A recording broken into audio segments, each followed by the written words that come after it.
Hello, hello, hello, and welcome back to Robin Plays Genshin Impact. Oh my god, we have so much to do in so little time. I put too many things off.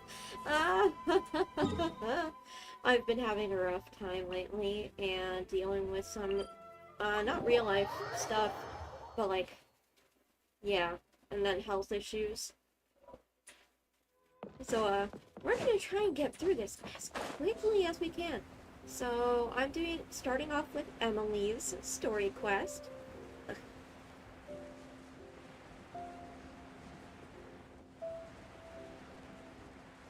Why does it start in Port Ormos, though? Is it because, like, fragrant stuff? I don't know. Oh, Tignari, hello. I thought I told him to spray it with water to retain moisture before applying the film. When do people ever listen to directions?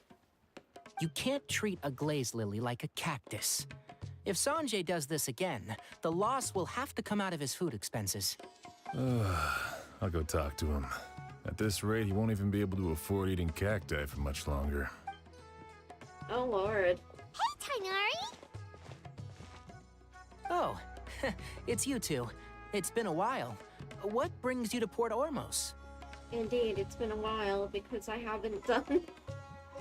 I didn't do this quest immediately. We didn't have anything to do, and this place looked pretty lively, so we decided to stop by. But, what's with all the flowers around here? So many flowers. From all of the nations. Sumera Rose, Marcotte, Rainbow Rose. Port Ormos is currently organizing a flower exhibition featuring flowers and plants from all over Teyvat, so I came to help out.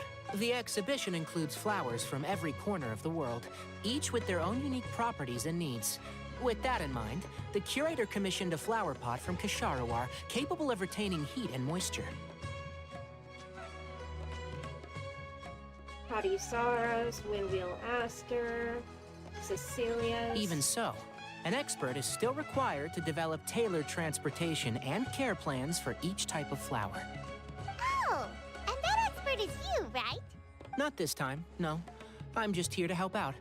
The expert in charge is someone else. Oh, is that Emilie? Mr. Tighnari! Sanjay! He confused the poisonous bulbs with garlic shoots, and he ate them! Oh my god. Never mind. Forget about what I said about the food expenses. Apologies, Traveler, Paimon. Looks like I've got something to take care of. I'll be back in just a moment. Sanjay, and how is he such a failure? Tighnari's busy no matter where he is, huh? Too many people don't do circles. Yeah, seems like it. Some people just need supervision. Well, looks like Tighnari might be busy for a while. Let's take a look around the port in the meantime. Floral Debt to Blood Dew? That's a scary title.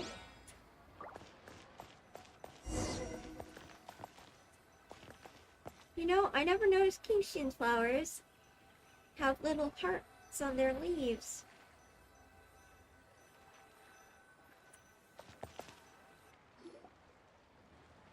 Wow, look at these flowers!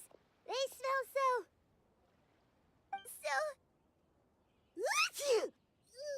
Paimon, do you have allergies?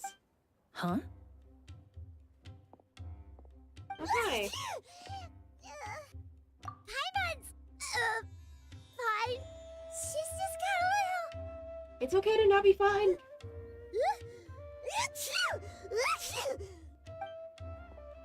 Rainbow roses, glaze lilies, and Cecilia's? No wonder. It's getting worse. Why? You have allergies, Paimon. I'm so sorry.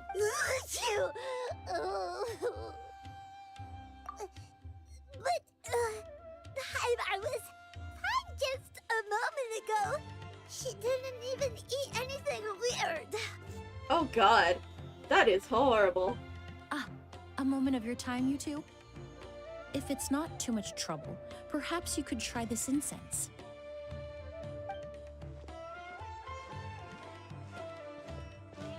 Incense? Oh,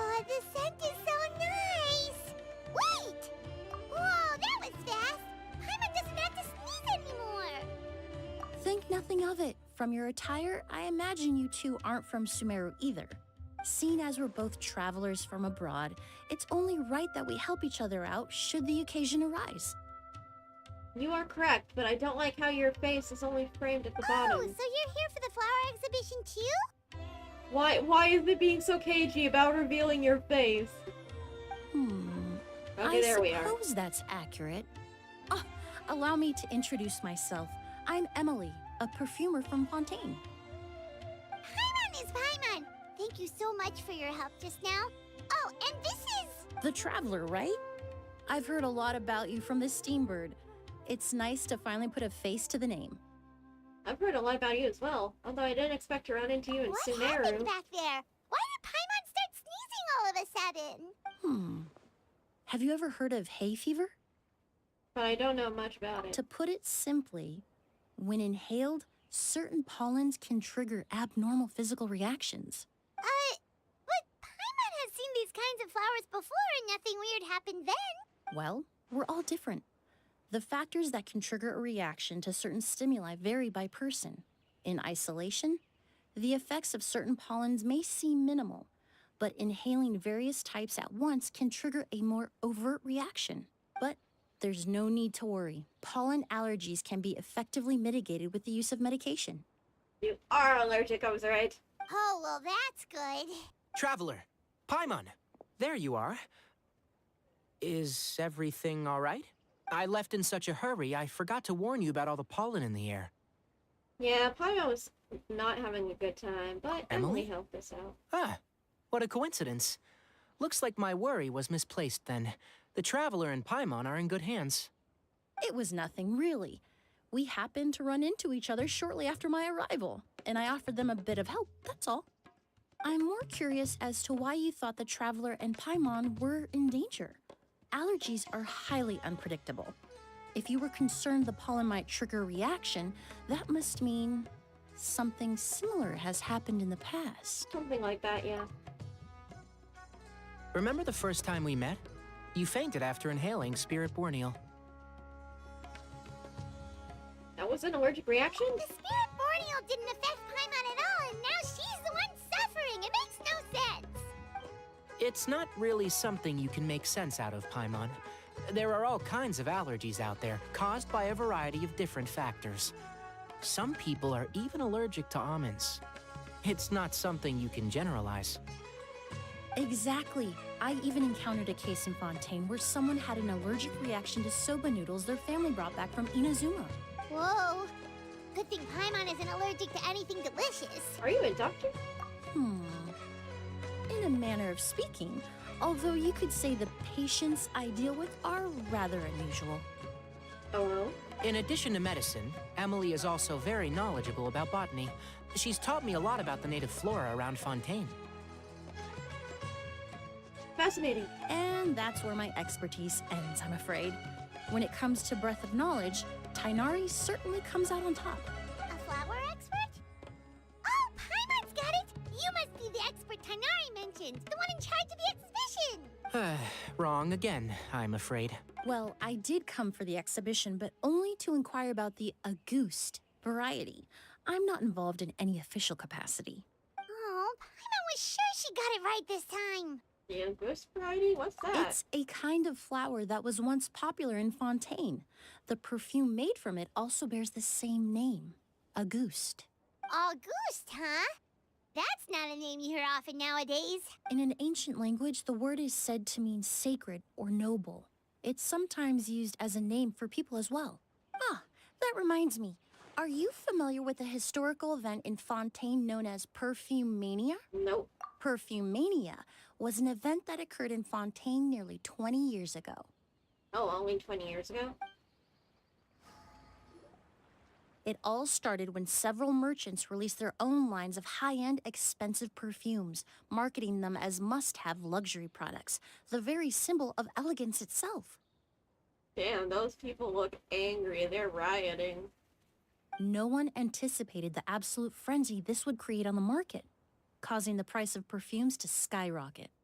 The demand was twofold. What some saw as a status symbol, most saw as a money-making opportunity. You could take advantage of the soaring price by hoarding them and reselling at even higher margins. Oh my god, scalpers. God, I hate scalpers. The value of these products became so inflated, regular bottles of perfume were even going for hundreds of thousands of mora. This resulted in countless disputes and scams. But at the end of the day, perfume is just perfume. The market value greatly exceeded the intrinsic worth of the product, creating an economic bubble that was never going to last. Luckily, the Palais Mermonia recognized the danger and intervened before the craze could truly spread. Many profiteers and scammers were thrown in jail as a result. Good job, Newfoundland. In the end, only a few wealthy families were affected when the bubble popped. Really could have been a lot worse. What does all this have to do with that Auguste you mentioned earlier? Well, during the craze, the most popular perfume was none other than Auguste. The demand far exceeded the supply, to the point where it once sold for 10 million mora a bottle. 10 million? Then what about now? Calm down. After the mania ended, most perfumes returned to a normal price. Auguste was the only exception. Its namesake, the flower used to create it, went extinct. As a result, no new bottles of Auguste have been made, and the value of the perfume remains exceedingly high. It went extinct only 20 years ago? Indeed. The Auguste flower was not a natural variety, you see. It was specially cultivated for use in perfume making. When the bubble popped, all the flower beds used for its cultivation were destroyed in a fire. The variety has never been seen since. Damn. But didn't you say you came to the exhibition to look for it? Ah, yes. I came to investigate a certain rumor that the Auguste flower has reappeared in Sumeru. It's causing quite the stir in the Fontaine perfume market. Sounds like a scam to me. Traveler, we should help Emilie look for it.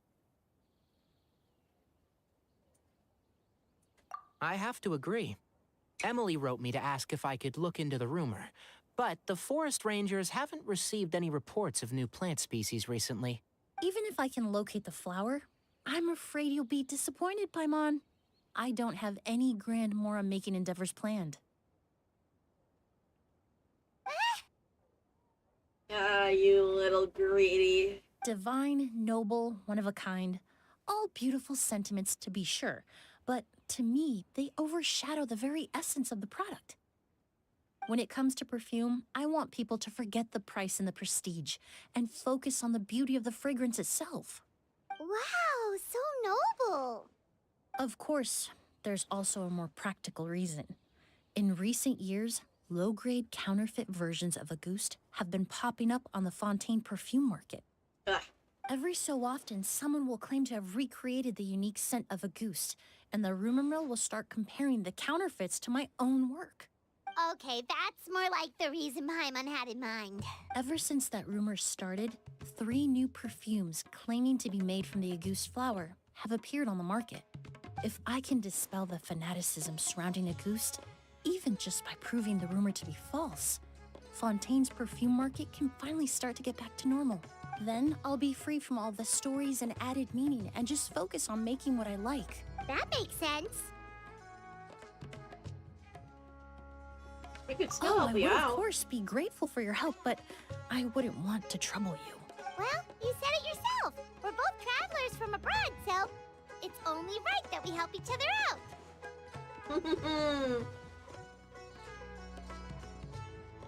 Throwing your words right back at you. I suppose you're right. Then you have my thanks.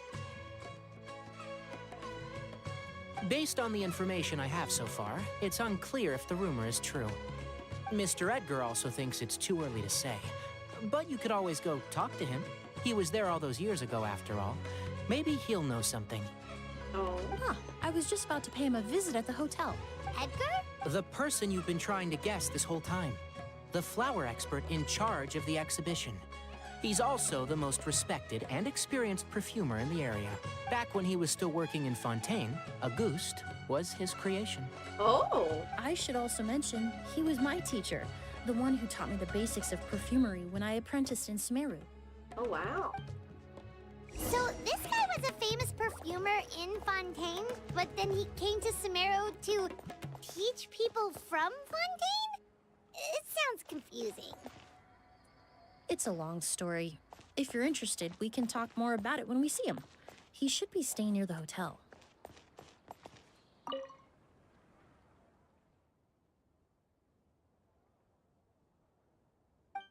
Hey, you managed to yank my hand back in time. Oh, it's just the same.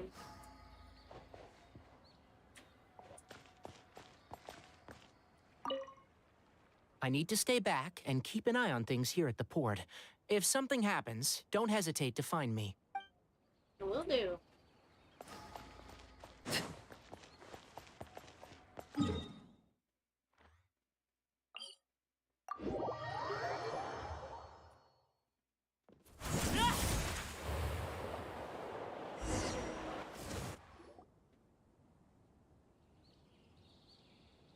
Oh, look at all the flowers! Apparently, the exhibitor paid a large sum to rent out the hotel and surrounding buildings. They're being used as temporary storage facilities and lodging for exhibition personnel.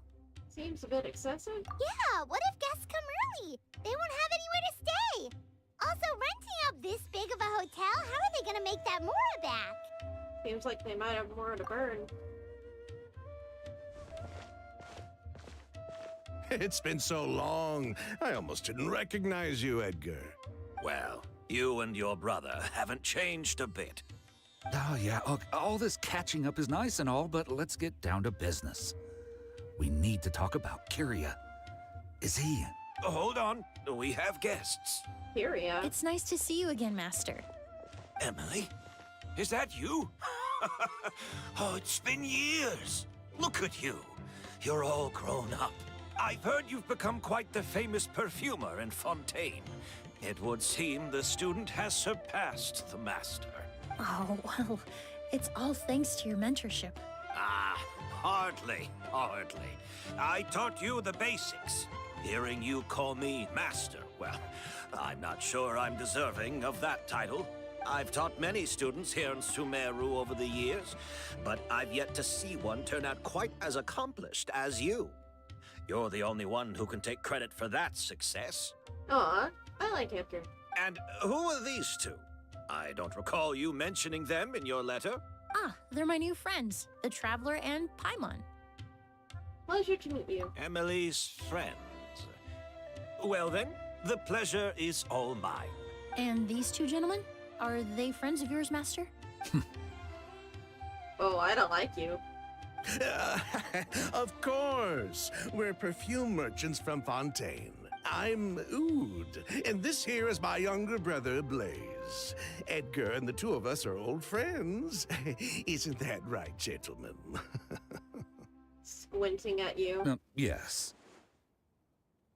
Merchant brothers? You must be here to look for the August flower then. Huh? Well, what respectable perfume merchant hasn't heard of a goose? Anyone in the business would be interested in the rumors. I'm guessing you're here for the same reason, Emilie. We were just about to get into it, so you three might as well join in. I commissioned a few eremites to do some scouting for me. They searched all over Sumeru, but there were no sightings of the August flower.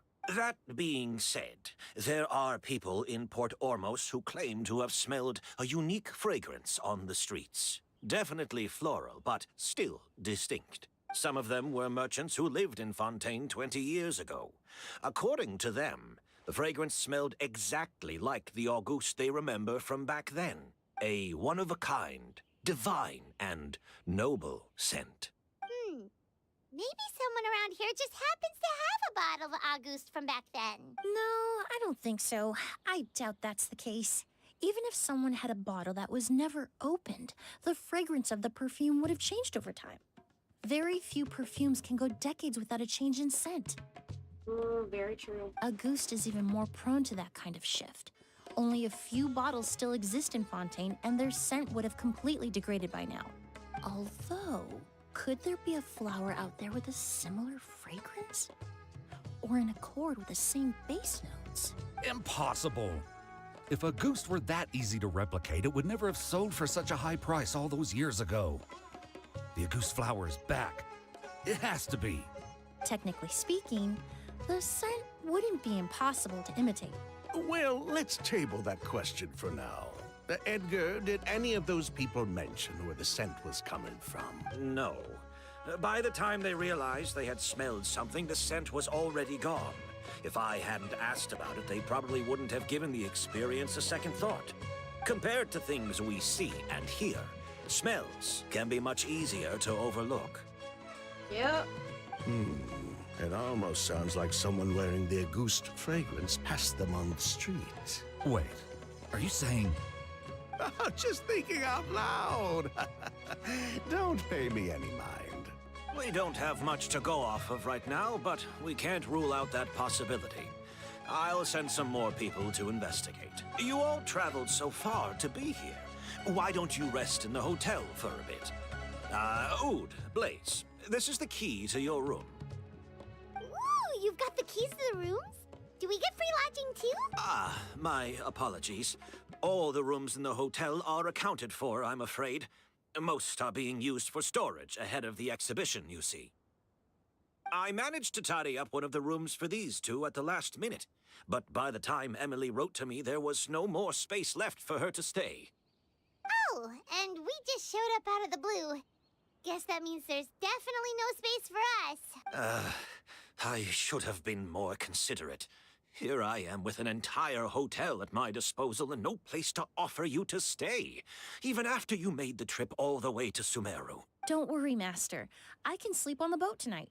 Or I could even camp in the wild. It would give me the opportunity to collect some plant specimens while I'm here in Sumeru. I'm familiar with the Sumeru wilderness. I'll come with. Even better. Although, would it be possible for me to leave some of my luggage here? It would be rather cumbersome to take it camping. It shouldn't take up too much space. Well, about that. Seems like Edgar and the others don't want anyone to stay near the hotel. Well, they're also trying not to arouse suspicion. I'm not just imagining things, am I? Of course, no trouble at all. My brother and I will keep an eye on them for you, as long as you don't mind, mademoiselle. All right, then. Oud, why don't you take Emilie inside and find a suitable place for her luggage? I'll prepare some refreshments and join you in a bit. This is suspicious as hell.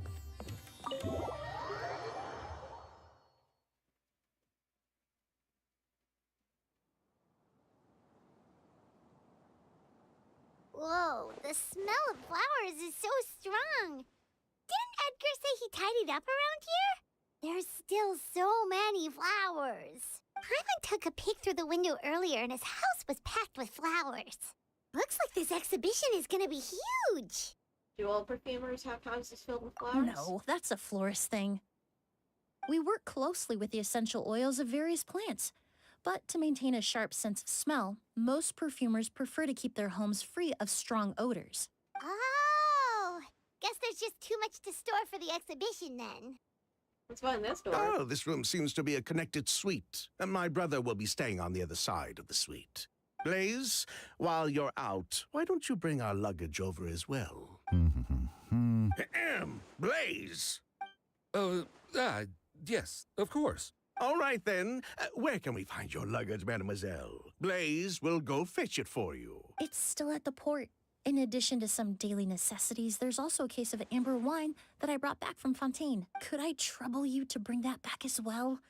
It would be the perfect way to repay you for your hospitality. How generous. I should thank you on my brother's behalf. You stumbled upon his weakness. He's aloof about most things, but alcohol is his one true love. Is that so? Amber wine. Now that's a Fontaine specialty I've never heard of before. Mr. Oud, Mr. Blaze, thanks for... Hey! What are you doing? That's Master's voice. Run over. Quick. Oh god, is he gonna be murdered? Like, right on? Like, while we're here? Holy shit. Is that why it said blood? Do you Edgar! need fragrance? Master! Hey, Edgar. Are you all right? Can you hear me? Who did this? Kyria. Auguste. Oh, he's dead.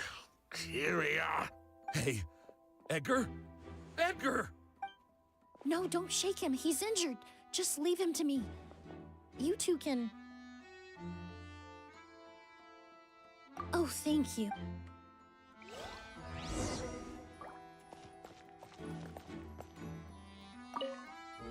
That strange smell around here. Is it coming from this bottle? Only a small amount of liquid is left inside the bottle, and streaks of residue can be seen on both the mouth and the sides of the vessel. It seems like someone forcibly poured out whatever was inside the bottle. I have a feeling the liquid in the bottle is... Really?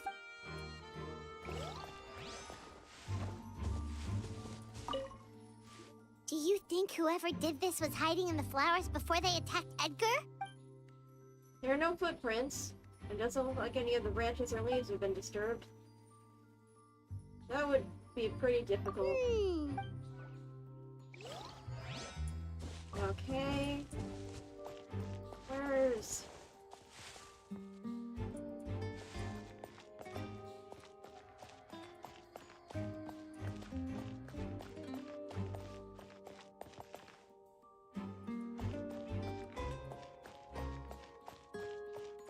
third thing.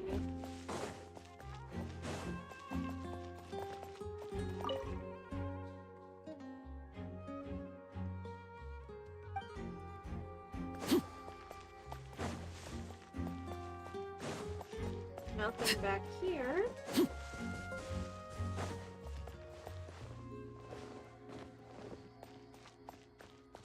Where's the...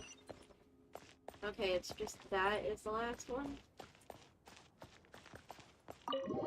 Or no, inside.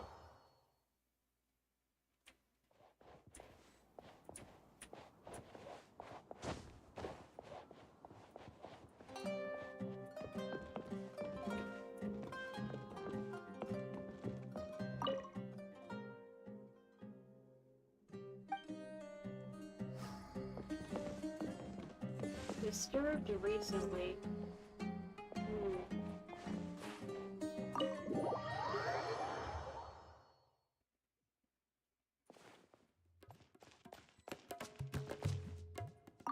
I checked.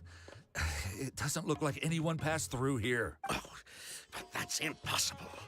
It's not like that kid can just grow some wings and fly away. Oh, the culprit, I mean. It's not like the culprit could have just disappeared into thin air. Sus.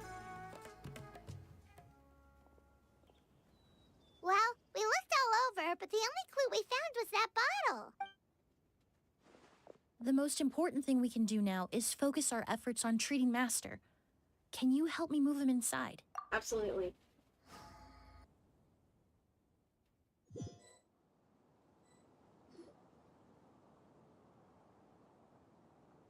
So, how's he doing? When I administered emergency treatment, I discovered a residue in his nose and mouth. Master was most likely forced to ingest a certain liquid. He's still unconscious, and inducing vomiting could obstruct his airways. We'll have to look into other clues for now. Found this bottle. Ah, yes. The scent is the same, but the chemical composition is still unclear. We'll have to do further tests to determine if it's the same liquid and how toxic it is to the human body. But first, I do believe there are two people who could shed some light on the situation. Mr. Sylvain, Mr. Lucien. Wait, you know... Fake identities. Were you talking to us, mademoiselle? I'm afraid we've never heard of those names before.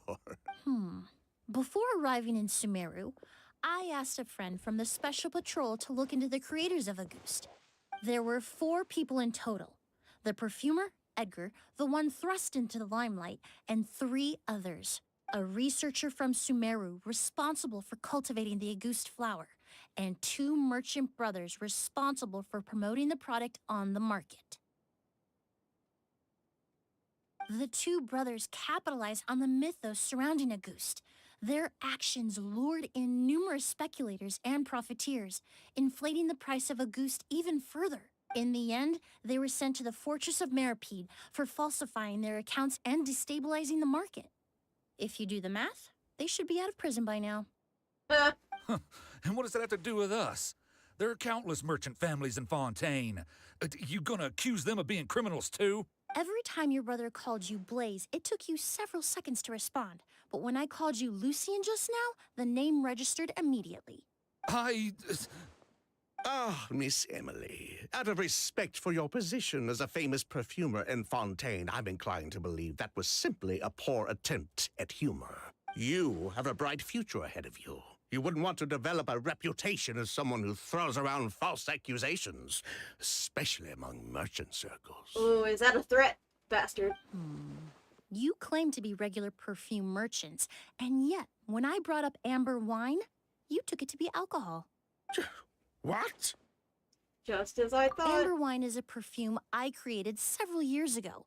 It wasn't particularly renowned, but I'm certain any respectable perfume merchant in Fontaine would know of it. Unless, until recently, they were living somewhere completely cut off from the perfume world. Somewhere like the Fortress of Meripede, perhaps? Emilie, you little. Don't even think about it. You really want to go against me? I've fought gods. Don't misunderstand, Mr. Sylvain. I don't bring this up to criticize you. No matter what happened all those years ago, the court has already passed its judgment. But Master's life is in danger. We need to learn whatever we can about the person who has done this. If Master's attack had something to do with Auguste, I would imagine the two of you might also be in danger. So I'd like to trouble you for some information, if I may. Tell me about Kyria. Fine, as you wish. Sylvain, Lucien, if this will help us find Kyria, then it will be all worth it. Besides, we've already told most of the stuff to the Maison Orderly anyway. You were right, Miss Emilie. There were 4 of us at the beginning. Myself, Lucien, Edgar, and a researcher from Sumeru in charge of flower cultivation, Vijava. Sometime down the road, the Marechaussee Phantom came knocking, saddled us with a list of accusations, and started looking into our books. Oh, they did their meddling, and my brother Edgar and I were forced to serve time in the fortress as a result. Sounds like he's still upset about that. Wait, then how did Edgar end up in Sumeru? Master was convicted as an accomplice, so he only had to serve a few years. He decided to move to Sumeru so that he could put those events behind him. Oh, okay, that makes sense. Still, Master was depressed for a long time after that. He stopped making new perfumes and focused on introducing students to the craft instead. Understandable. That's how I met him. My parents had to relocate to Sumeru for work when I was a child, so I had the chance to study under him for a little while. And then you bloomed. But we can under talk his about care. that some other time. I want to hear more about this researcher, Vijava. Like us, Vijava was also staring down an investigation from the Marechaussee Phantom. But before the Phantom showed up at her door, she set all the flower beds on fire, along with much of the mora we managed to earn. All the Auguste flowers, everything we worked to create, was reduced to nothing but a pile of ash. It's horrible. But destroying all that evidence, wouldn't that make things worse for her? It didn't matter at that point, because she died in the fire as well. What?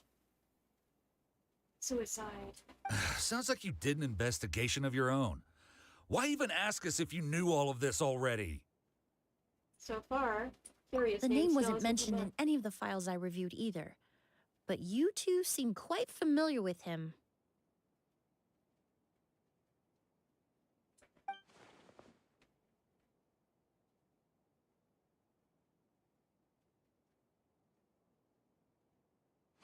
Kyria was Vijava's younger brother.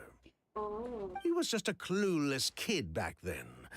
Somewhere in his teens, I think. He helped his sister with her work sometimes, but that was pretty much it. He didn't have any idea what we were doing. Vijava kept him close most of the time. The three of us were probably the only ones who even knew she had a brother. Huh. After our operation was compromised, he disappeared. There were no signs of him until recently, when people started saying the August flower had reappeared in Sumeru. So, you think Kyria took something with him back then? Something that allowed him to reproduce the August flower? Maybe. It's possible.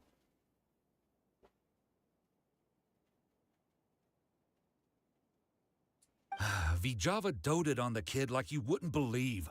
She even told us to give her cut to her brother if anything happened to her. If she left something behind before she died, believe me, Kyria's the one that has it. And judging by the liquid in that bottle, the August flower wasn't the only thing he reproduced. He managed to replicate the perfume itself. Damn. So the liquid Edgar was forced to ingest really was August. Wait, does that mean August is poison? Uh-oh. Poison? No. Of course not. No perfume is meant to be ingested. Even small amounts can be dangerous, let alone ingesting a whole bottle at once. If August could be considered a poison, we wouldn't have even sold half a bottle back then. Edgar fell unconscious because Kyria forced him to drink perfume. It just happened to be August. Seems nervous all of a sudden. Why? He probably thought we had something to do with his sister's death. But to tell you the truth, I have no idea why she did all that.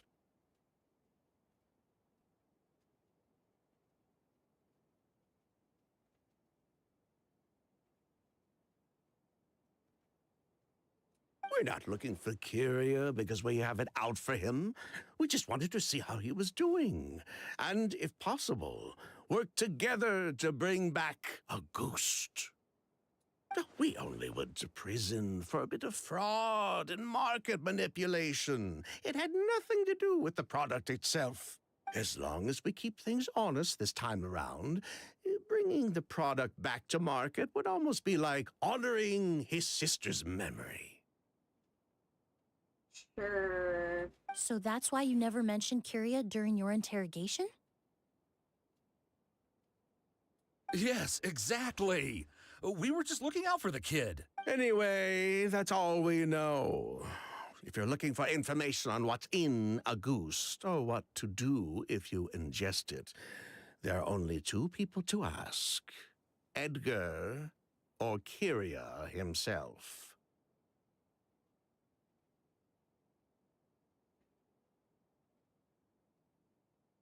Well, at least we're able to say for certain that the substance Edgar ingested was in fact August. That gives us a direction for further testing. Well then, I'd say that was a very enlightening discussion.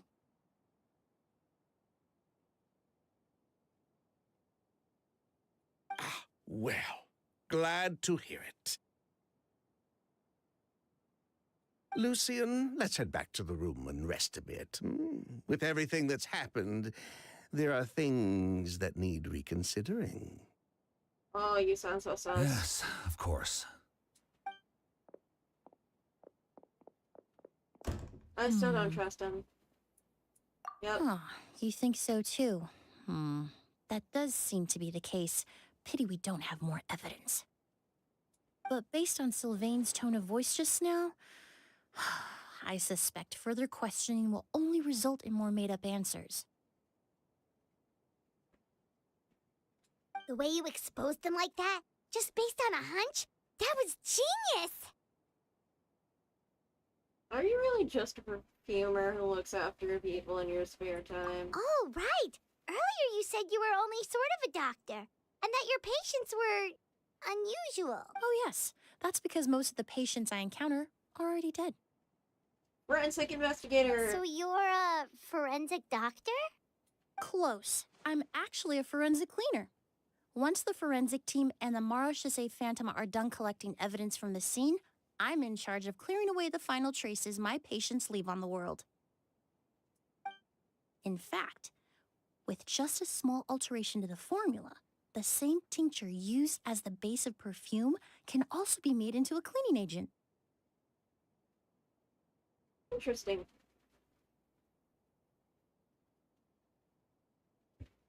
Basically, there are two sides to forensics.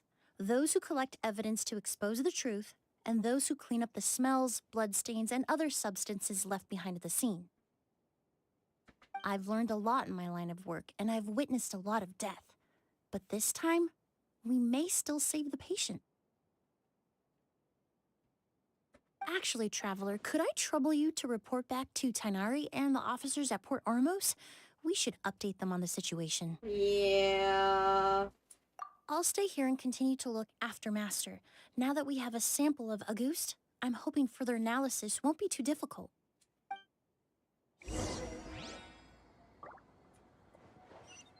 Hey, Tignari. Bad news.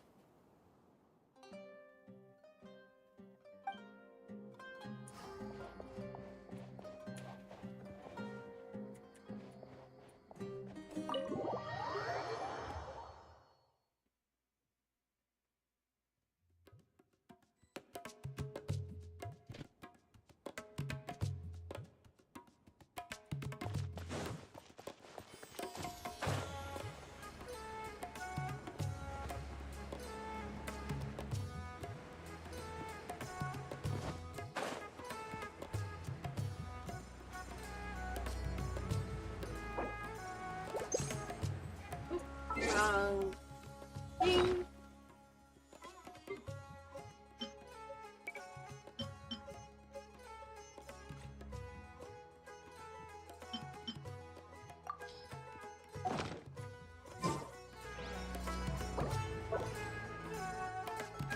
Whoa, why the rush?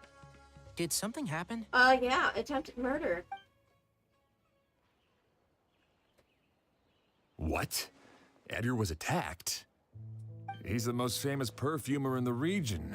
Someone who's helped countless people around Port Ormos. How could this happen? Sheriff, have you received any reports of a suspicious individual fleeing through the bazaar? No, but we've got eyes all over the area. I'm sure someone's seen Kiria. I'll start gathering my forces.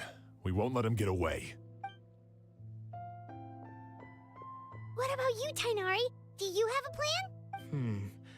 I'm sure the sheriff can handle things over at the scene, and I doubt Emilie needs my help looking after Mr. Edgar. You need to focus on the conference. But she said she's not a real doctor. Then she was far too modest. She may not be a doctor by trade, but she has a deeper understanding of human anatomy and pharmacology than most scholars from the Amurta Darshan. Not to mention the fact that Mr. Edgar's condition is related to perfume. Emilie is certainly in the best position to help him. As for me, I'll head to the academia and see what I can learn about Vijava and Kiria. Oh, that's right. Vijava was supposed to be a scholar from Sumeru. Do you recognize the name? Do you, Tignari? From Emilie's letter, certainly, but that was the first time I'd heard of it. The academia produces a lot of scholars, and there are plenty of graduates who choose to pursue a career outside their darshan. Yep. I didn't have time to look into it earlier, but now it seems like Vijava's past could be critical to getting to the bottom of what happened to Mr. Edgar. Now, I don't know, it was like from 20 years ago, which was before Tignari went to the academia. I have friends in Sumeru City that can help me investigate. With any luck, we'll have news to share by tomorrow. I'll leave you and Emilie to watch over things here in Port Ormos.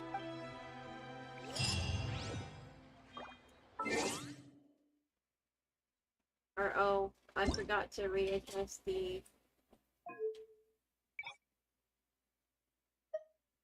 There we go.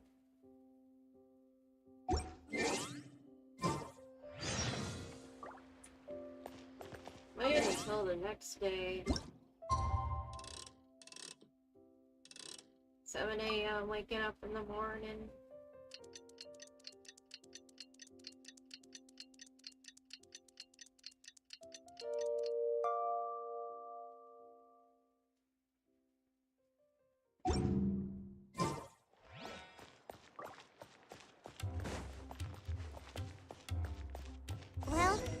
been a day.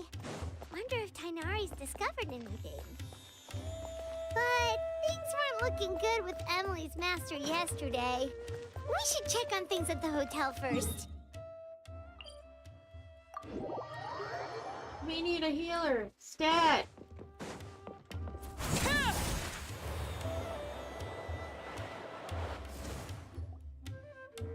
Did he pass?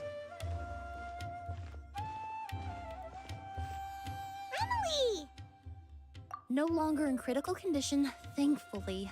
He's still Oh, very weak, but with a bit more rest, he goodness. should regain consciousness soon.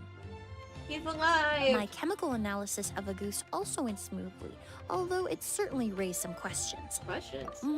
I was able to identify the components that give the substance its fragrance, but I also noticed an abnormal trace of elemental energy in the sample. Elemental energy? Would that have an effect on the body? Hard to say.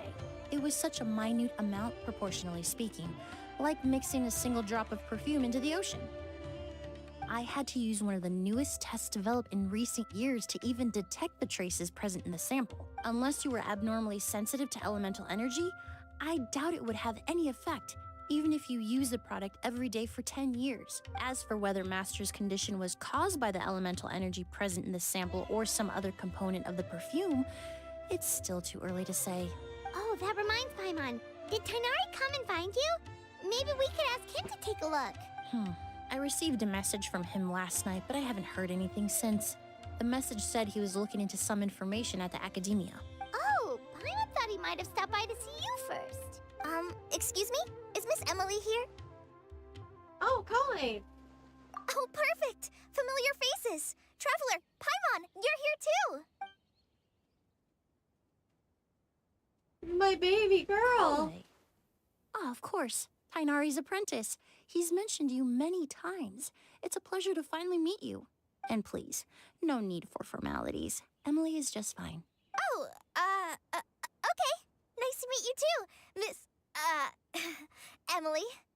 Oh, she's such an awkward little bean. Did Tainari send you here, Colleen? Yep.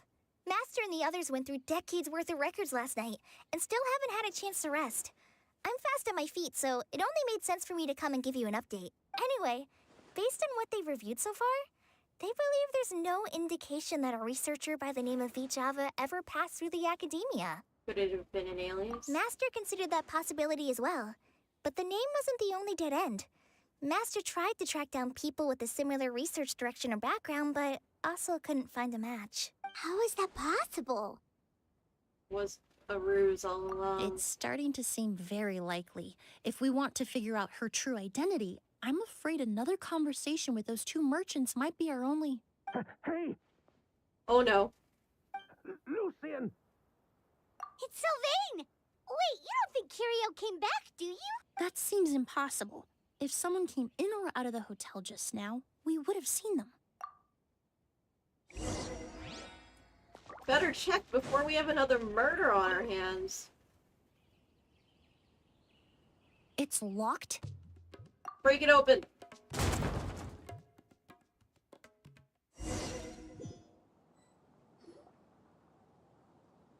Lucian! Lucian! Come on! Wake up!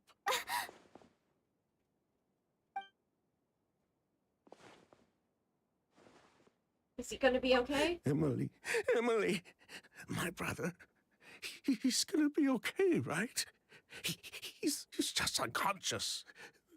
Like what happened to Edgar. I'm sorry, Mr. Sylvain, but we were too late this time. No! Lucian. No, that's not possible. So we have a murder on the loose. Mr. Sylvain has gone through a huge shock. He needs some space to calm down. Could one of you take him next door? It's not good for him to look at his brother's body like this. Of course. Leave it to me. I'll notify the Thank you sheriff. both. Oh shit, we Mr. got a Sylvain? murderer. Let's get you up. Here, take my hand. Nice and slow. We'll take things from here. Just focus on getting some rest.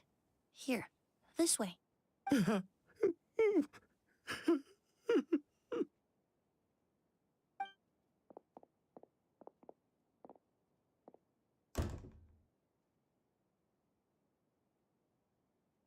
Someone may want to guard guy. Mr. Sylvain. He's like a shell of his former self. He may have made some bad decisions in life, but right now, Paimon can't help but feel sorry for him. He surely didn't do anything bad enough to deserve having his brother murdered. Good person or bad, the death of a loved one is equally painful. All the moments he shared with his brother, every hardship and triumph they endured together, are now memories he has to carry alone. Maybe that's what Kyria was. If Kyria really was behind this, then what exactly did he do to Lucien? Lucien can no longer speak, but the traces left behind by his death most certainly can. Traveler, I've got things covered here at the scene. I'll leave you to contact the sheriff.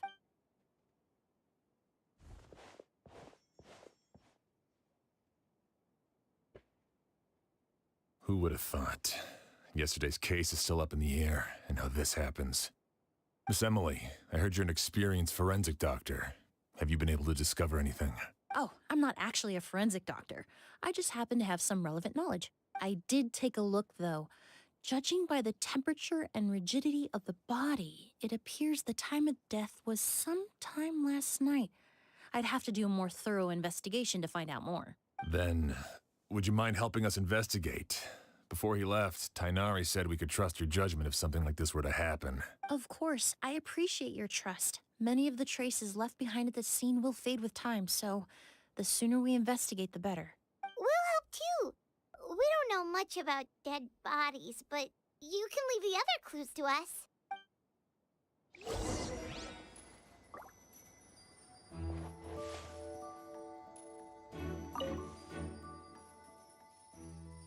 Clothes and other daily necessities heavy.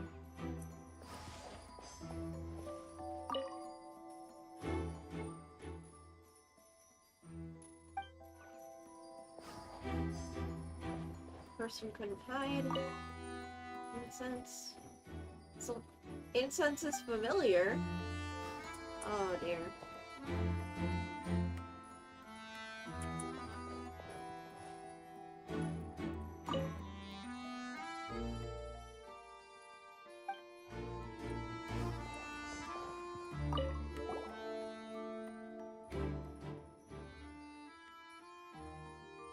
And the windows are shut tight too.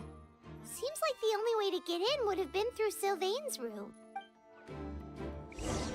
Well, looks like we've investigated as much as we can. Let's go report back to Emilie and Shiam.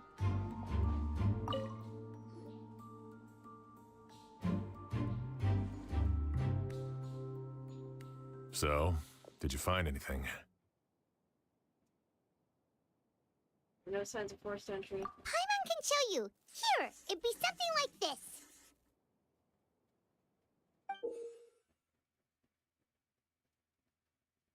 Oh, nice chart, Paimon. But entering through the room next door without alerting Sylvain... Wait, you don't think Sylvain could have been the one who... No, his reaction to the loss of his brother seemed genuine, and he doesn't have a motive. Then what could have happened last night? I know Sylvain is still in shock, but he's our only available witness. We have to take his statement. I agree. Also, I've made some new discoveries, so we might as well head next door and go through everything together.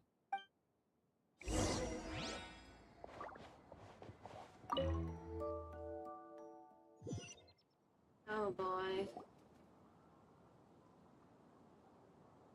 Mr. Sylvain, I need you to tell me everything you and your brother did since yesterday afternoon. Did you see or hear anything strange? After Kyria attacked Edgar, my brother and I were incredibly careful. We returned to our rooms and decided to lock all the doors leading to the hallway. The only door we kept unlocked was the one connecting our rooms. That way, if we heard any commotion coming from the other room, we could help each other. But I didn't hear any sort of commotion last night. Not a single noise. I woke up this morning, opened the door, and Lucian was... So, no movement from the room next door. No forced entry via Sylvain's room. No signs of a struggle at the scene. And no external injury on Lucian's body. What kind of cause of death are we dealing with here? I did notice a few things about the body. Lucian's pupils were dilated, and his skin was flushed. Very similar to Master's symptoms after the attack yesterday. There weren't any traces of liquid in his mouth or nose, so it's unlikely he was forced to ingest anything. The more plausible explanation is that he inhaled a substance without knowing it, and I'd say that substance was likely a goose. A goose? No, that's not possible. Inhaling a goose won't kill you. And anyway, it would have been for just one night. So you're saying prolonged exposure is dangerous? No, that's not what I meant. Emilie, you ran your tests, didn't you? Go on. Tell everyone whether you found any poison. No, I didn't find any common toxins. See? A goose is harmless. The market response proved that years ago. That may be true for most people, but not for everyone. Edgar's awake! Master! Edgar? You're up and about already? Thanks to Emilie, I'm out of the woods for now. Sylvain, no matter how hard you may try to hide it, the truth will always come to light. Edgar! Even if we could keep it a secret for another 10 or 20 years, do you think Kyria would just let us be? No. He would never give up. Not if he's doing all of this for Yelena. Yelena? That's Vijava's real name. Knew it. Yelena wasn't a scholar from Sumeru. She was an exiled Fatus from Snezhnaya. I knew it. Oh, Fatus.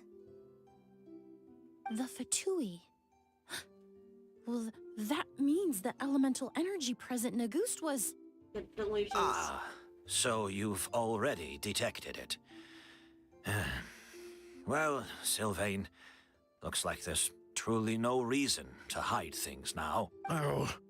The Auguste flower was created with the mutative and distorting power of a delusion. Yes.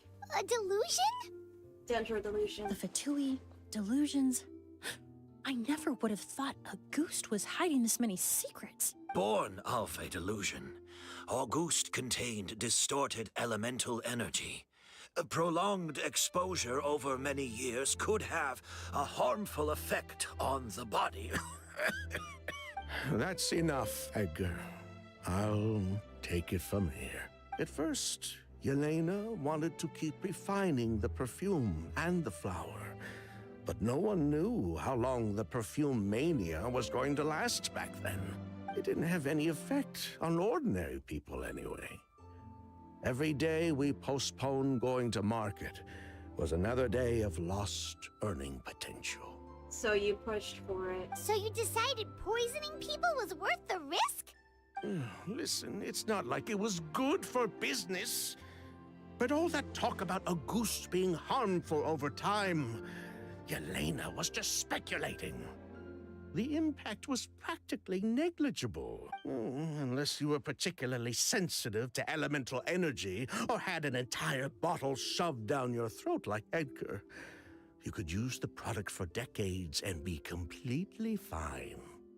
It may be true there are no records of Auguste poisoning in Fontaine, but even if no one was acutely poisoned, willfully bringing a product to market despite explicit knowledge of its harmful effects is still a serious crime. The divine and noble Auguste originated from a delusion. If the truth came out, the market for your product would be destroyed. That explains why you were so intent on keeping Yelena and Kyria's involvement a secret all this time, despite readily confessing to all your financial crimes. The Fatui, delusions, Auguste. If the Marechaussee Phantom discovered the connection between the three, there would have been enough evidence to send you to the Fortress of Meripede for life. Ha! If I'd known coming to Sumeru would put a target on my back, I would have been more than happy to stay there. At least that way, Lucian would still be alive. Sylvain. All these years without any sign of Kyria, and he pops up out of nowhere the minute my brother and I get out of prison? It couldn't be any clearer who the kid's after. A ghost was harmless before. The fact that it's killing people all of a sudden must be his doing as well. So there's bad blood between you. What about Yelena's death? Was that a cover-up too? A way to destroy evidence? I'll admit, we thought about it at one point. We took care to disguise the products circulating on the market, and no one was questioning Yelena's fake identity. But if the Mara Chaussee Phantom decided to look into the flower beds, it would have been the end. Yelena's ties to the Fatui, the role of the delusion, everything would have been exposed. Before we could even put our plan in motion, Yelena beat us to it. She burned all her flower beds and threw herself into the fire as well. But if her goal was to destroy evidence, there would have been no reason to do that to herself. Guilt. Yeah, she could have just burned the flower beds and fled with her brother. Guilt. I thought about it for a long time, but it wasn't until just now that I finally understood her reasoning. Everything she did, it was for her brother, Kyria. One of the reasons they defected from the Fatui was the deterioration of Yelena's body due to her excessive use of a delusion.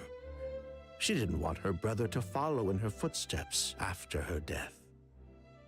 Oh, Yelena. After arriving in Fontaine, Yelena continued using the delusion to cultivate the Auguste flower, weakening her body even further.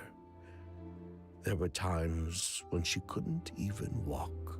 So she couldn't flee with her brother because she was afraid of holding him back. If her true identity was exposed, she and her brother would face pressure from both Snezhnaya and Fontaine.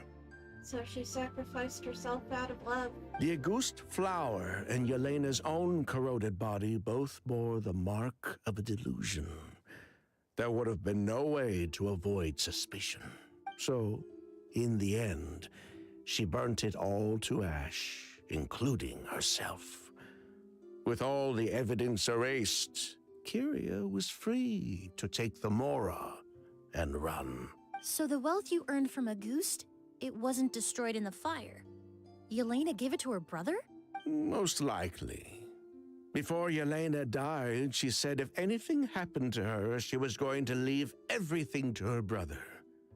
We just didn't realize she meant our cut as well.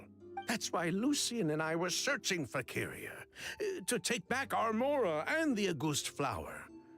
We just didn't realize Kyria was baiting us the whole time. It was all a trap. Oh. But why is Kyria out for revenge anyway?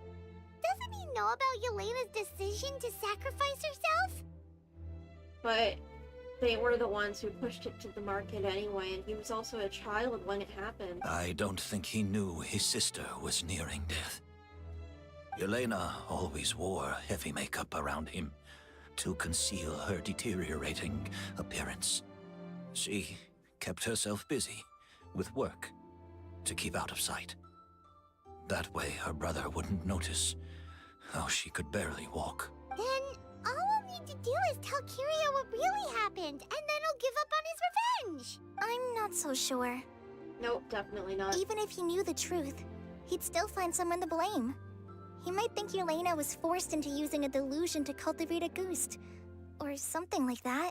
It's hard to pull yourself out of that kind of hatred, especially when you've been living in that headspace for so many years. Oh, Colin! Colin, my sweet baby, my darling daughter! Oh yeah, you are speaking from experience, baby girl.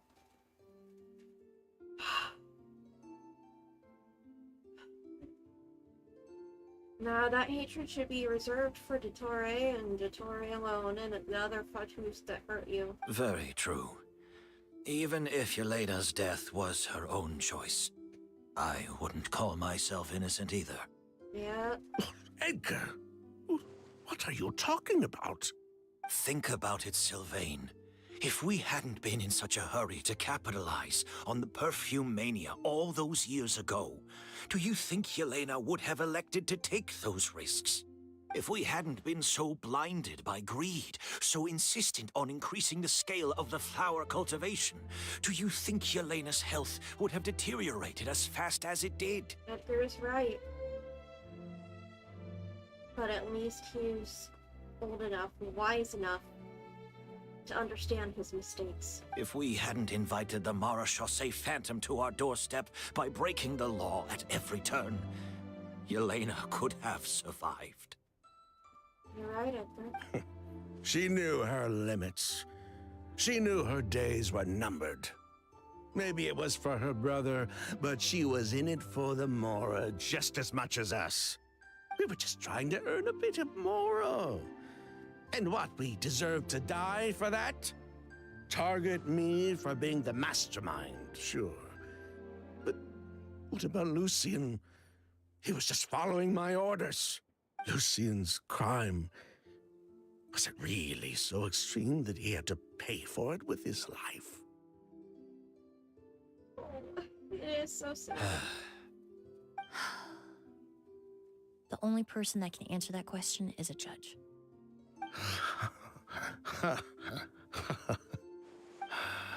Fine. I've said my piece anyway. Drag me back to Fontaine to stand trial. I don't care. 3 people from Fontaine, 1 from Snezhnaya, and a crime committed in Port Ormos. What a headache. What's gonna happen? Well, we can only wait until the Academia sends someone to deal with it. I'm guessing we'll have to contact Fontaine as well. In any case, we won't really know anything until tomorrow. Hey, New Follette, we kind of have a pretty big case on our hands. With the exhibition, we don't even have space in Port Ormos to detain anyone. Such a headache. The hotel could suffice. You could station a few officers to keep an eye on Sylvain and myself. Although with Sylvain's mental state and my physical one, I don't think you need to worry about a jailbreak. Mr. Edgar, are you saying... If Sylvain is to stand trial, then I deserve the same fate. A crime is a crime, accomplice or not. I'd just like to take care of a few things before I go. Say goodbye to my plants and all that. As for Sylvain, I'm sure he also has some goodbyes of his own. Would you be willing to grant that request, Sheriff? Are you planning to kill yourself? Well, all right. I'll talk to the Academia. No matter who you were in Fontaine or what crimes you committed, the man we grew to know in Sumeru proved himself to be a good person. Your request is granted. You have my thanks, Sheriff. But if we wait until tomorrow, doesn't that mean something could still happen tonight? Happen tonight? Oh, you mean the possibility that Kyria might try to finish what he started? Yep, 100%. Yeah, all we know is that he uses a goose to poison people, but we still have no idea how to catch him in the act. If he targets Sylvain or Edgar again, we might not be able to stop him. That may be true, but what if we can take advantage of his desperation? Desperation? If we take advantage of this situation and lure him in on purpose, we might finally have the chance to talk to him. Master, no. That's too dangerous. So, that's your plan. If Kyria learns we're being taken away tomorrow, his last chance to enact his revenge would be tonight. In other words, you want to use us as bait to capture him. Capture? Not necessarily. I just want to talk. What? Are you afraid of him? You're asking that after the guy killed his brother? Afraid? This is my only chance to make him pay for what he did. I'm spending the rest of my life in prison anyway. I can't just sit back and let him ride off into the sunset with our fortune. There's no way I'm letting him get away with it. Not after what he did to Lucien. As for the danger, everyone else just needs to make preparations in advance to protect us. I'll admit, it could work. We just need to spread the word that Edgar and Sylvain are leaving tomorrow. Then I'll station some of my men around the hotel. If we have your assistance as well, our chance of success would be even higher. I still have some reservations. But if you insist on carrying out this plan, I won't deny you my help. We can help stand guard. I'll also keep watch. Although I think Sylvain and myself should remain alone in our respective rooms. Bruh, no. If Kyria noticed another person in the room, he might decide to turn back. And besides, it's possible he's already transformed Auguste into a potent toxic gas. You mean if he doesn't see a way to get his hands on the two of you, he might get so desperate that he'll just start using Auguste on everybody? If that were to happen, everyone standing guard, even the innocent citizens in Port Ormos would all be in danger. That's why everyone else needs to keep to the shadows. Oh. You're still recovering. You need to rest. This old bag of bones doesn't bounce back like it used to. I suppose I'll just have to leave the rest to you.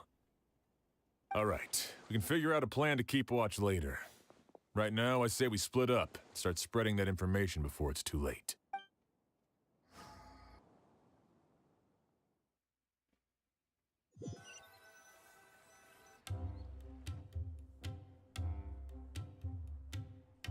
Oh yeah, Paimon telling her stories.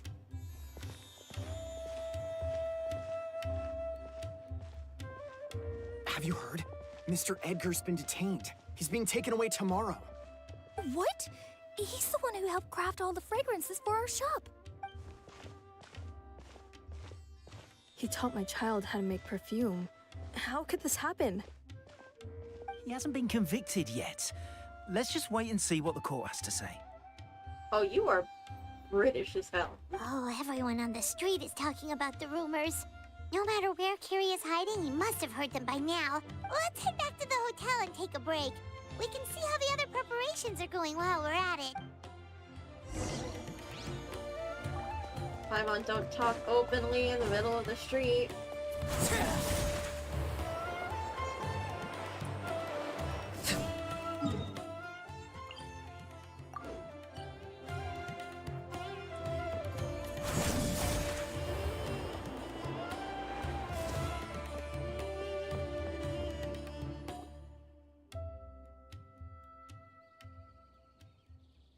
Emilie, Sheriff Xian wants to talk to you and the Traveler about our plans for the Night Watch. Thank you, Kale. But first, here. I prepared a kind of herbal tea that helps calm the spirit. Why don't you have some? Oh, that's very kind of you, but I'm okay. Oh, it's not good to be so tense, especially when we've got a long night ahead of us. I don't mean to put you on the spot, but I couldn't help but notice that something seems to be on your mind. Oh yeah, this hits way too close to home for her. Was it that obvious? You seem very preoccupied with Kyria's revenge. If there's anything you want to talk about, I'm happy to listen. Oh,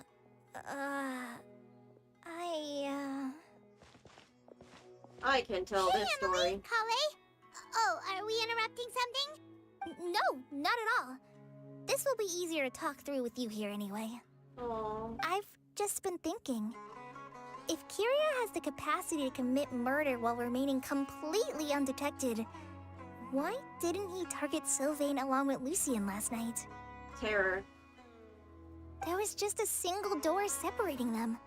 If his intention was to target both brothers, then there was barely anything standing in his way.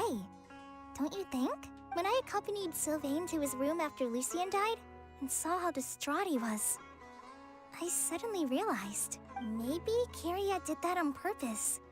Maybe he wanted Sylvain to experience the pain of losing a loved one before he completed his ultimate revenge. Oh yeah. I already determined that. So did he attack Edgar as a warning then? To scare Sylvain and Lucien? Yep, terrorizing them. Based on what we've heard about Kiria, that may very well be the case. Losing his sister all those years ago. What has been going through his head? What has he been forced to endure? Not to mention he was a fatus at one point. Whenever I get to thinking like that, I just can't help but wonder. If I were in his place, would I be able to let go of that hatred? Probably. I'm sorry. I know I shouldn't think like that. Not after everything he's done. But I just can't help it. No, Kale, I totally get you. This is very oddly personal, especially with the Fatui involved for you.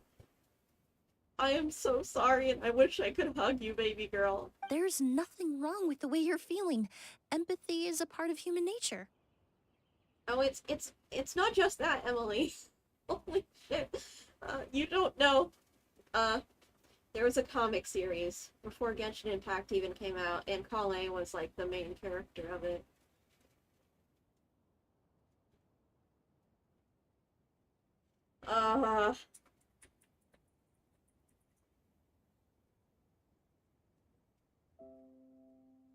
Man. In all my years of cleaning up crime scenes, I've witnessed countless families mourn their loved ones. Their cries of devastation and anger still echo through my mind, even now. Emilie. Some of them even try to stop me, begging me not to erase the last remnants of their loved ones. But getting swept up in those emotions will corrupt your judgment. Surround yourself with fragrance for too long, and your sense of smell will become dull. Allow yourself to be consumed by your emotions, and you lose the ability to think rationally. So while you hold on to that sense of empathy, you also need to ask yourself, do Sylvain and Lucien really deserve to die? How much did they truly know about the Fatui and the delusion? Did they force Yelena to make those decisions? Answering those questions requires a lot of time and evidence, while a single act of vengeance can put those answers forever out of our reach. Yep. I've witnessed a lot of deaths in Fontaine. When someone dies, a certain amount of information can be inferred from the traces left behind at the scene. But it is by no means the full story. But generally speaking, death will just leave most questions unanswered, and the whole picture ever incomplete. Yep. Once you're consumed by hatred, it will become next to impossible to think about things that way. For someone like Kiria, I'm sure right and wrong lost all meaning a long time ago. Yep. You're right. The fact that we can approach these questions from this perspective isn't because we're more rational than them. It's because we're fortunate enough not to have suffered that kind of loss. Emilie, I'm not quite sure what you're what you're talking about in regards to Kale? But that also makes us perfectly positioned to stand on the outside and try to pull them back from the brink before it's too late. I understand Kiria's decision, but I still want to stop him. Master, Sylvain, and Kiria. They all deserve to survive. You are such a good person. Huh.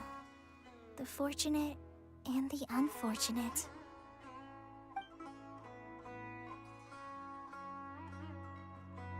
Oh. Edgar heard that conversation. Emilie, Traveler. Huh? Edgar, you're here too? Oh, it's you two! Didn't you head back to your room to rest, Edgar? Is it really okay for you to be out and about like this? A little exercise never hurt anyone. Actually, a little exercise can hurt quite a few people, especially with certain disabilities. Besides, I don't have much time left in Sumeru. so I'd like to take care of my plants while I still can. We could do that for you, Master. No need. I've grown attached to these flowers, and this is my last chance to say goodbye. Come tomorrow. I'll be happy to entrust their care to you. Are you hiding something in the flowers? I would imagine Sheriff Sham is here for a more important reason. The Night Watch. You mentioned earlier that we still need to confirm our plans. That's right. I've stationed some of my men around the surrounding area, but we still don't have anyone standing guard next to Sylvain's room. You mean in Lucian's room? Exactly. After some discussion, we concluded that Sylvain has the highest risk of being attacked next. You're the most skilled fighter here, Traveler, and Emilie's expertise is sure to come in handy in a pinch. That's why I want you two stationed next to Sylvain's room. So, are you up for it? Fine with me. Sounds perfectly reasonable. I'll be glad to have your help tonight, Traveler. Ready to kick some ass?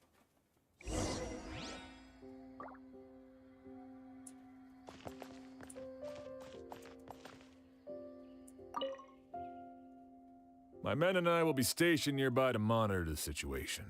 A warning will be issued if any unusual activity is detected. I'll head into the mountains to keep an eye on everyone coming in and out of the area. Just leave the wilderness surveillance to the forest rangers. Good job, Kale.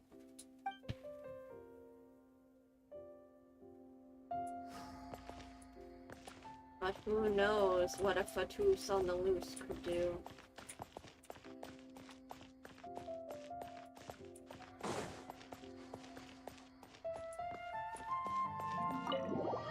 I have a feeling.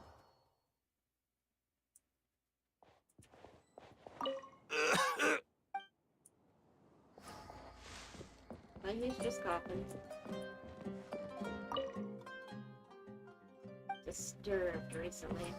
I'm still very suspicious about that.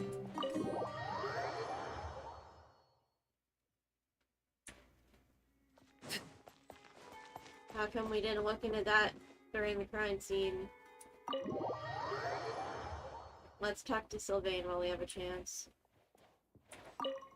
Shouldn't you be standing guard in the room next door? I would hate for Kyria to notice you here, an abandoned ship. Or not.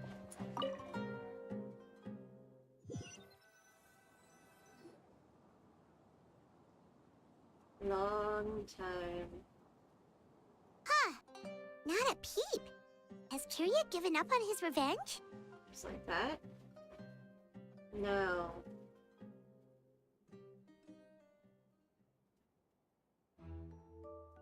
I don't think so. Guess we'll have to keep at it.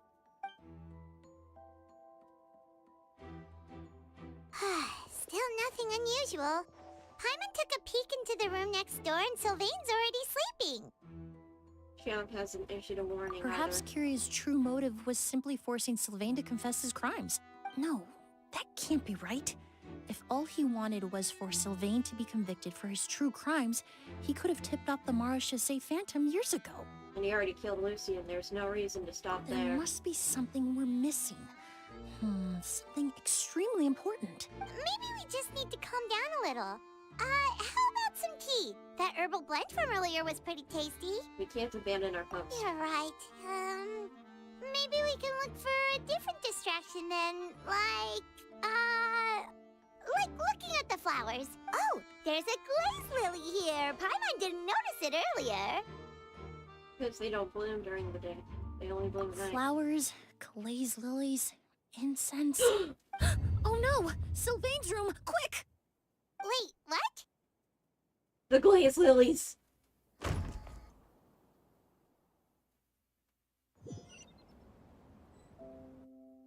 Hey, did you hear?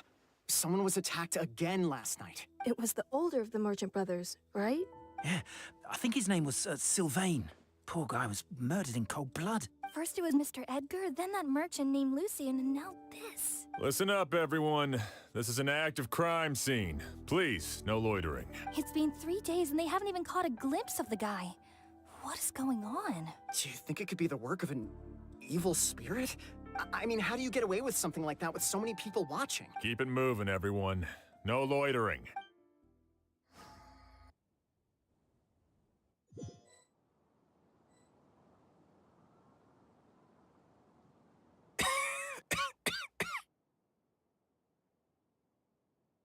I suppose I'm next. You don't know that.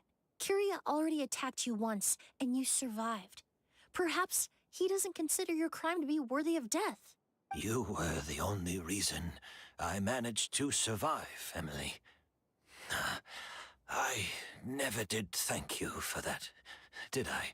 So he's already dead. Even if I wasn't there, Tainari was also in the vicinity. He would have been able to help. Is that so? I suppose I'm a very fortunate person then. I have exceptional students, caring friends, and the respect of my peers. If it is indeed my time to go, then I'll die without regrets. But Kyria has nothing. Yelena is gone. Now, his enemies are too. It really makes you wonder if there's even a reason to keep on living. If you really want an answer, I suppose you'll have to ask Kyria himself once we finally catch him. Well, I hope it all goes well, Emilie. There's something else I'd like to ask of you. With everything that's happened, holding the exhibition is off the table now. But so many flowers were transported here for the show, some of them thousands of miles away from their homeland. I can't let them wither away with no one to care for them. Whether Kyria gets to me first, or I'm sent back to Fontaine to stand trial, I won't be around to look after them. I've always cared so much about the flowers. I know it's a lot to ask, but could I entrust them to your care? Of course, Master. Really? Oh, I'm glad to hear it. Now I truly have nothing to worry about. Oh no, is he gonna commit suicide? Sheriff Sham still has some questions for me, so I've gotta go. Go ahead. Best not to keep him waiting. He can be quite impatient. You're gonna kill yourself, aren't you? I'm sorry, Master.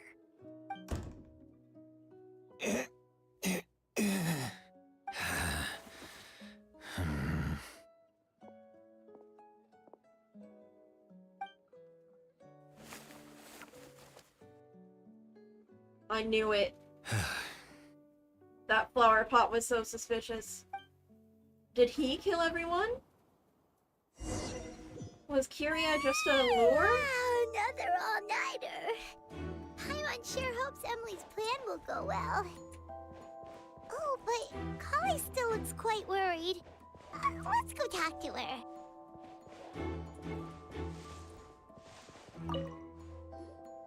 Emily still isn't back. I hope she didn't run into any trouble.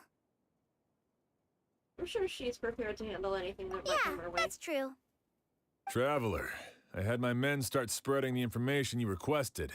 The crowd is gone now too, but I have to admit, I'm not really sure what's going on. After listening to Emily's plan, I started getting the materials together and arranging personnel. I barely had a second to spare last night. To be honest, I'm still not sure how the crime was committed that night. Pretty simple, actually. Glaze The lilies. key clue was right in front of us the entire time. Feel like you've been waiting to say that for a while. Let's go. We'll show you where the culprit hid a goose.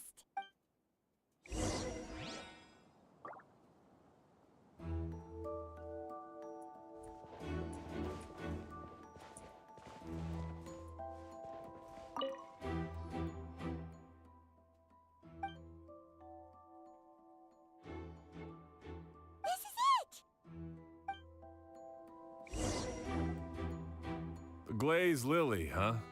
I think I've heard of it before. It's a flower from Liyue, right? It only opens at night. Well, did you know? It only blooms at night. Emilie, you're back! How did it go? Exactly as expected. A flower that only blooms at night. Ah, like the Neelit Pala lotus. Yep. Exactly. Although the Neelit Pala lotus wouldn't be a good substitute in this scenario. When it's closed, the gaps between the petals are too large. That's why Kyria chose the glaze lily as his mechanism. He would start by preparing an agouti sample.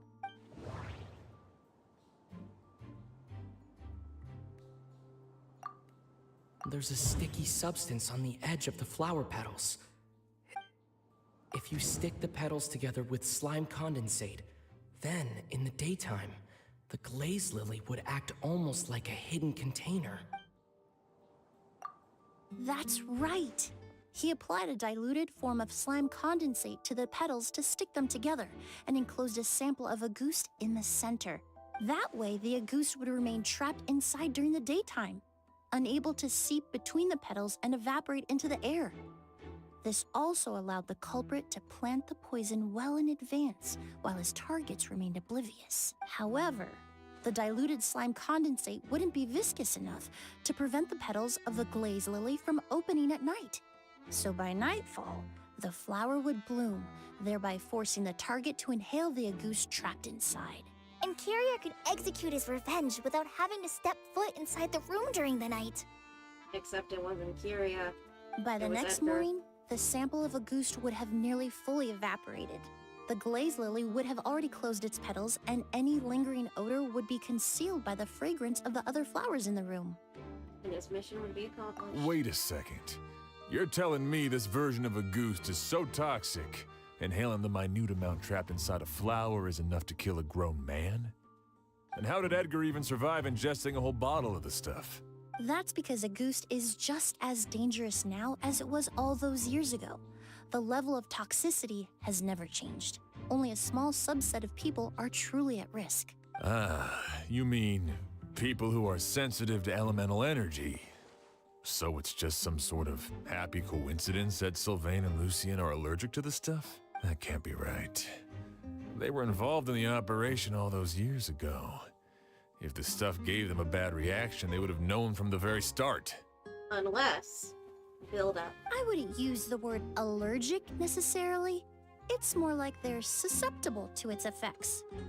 But that distinction isn't important right now. You can think of it this way. It's not that Sylvain and Lucien are innately sensitive to elemental energy, but that Kyria found a way to ensure that they would be.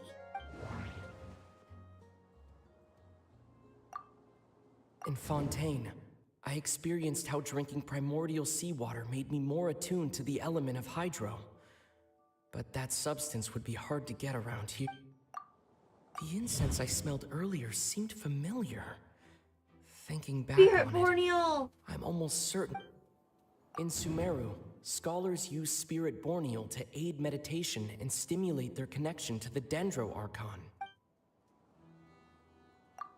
Alchemically produced essential oils, the primordial seawater that caused unrest in Fontaine not too long ago. All of those are substances that can heighten your sensitivity to elemental energy. Spirit Borneal. That stuff gave us a lot of trouble when we first came to Sumeru. Ah, yes. I definitely remember that. In Sumeru, it's not uncommon to use incense indoors, so its presence wouldn't arouse suspicion. The flowers in the room could also serve to mask the scent. Flowers were pretty important to this plan, huh? The glaze lily is native to Liyue. It would be completely unnatural to have one here in Sumeru if it weren't for the exhibition. What a coincidence. Coincidence? I think not! Actually, it's not a coincidence at all. It was a trap. No wonder he was willing to pay a small fortune to rent out the hotel. He planned to kill them and then himself. He probably used the mora Yelena left him, don't you think? That money was supposed to set him free, but in the end, it was just a tool for his revenge. There's a saying among forensic doctors in Fontaine. Every step you take leaves a mark. But up until this point, we haven't been able to detect any trace of Kyria's activities. That's not because he was coming and going undetected, or or because he's some kind of evil spirit? Because Kyria wasn't never here at all. It was Edgar. But because he's been disguised as Or- someone else oh! this entire time. Disguised. He took Edgar's identity. Creating such an intricate mechanism out of a glaze lily. Setting up the spirit Borneal in advance. And arranging for Sylvain and Lucien to stay at the hotel. It all points to one person. The expert in charge of the entire exhibition. The Mora spent to rent out the hotel. The way the Auguste flower was cultivated. The method used to disguise his appearance. It all points to one person. The boy who inherited Yelena's legacy. Her younger brother.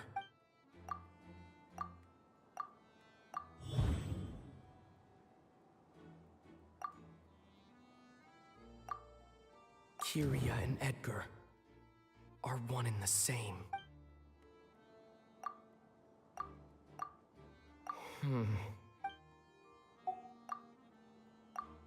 But Kyria was only in his teens back then. He wouldn't even be 40 years old by now. Edgar's lived here for so many years. Even if he changed his appearance, going that long without giving anything away, it would be impossible. Bad news, Sheriff. Mr. Edgar was attacked. What? A dark shadow-like figure just ran out of his room. It was giving off a really ominous aura. But before we could even react, the figure up and disappeared like some sort of ghost or something. By the time we got a look inside the room, Mr. Edgar was gone. That's because it was not Edgar. Do you think Kyria kidnapped him? I need you to think very carefully about this.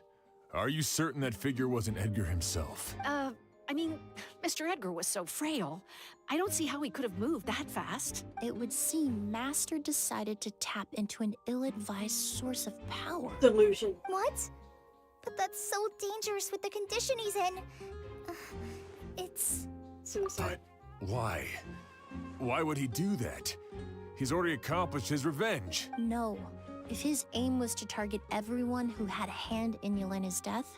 If he left Sylvain alive yesterday, not out of a desire to see him suffer, but to confirm the truth about why Yelena chose to die... Then there's still one target left. Oh no. Oh no, no, no, no. The shadow-like figure ran in the direction of the elevator, and my partner immediately chased after them. We should hurry before they're forced to confront each other. Where in the world did he go? Let's ask the merchants nearby. They're all cowering. Ghost! It's a ghost! It's all right. Please, calm down and take a deep breath. Can you tell us what you saw? I saw a black shadow. It ran right past me. Tattoos. How could something like that happen in broad daylight? Delusions.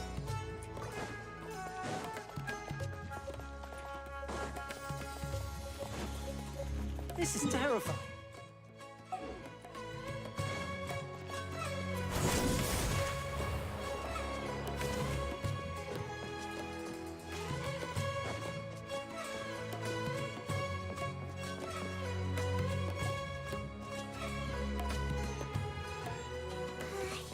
If we go any further, we'll be out of port almost. There'll be hardly any witnesses. It's all right. I can detect a faint whiff of the scent from here. I would say he passed by this location not too long ago. It's this way. Please, follow me.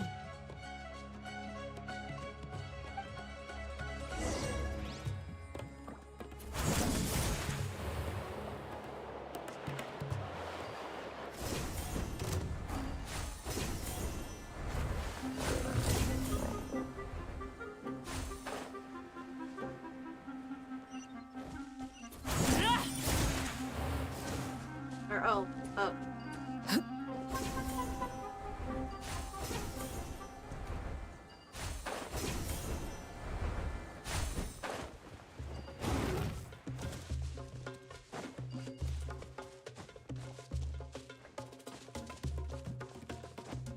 I don't know what I was supposed to do, but I'm gonna do it the manual way.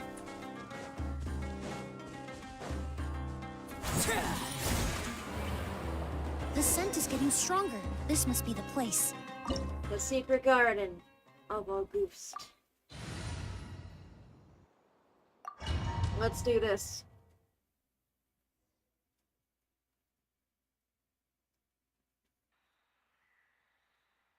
Oh!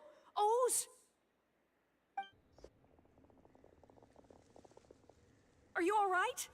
Were you attacked? No. No, I'm all right. I was just chasing after that figure, and then all of a sudden, I didn't feel so hot. Let me take a look. The air definitely feels heavy. It smells nice, but for some reason, it's hard to breathe. Oh no. This feeling, I've encountered it before. The delusions. Everything looks all right.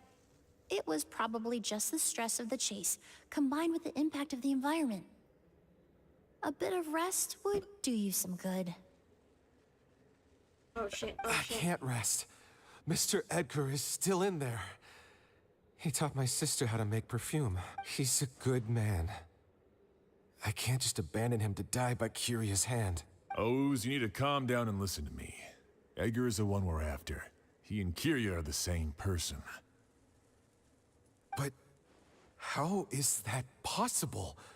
I thought you said Kyria was in his 30s. Mr. Edgar is 70-something. Changing your appearance to look decades older, that doesn't seem possible. Oh, it's easy. With the delusion. That's precisely why he had to resort to extraordinary measures to age himself. Kyria used a delusion to bring back the Auguste flower, corroding his body in the process, just like his older sister.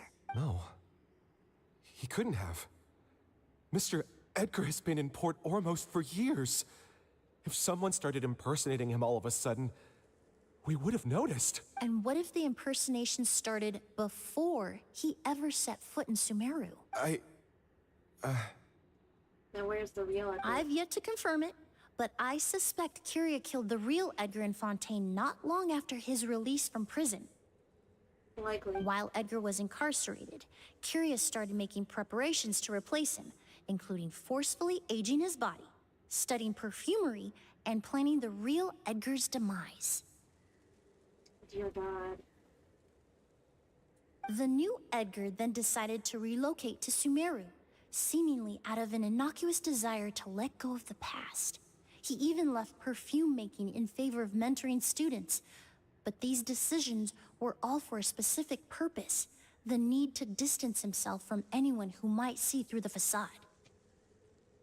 Clever, clever. And Sumeru fit the bill to a T, with no one around to question his identity. All he had to do was grow a beard, don a pair of glasses, make a few minor alterations to his appearance, and everyone would believe he was exactly who he claimed, Edgar, a perfumer from Fontaine. As the years went by, he removed his disguise little by little and continued to refine his skills. It would have been a gradual process, one that ensured no one around him would notice anything unusual.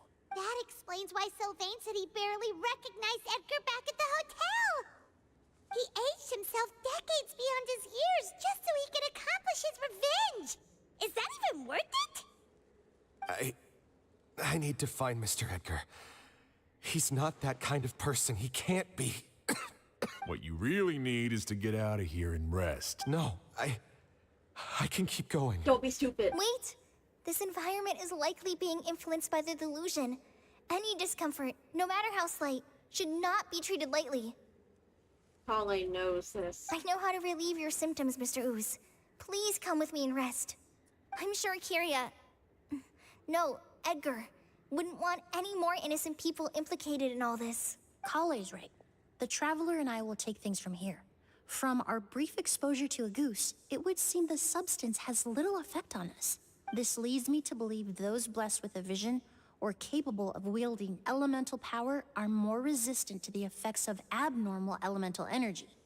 In other words, this environment doesn't pose as much of a risk to us. Actually, now that I think about it, this stronghold likely has multiple points of entry. If the target were to escape from a different point of entry, that might allow him to evade capture. I hate to trouble you, but we need people to survey the perimeter.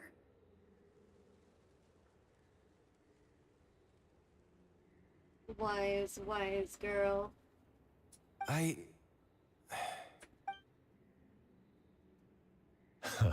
Thanks. Hear that? We're heading out. There's work to be done. Ooze, head back to Port Ormos and start gathering reinforcements. Got it. Traveler, Emilie, Paimon, please be careful. For someone whose only purpose in life is revenge, there's no telling what they'll do when there's no reason to move forward. Yeah. Don't worry. This isn't the end. Not for us or for Kyria. I do wonder, though. We're not going to let a goose kill anyone else. It's time for the mythos to fade into obscurity.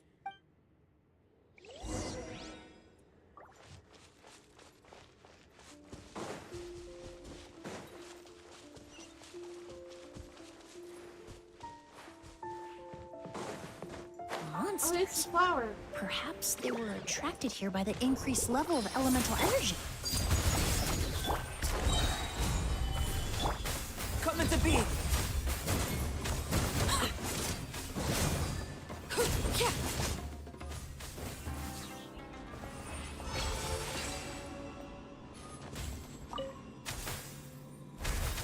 I've never seen these seeds before. They must also have been created with the power of a delusion.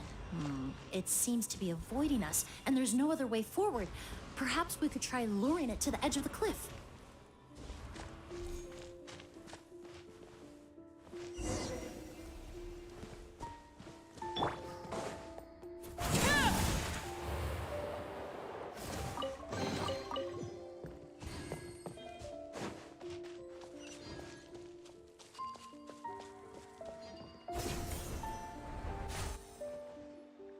Whoa, look at all the Auguste flowers! They're pretty flowers. There are so many of them. I can't believe a single person did all this. Must have taken a lot of time. 20 years. I fear that statement is truer than you know, Paimon. Using a delusion comes at a cost. Not just time, but the time you have left to live. But why would Kyria need this many Auguste flowers? He only needed a few bottles of Auguste to carry out his plan, right?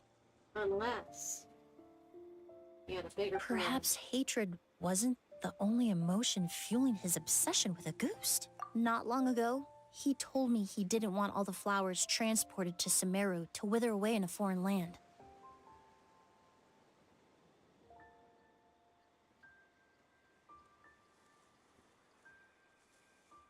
But Kyria betrayed Snezhnaya, abandoned Fontaine, and lived his entire life in Sumeru under the guise of someone else. For someone with nowhere to call home, perhaps dying among a bed of Auguste flowers just like his sister is the best homecoming he could ask for. It's so fucking sad, man.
Laid bare. Solidify!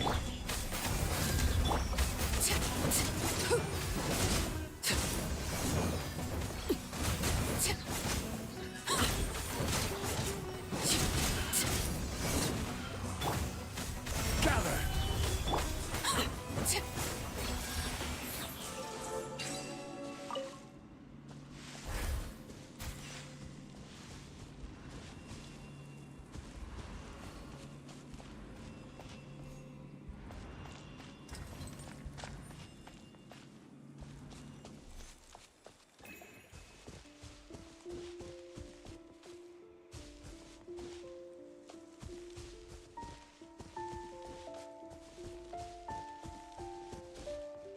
A plant that destroys seeds. Huh. Quite the ecological marvel. Let's head back to the place where the seeds first appeared. Interesting. So I gotta navigate. Heard of this seed.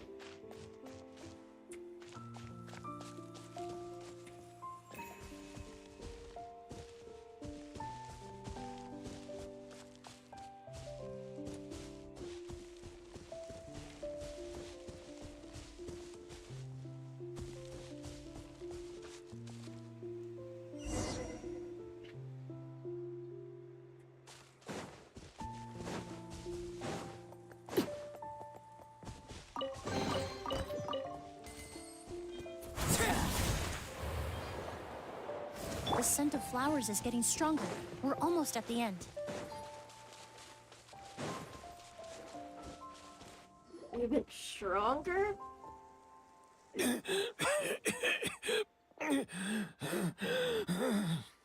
scent of flowers is getting stronger.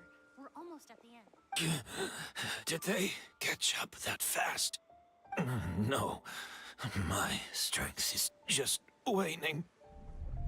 The delusion.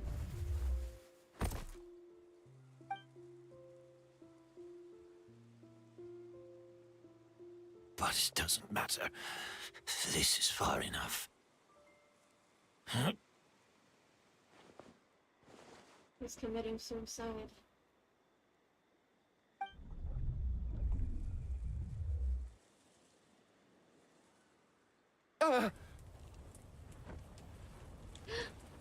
The teenage boy. This is a garden of Auguste flowers. But it's not mine. It's the one that was set on fire all those years ago in Fontaine. Yelena? Yelena! Elena. You tried to hide it from me, but I always understood. The reason why you continued to use the delusion, the reason why you set your garden on fire, it was all because of me.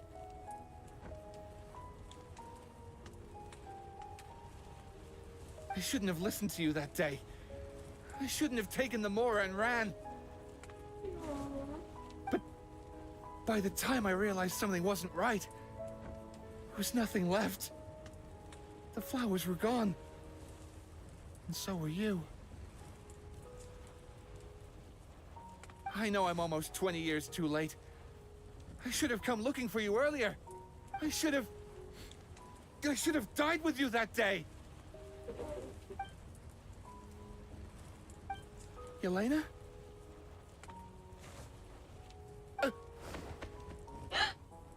She didn't want to. Yelena!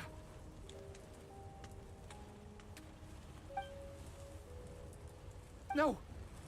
Don't leave me! Please! Yelena! Oh.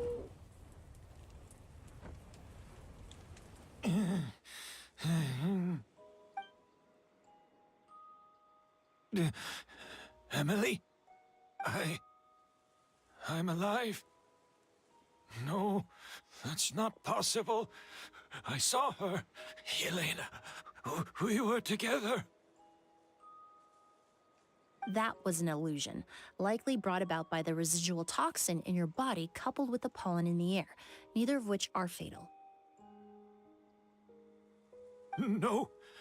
The amount of Auguste I drank, it should have been enough. Oh, that's what she was doing with the flower pots. She switched it. A fake? But how? We started making the preparations last night with one goal in mind. To create a perfect accord. A perfect accord. The accord is the basis of perfume making, the product in its most primitive form. Ambergris mixed with cedar wood, rounded out with a base note of agar wood. This is the scent of leather? Exactly. We're unable to extract essential oils from leather, but by combining other raw materials, we can recreate its essence. That is the purpose of an accord. Does that mean you can recreate any scent in the whole world? I'm afraid not. Certain fragrances in this world are simply one of a kind. That quality is what draws people in and fuels their obsessions. Their obsessions. If I wear a goose to the ball, I'll also be one of a kind. Their delusions. It doesn't matter how much it costs. I have to buy something better. This fragrance will be one of a kind, no more. Myths can be deconstructed, miracles can be recreated. All it takes is skill, experience, limitless exploration, and a little patience.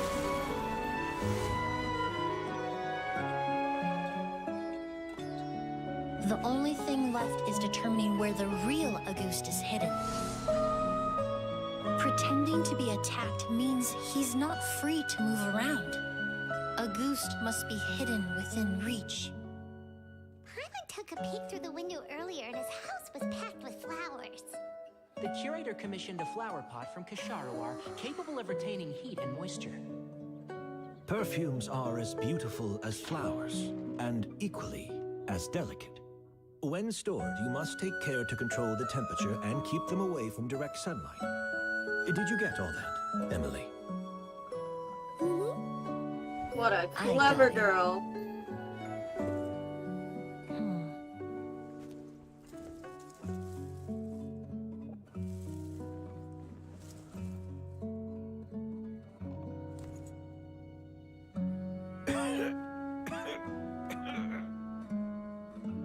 Did you hear?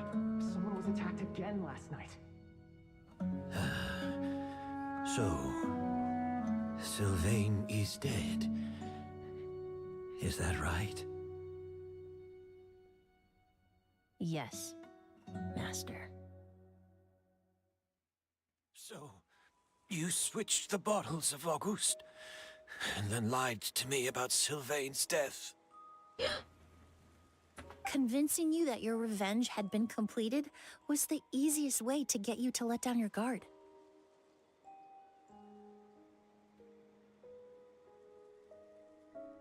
Gasp.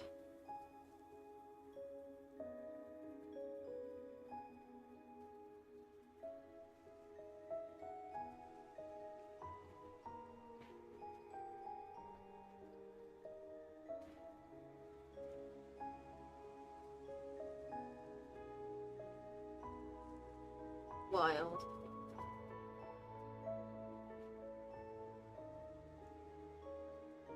I knew that she switched it out, but I didn't know Sylvain survived. Impossible.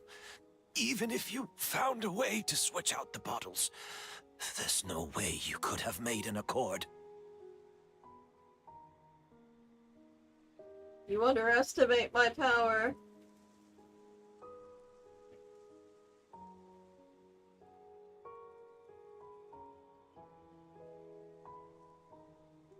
If Auguste was so easy to replicate, Yelena wouldn't have. It was a combination of rainbow roses, glaze lilies, and Cecilias. Those ingredients would have conflicted with each other if you tried to combine them in the past. Oh. But recently, we found a way for them to work together.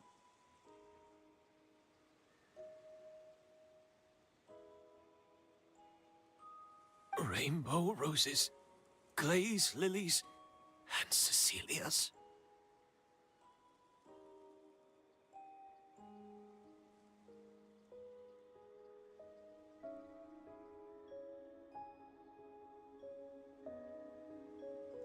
Auguste was created over 10 years ago.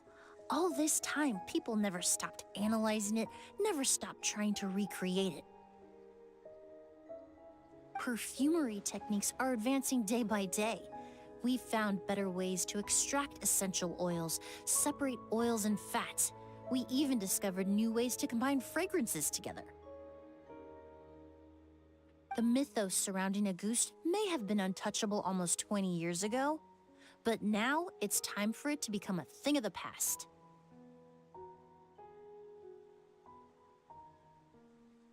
The past. You've been working as a perfumer for all these years. You should have always known that it is possible to make an accord, even if only in theory. But the meaning you assigned to a goose became so inflated, you allowed yourself to get lost in it, just like the perfume mania that captivated the public all those years ago.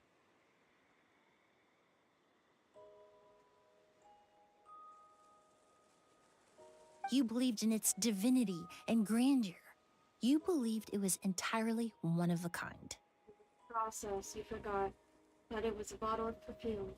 Nothing more. Your obsession with the goose is also what allowed us to predict how you intended your plan to end, and to make preparations in advance.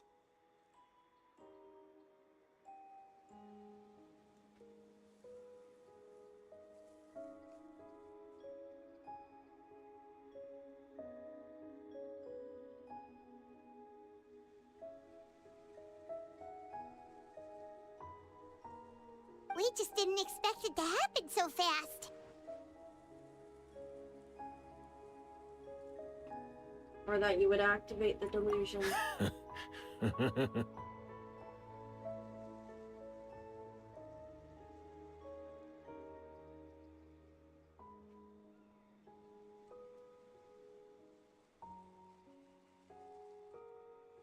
Well, you hit the nail on the head now, didn't you?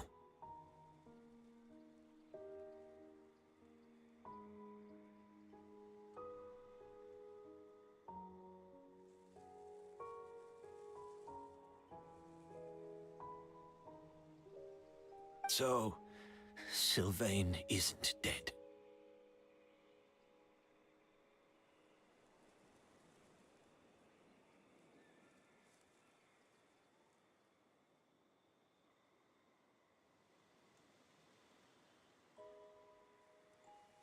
Since you've been preparing your accord since last night, I assume you've also figured out my method, then.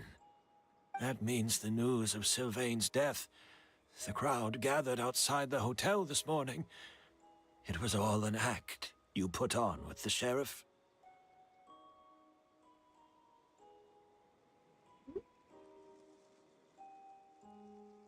Yes. If we hadn't, you might have resorted to the delusion out of desperation, or continued to use your spirit borneal and a goose combination to wreak havoc. Who knows? Maybe I would have just offed myself then and there.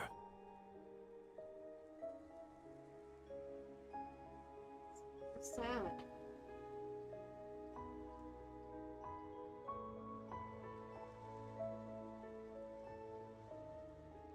I know if you had things your way, you would carry the truth of Edgar's demise and the secrets of this garden to the grave, but I'm sorry, Master. I don't want to see any more death. Sylvain only inhaled a small amount of poison. He's being detained as we speak.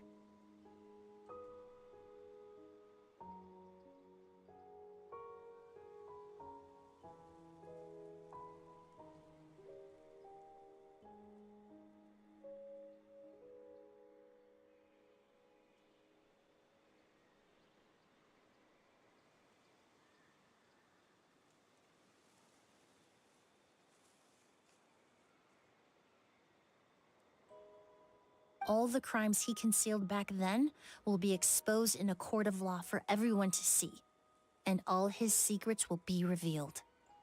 The same goes for you as well. Is that so? Well, I suppose I'll be spending the rest of my days in a prison cell then. Whoa, he accepted that kind of fast. I don't feel the need to justify my actions, nor do I intend to repent for them. I did what I set out to do. I may have lost in the end, but it was my choice every step of the way. And if I could do it all over again... But there's no going back, is there? Kyria. Careful, everyone. This environment is dangerous. I'll lead the way. Stick close and hurry up. We can't let Edgar die. Looks like I'm almost out of time. Although, I do have one final question, Emilie. Of course, Master. The combination you used to make your accord. How did you figure it out? The scent of a goose is complex and varied, yet the main ingredient consists of a single variety of flower. Oh. So, as I was analyzing the sample yesterday, I got to thinking, what if the scent of the Auguste flower was already imbued with that complexity during its cultivation? You're saying Yelena designed Auguste to have the scent of multiple flowers? Rainbow roses, glaze lilies, Cecilias. The perfumers of the past knew that if you combine their essential oils directly, they would just cancel each other out. It was a conundrum they could never solve. But if you cultivate a new flower species that intrinsically carries the unique features of those three scents, you can bypass that issue entirely. It goes without saying that for that time, this idea was a stroke of genius. Indeed. Rainbow roses, glaze lilies, and Cecilias. Those really do seem like flowers you would choose. Oh. Yelena.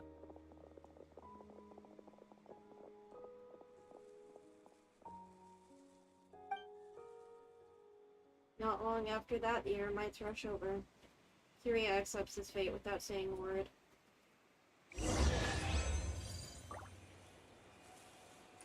Damn. I really wish they went into Kalei's backstory and actually addressed that, and that she got to talk to Kyria when she knew he was Kyria. Oh, a letter. Hotel de Board.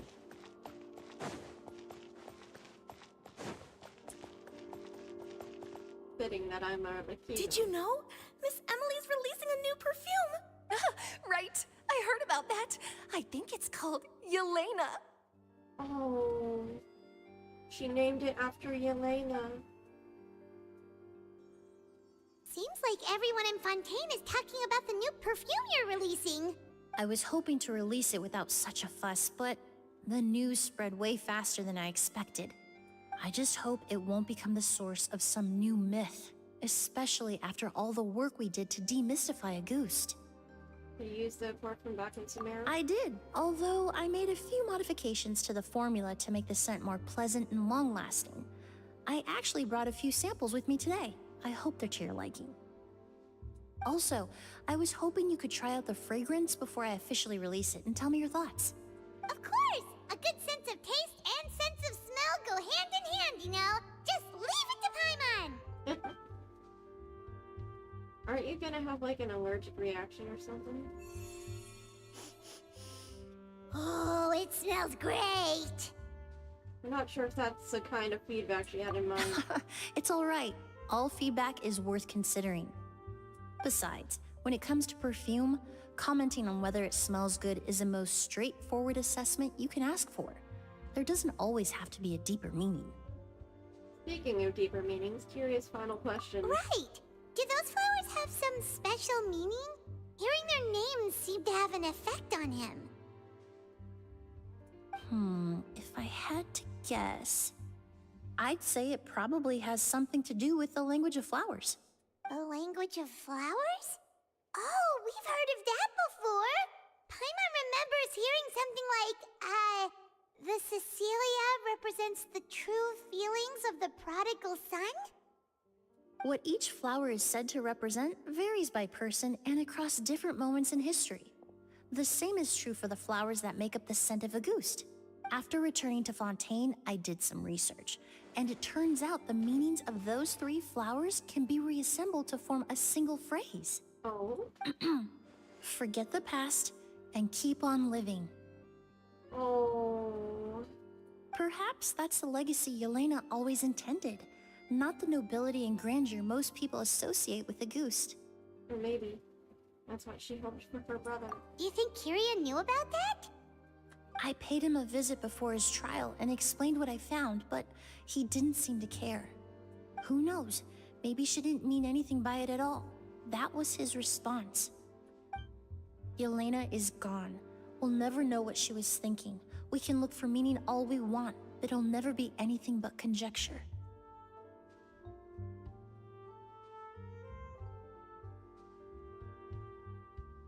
Even if that is what she was trying to say, I would never be able to forget her. Avenging her death? That was the meaning I chose for my life.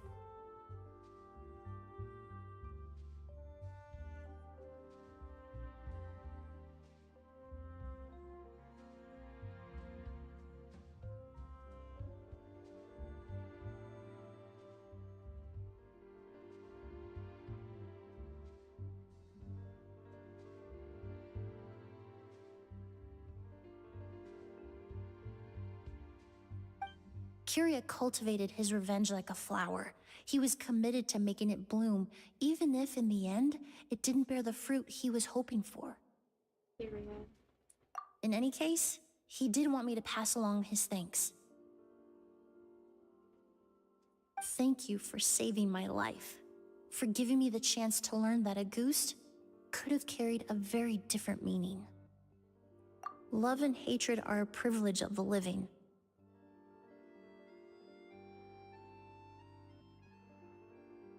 When someone dies, their thoughts, feelings, and intentions die with them. In that sense, what a Goost truly represents in the language of flowers will forever remain a mystery.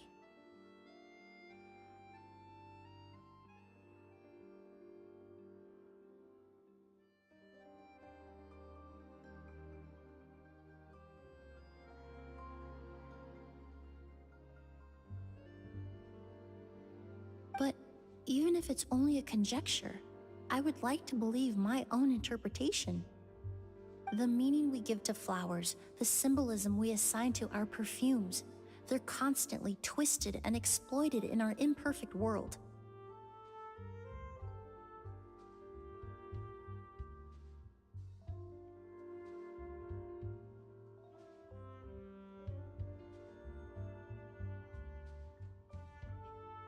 Deep shit. And yet, at the very outset, they're born from the simplest and most beautiful desires we hold in our heart.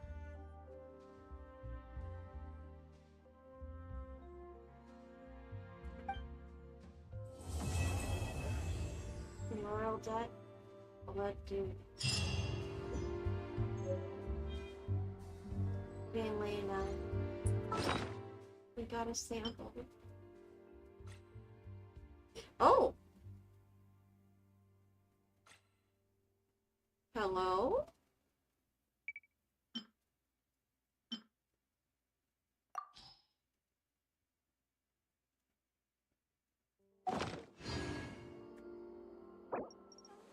It's a gadget. Key ingredient in fine dining.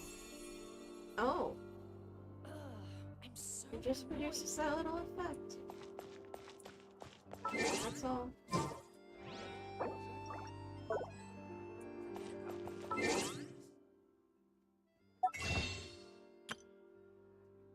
Oh man, what a story behind all that. Alright, the next quest. Oh lord. Yume Mizuki's is no doubt gonna be intense, and Skirk's is gonna be more heavy. So let's have hopefully a refresher with Escoffier, and since we're already at Hotel de Board.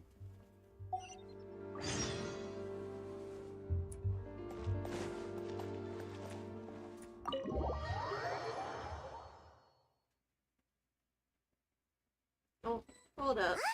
Is that Davia over there? Oh, it's been a while. Let's go say hi. Yeah? Oh, hello. But hold on. A friend sent me a thing.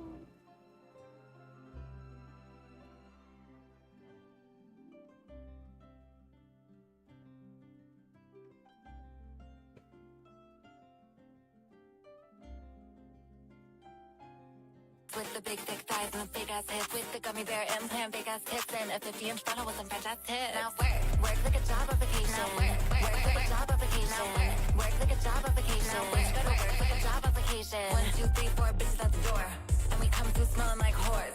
With the pink sun gun and the Dior bitch trying to get big phone, trying to get Forbes. And you shop in BOGO, all the rich thick boys call me Coco. Bitch, I'm setting up the El Pollo logo. Just looking at where Not Cry is going to be located. With the big thick thighs and the big ass hips, with the gummy bear implant, big ass tits, and a 50-inch bottle with some French ass tits. Now See y'all in Odd Cry. Technically today, not tomorrow.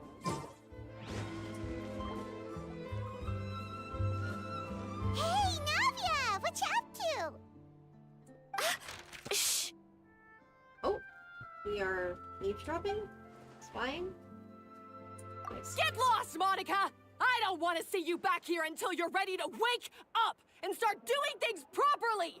Right now, you're a disgrace to my kitchen and to the Hotel de Boer name! Oh, damn.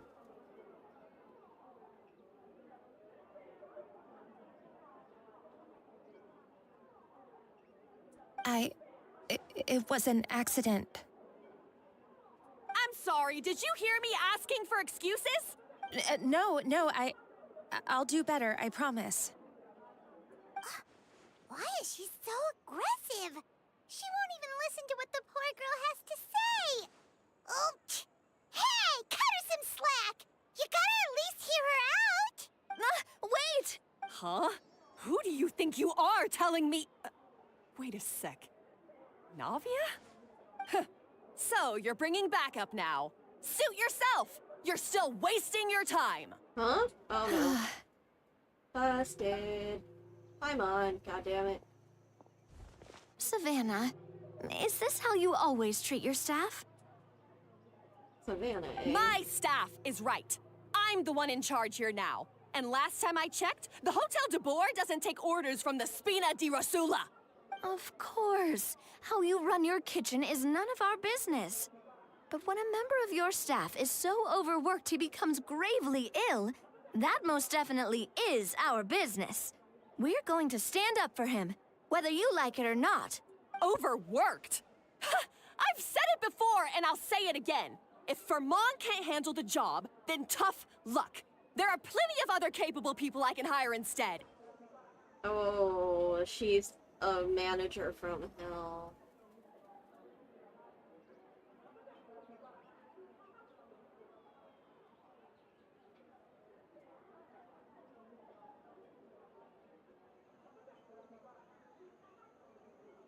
But Philmont can do the job, he just...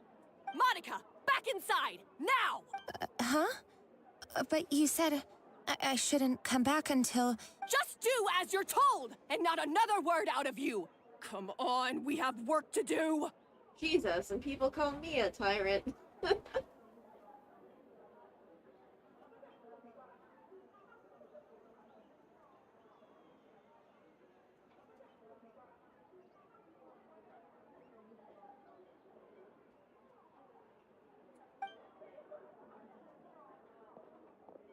Wow, what a horrible person! Sorry. Looks like I've dragged you into some drama again. Indeed you have. So, Savannah, was it? Her name is Savannah. She's the new head chef at Hotel de Boer. Ever since she took the job, she's been enforcing a brutal work regime and putting a huge amount of pressure on her staff. One guy was so overworked, he collapsed from illness. He's been bedridden for days, and he can barely even talk properly. Dear God, woman. How hard do you have to run people? For him to collapse and be bedridden for days, but also can barely even talk properly? Even after days? I'm sorry. I'm sorry. It's all my fault. I don't deserve to be a chef.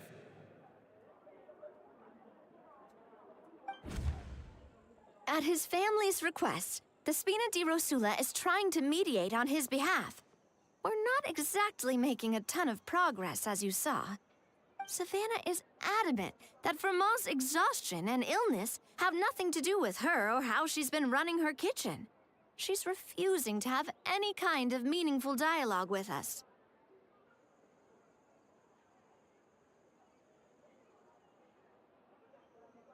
Our next thought was to talk to the other chefs at the restaurant and get a better idea of their working conditions.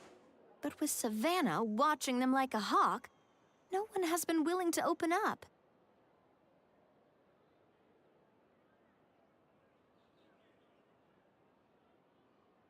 And that's why I'm here, doing it the old-fashioned way. Camping out, watching, and waiting for an opportunity. And then you were gonna approach Monica? Oh, shoot! It all makes sense now. Sorry. Paimon should have thunk before she spoke. Did Paimon ruin everything? Maybe. Oh, no, not at all, Paimon. Honestly, the way she was laying into Monica, someone had to step in. I'm sure I would have piped up if you hadn't.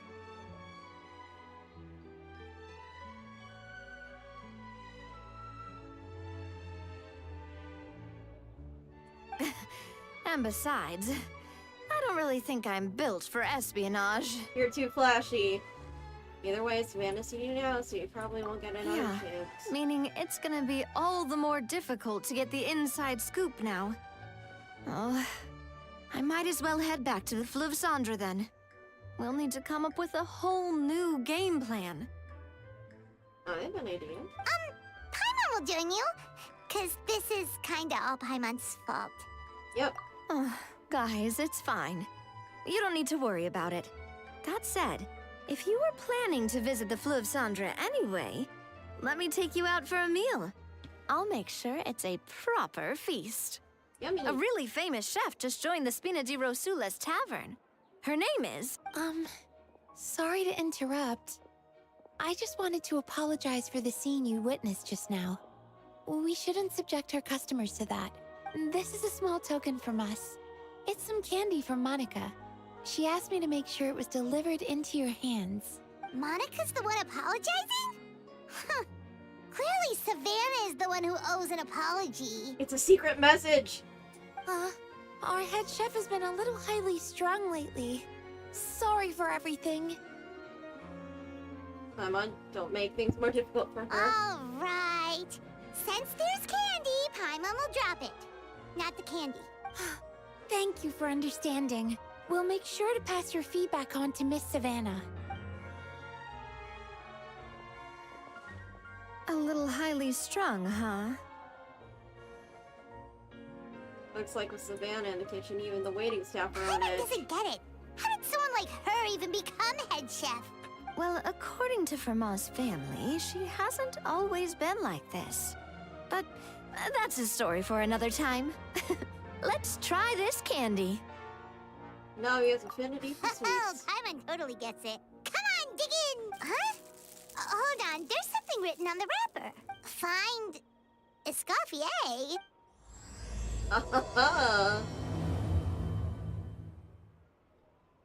Escoffier? Could this mean... Huh? You know that name, Navia? Yeah. Let's stick to the plan and go back to the Flowerfeather for now. That's where we'll find Escoffier anyway.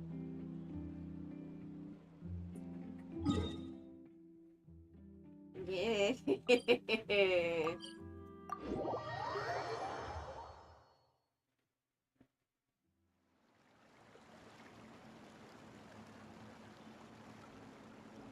So, who is this Escoffier, anyway? Well, for starters, she used to be the head chef at the Hotel de Boer. Before Savannah, she recreated the legendary Gâteau de Boer and restored the restaurant back to its former glory. Then why the hell would she kick Safe out? to say, she's the most renowned head chef in the Hotel de Bour's history. After the culinary genius Modeste himself. Gâteau de Bourg. That's the super exclusive cake that they only sell a few slices a day, right? Wow. Why the heck would she let Savannah take her place? Well, apparently, the Hotel de Bourg was reported for a safety incident. Someone claims that the kitchen was adding an illegal substance to their menu, but none of the chefs had any idea how it could have gotten into the food. In the end, Escoffier decided that as head chef, she should take responsibility, and she was sent to the Fortress of Meripede. Oh shit. The Fortress of Meripede?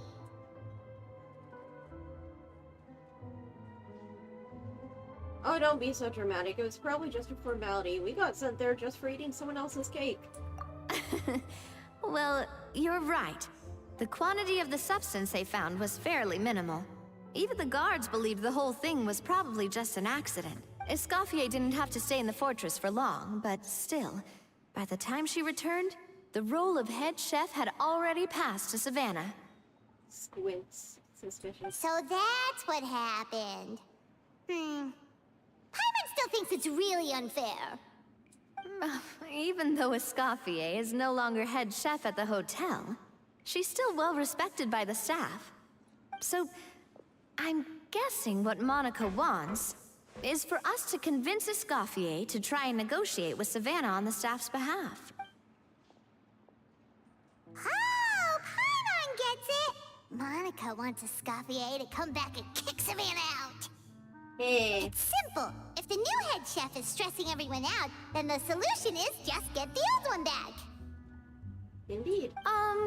Well, about that... Oh no.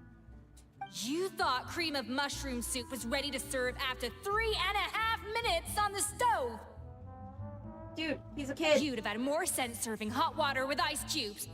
At least then, you wouldn't have wasted all this perfectly good cream and mushroom. What do you say, Hilaire? I was not expecting that voice. I'm sorry, Cream. I'm sorry, Mushroom.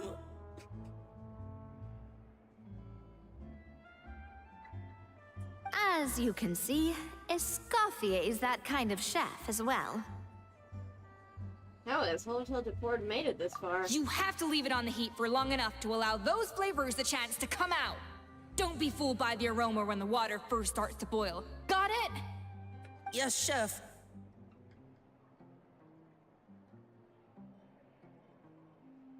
Literally Gordon Ramsay on Hell's Kitchen. Then go back and do it again. The customers are still waiting. Remember where you went wrong and don't repeat the same mistake twice.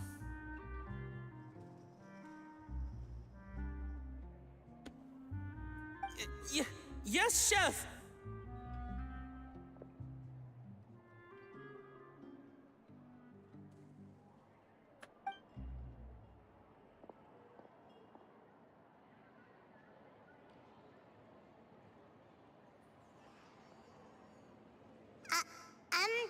Excuse us, Waiting to be served? Sorry, we're pretty busy. I'm afraid you have to join the line. Oh, no, we're not here to eat. So you're not paying customers? Then I'm afraid the wait will be even longer. It's hard to talk to Escoffier when she's in the zone. Let's take a seat. We can catch up while we wait.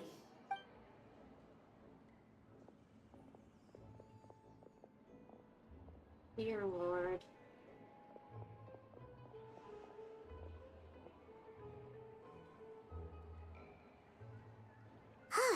Looks like the rush hour is finally over. Is it always this busy here? These days, yes. I'd say business has tripled since Escoffier joined as temporary head chef. She didn't want to go back to Hotel de Port? Well, in her words, the Hotel de Bourg doesn't need her anymore. It doesn't look like she's got any plans to go back.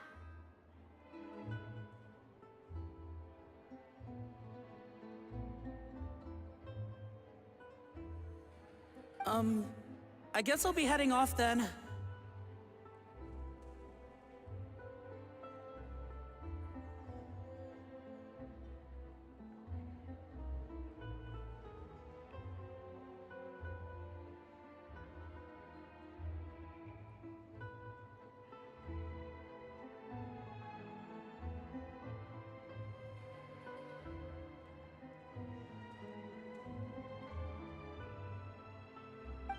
Wait.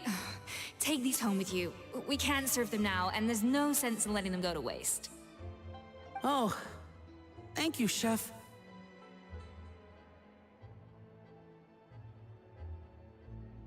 For what? Like I said, I just don't want them going to waste. Oh, and tell Fiamma to get well soon, so you're not running yourself ragged every single shift. Aw, she is secretly kind, even though she's a hellish boss. Fiamma. That's the second time we've heard that name. Who is that again?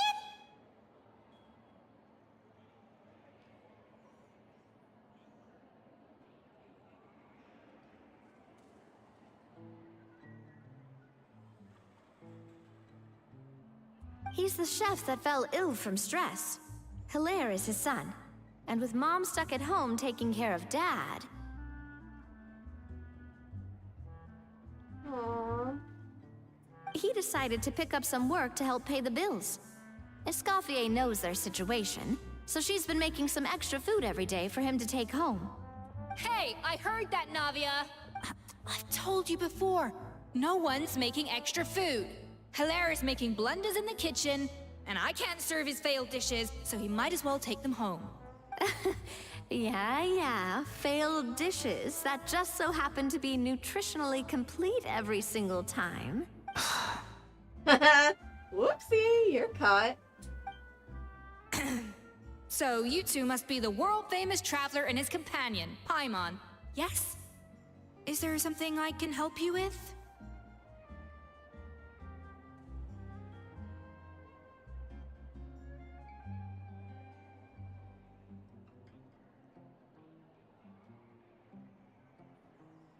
Oh, so you know us already. We'll skip the introduction then. We are here to talk about Savannah. Oh, I certainly am. The Spina's headquarters are right next to the tavern. And I've lost count of the number of times Navi has come to pester me about it. But I don't work for the Hotel de Boer anymore. And being ex-head chef doesn't give me the right to interfere with that business. Yeah, I don't know.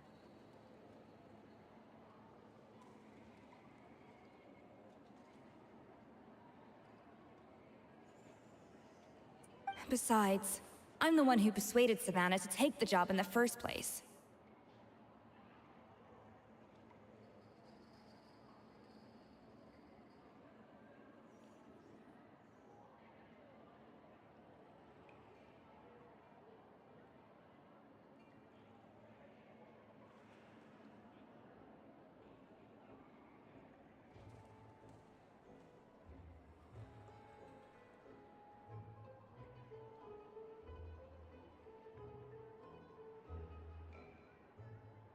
What? Why? Well, she was a much gentler person back then. A little timid, even. She wasn't at all confident that she was the right fit for the role. That's hard to believe. Are we definitely talking about the same Savannah here?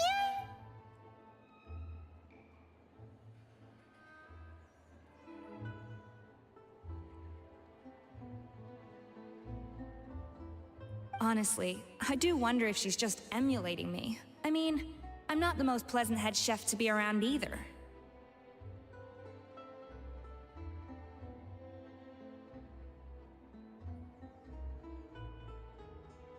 I mean, she's self-aware. Anyway, suffice to say that given the history between us, it'll be tricky for me to tell her she's doing her job wrong without coming across like a huge hypocrite.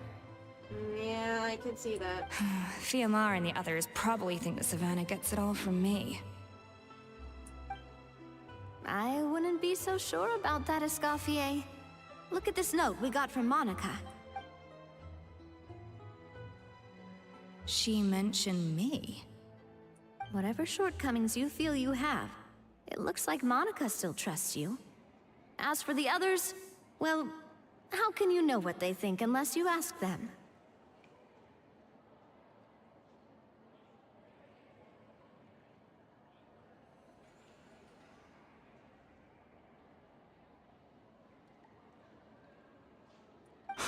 Monica.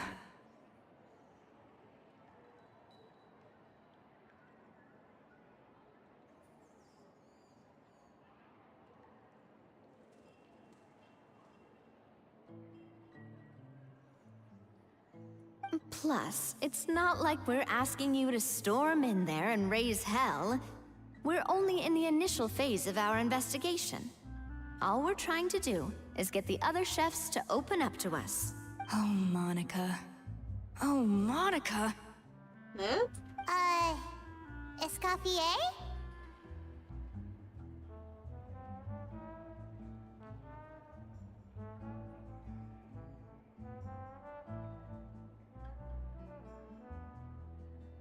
I can't believe her!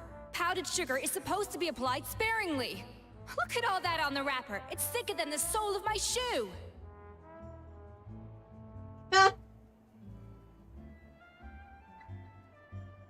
Unbelievable! I won't stand for this. She has to learn. Come on, we're going. I have a feeling Shia is very much a tsundere. Wait, so now she's, Well, whatever the reason she came up with, at least she's convinced herself to go have a conversation. Let's go catch up to her. We don't want to keep her waiting.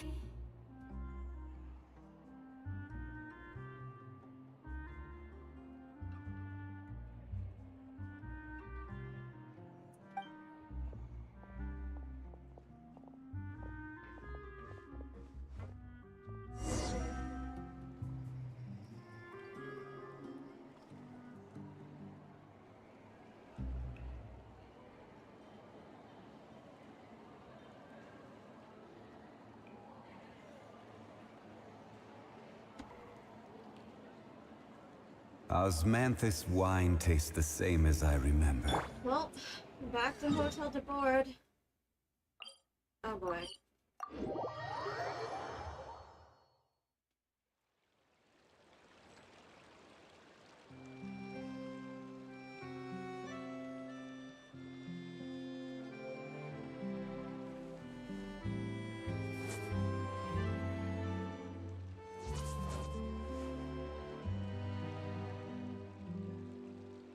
We cannot just rely on the ocean's self-cleaning ability.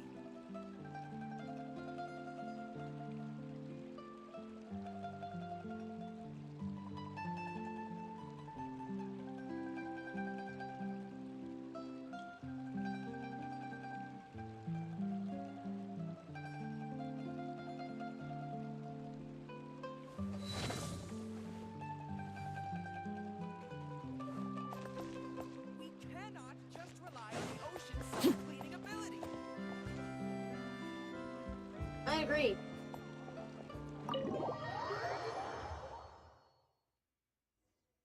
Wait, she looks like... Is that Escoffier? Escoffier's back? Yes! I've missed her cooking! I was just saying, Hotel de Boer is nothing without her. You can't match Escoffier's talent. Literally everyone. I'm sorry. I'm so sorry. Oh no. What's going on?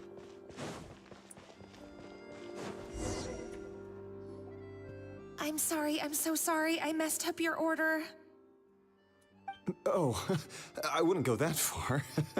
Maybe the taste is a little off, but if you hadn't brought it up, I don't think I would have noticed. But, please, you have to forgive me or Chef is gonna...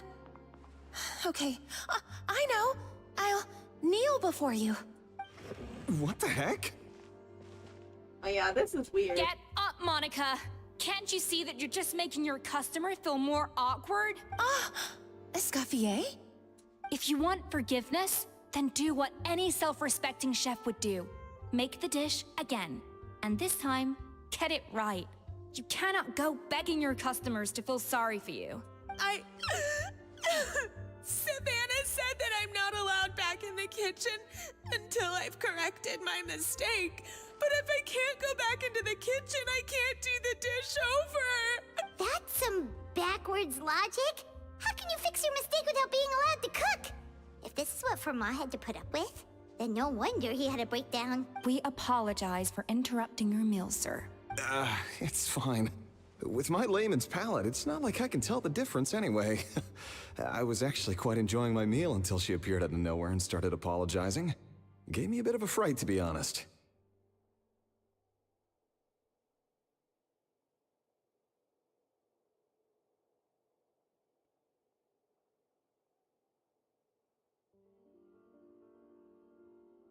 Oh, well, it's because Chef Savannah tasted a bit of the leftover soup from my pot and then threw me out of the kitchen. Gosh, that's pretty strict. Has she always been that way? I don't recall things being like this when Escoffier was head chef here. I gotta say, you're all looking a little worse for wear these days. I mean, Escoffier was strict too, but I think the difference is that her criticism was more constructive, so you knew what you did wrong and how to improve, and Savannah is just being brutal because she didn't understand what Escoffier was doing and just saw her yelling at people. Yep. And a lot of people just cannot tell the difference between actual constructive criticism, even though it is still criticism, and personal attacks. Oh boy, am I dealing with that right now. we all knew that it came from a good place. Chef Escoffier was hard on us because she truly wanted us to reach her level. But these days, whenever we make a mistake, we just get told to wake up, get your head in the game, or just do it again. And it's only gotten worse since word got out that Chef Escoffier had started working again in the Flowerfeather. Monica, you don't need to call me chef. I'm not the boss here anymore. Yeah, but through no fault of your own. What happened back then? That wasn't on you, and all of us know that. That banquet was a huge event, and so many staff were involved every step of the way. With so many moving parts, there's no way of knowing how that lumiline ended up in the food we served. Lumiline? Lumiline? What's that? Does that come from Lumitwell? A new drug from the Fontaine Research Institute, produced from an extract of the Lumitwell. Apparently it sharpens the senses, so they used it to treat people with impaired responses to stimuli. Oh, yeah, I've heard about that. They found out you can use it as a flavor enhancer since it stimulates the taste buds. Makes things pretty addictive. They also found that overuse can have mood-altering effects, and even lead to nerve damage. So it quickly ended up on the guards' list of controlled substances.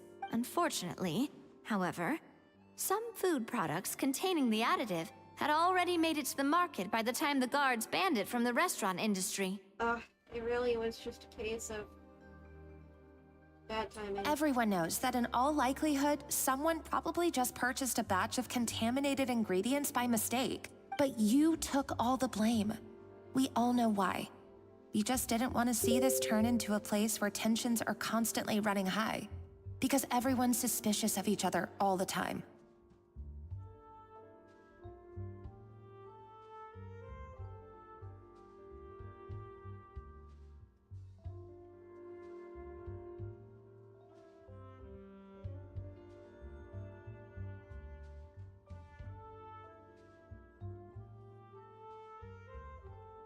And now look at you, a fry chef in the Flowerfeather.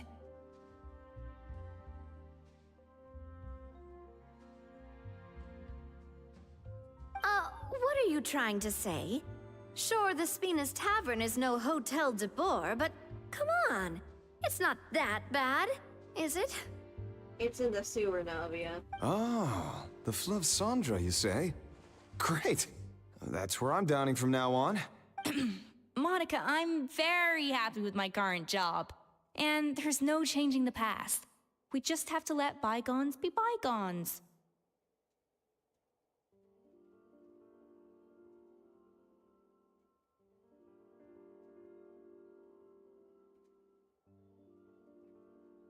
Besides, at the end of the day, I was the head chef, regardless of whose mistake it was. Ultimately, the responsibility lay with me. If only Savannah was half the boss you were.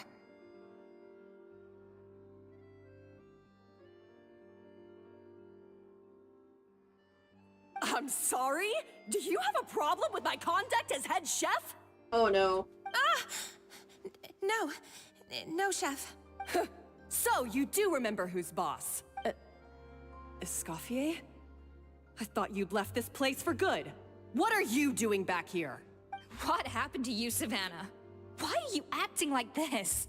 When I turned this place over to you, You made me the head chef and gave up your right to tell me how to do my job. Damn, tyrant for real. You're not the boss here anymore, so stop acting like you own the place. Whoa. Sounds like someone has a chip on her shoulder. Maybe we should give them some space. Oh, Savannah! My God, have you grown a temper since I last saw you? Have you put even half the amount of energy into improving your cooking skills, or are you still using the Pluie Lotus as an off-brand markup, thinking no one can tell the difference? That's none of your business! Oh, shit. What happened to not storming in and raising hell?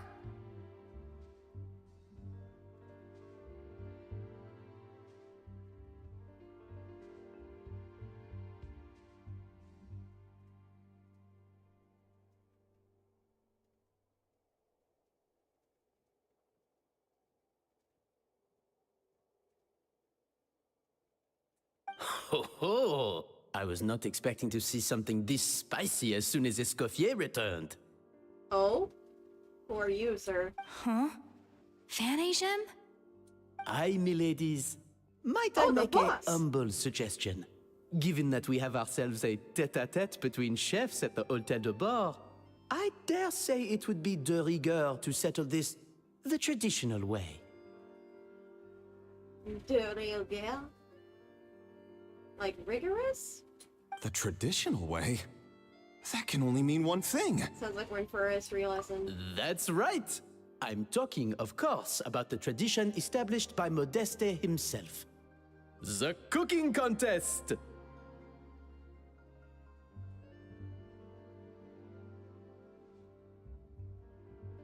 According to legend, the founders of Hôtel de Bord, Modeste and Savelli, used this method to resolve all of their disputes. Everything from petty arguments over next week's menu to disagreements over the strategic direction of the restaurant. Smart. The cooking contest would decide who had the final say. Huh. Sounds like they had a lot of free time on their hands. Ah, well, it might sound that way to us. But in fact, the cooking contest played an enormous role in motivating chefs to hone their skills, reaching new heights of excellence in the culinary arts. Interesting, yeah.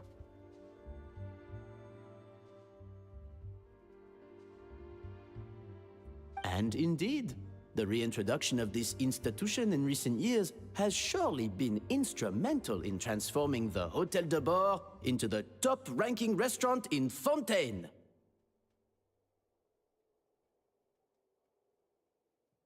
Reintroduction? Someone brought it back? Who? Escoffier. What say you, Escoffier? Surely you of all people won't back down from this challenge. It was you who put the rule in place, after all. Thought so. There's your answer, Paimon. Sure, I reinstated it, but I'm not a chef at Hôtel de Bord anymore. Isn't this bending the rules a little? I see no issue as long as both sides agree to the terms. We could simply treat it as an exhibition of sorts. Savannah, any objections? Exhibition. Huh. No. If we're going to battle it out, let's put it all on the line. If I lose, it's up to you what happens to me. I don't want anything to happen to you. But if you lose, you hand over the Codex de Bord to me. Codex de Bord? What? The Codex de Bord? What's that? Only the legendary handbook written by the original head chef Modeste. It contains all his secret recipes, including Gâteau de Bord. Oh, yeah. High It's stakes. the greatest treasure in Fontaine's culinary world. And only the present and former head chefs of the Hôtel de Bord have the right to read it. Present and former? Wait, but that already includes Savannah, though. What do you want that old thing for? You have your own copy, don't you? Don't take me for a fool. You know perfectly well what I mean. I want your copy, the original version, the one you took with you when you left us. I'm sorry, I must be missing something. You know, there's no difference between the original and the copy, right? They contain the exact same recipes. Stop trying to change the topic. What's wrong, Escoffier? Scared you're gonna lose to me? Or are you scared of me getting my hands on the original codex? Savannah, you may remember that we gave her the original as a parting gift to thank Escoffier for her years of service. Asking for it back feels a little, Oh, I'm sure it won't be an issue, as long as both sides agree to the terms. Those were your words, weren't they? Savannah is turning a huge bitch. And as for the contest itself, let's make it a bake-off. Gâteau de Bourg, per the recipe in the codex. Well, Escoffier, you against me. Are you in or out? You sound surprisingly confident. All right then, let's see how much you've actually grown. I hope you surprise me, Savannah. I'd hate to find out that all you've learned after this long is how to chew people's heads off. Believe me, I'll show you. Oh no. Escoffier, are you sure this is a good idea? You accepted her terms a little hastily. Oh, it'll be fine. Let's head back to the Fleur of Cendres so I can get prepping. I can't believe I got to witness that firsthand. I only stopped by here for a quick meal. I definitely got my Mora's worth today. You got drama. I do apologize. This whole ordeal reflects rather poorly on us. Wait, are you the boss? I'm afraid it's not quite that simple. The Hôtel de Bord runs as more of a partnership, you see. It was founded by two friends, Modeste and Savelli, and it's been that way ever since. So, while I am technically Savannah's boss, it's not really my place to interfere with the business of the kitchen. To be perfectly honest with you, that's part of the reason why I suggested a cooking contest. If Escoffier wins, it would be the perfect opportunity for her to talk some sense into Savannah. Or, of course, if she wanted to return, then... But anyway, I'm getting ahead of myself. Whatever the outcome, this contest will hopefully serve as a turning point for us. Please, pass on my best wishes to Escoffier. Well... I must say, Savannah surprised me with her confidence. Does she really believe she can best Escoffier in the kitchen? I thought she was just blowing off steam when she first raised the idea to me. No, it's too suspicious. And that special ingredient that was mentioned that got Escoffier in trouble in the first place. It's too suspicious.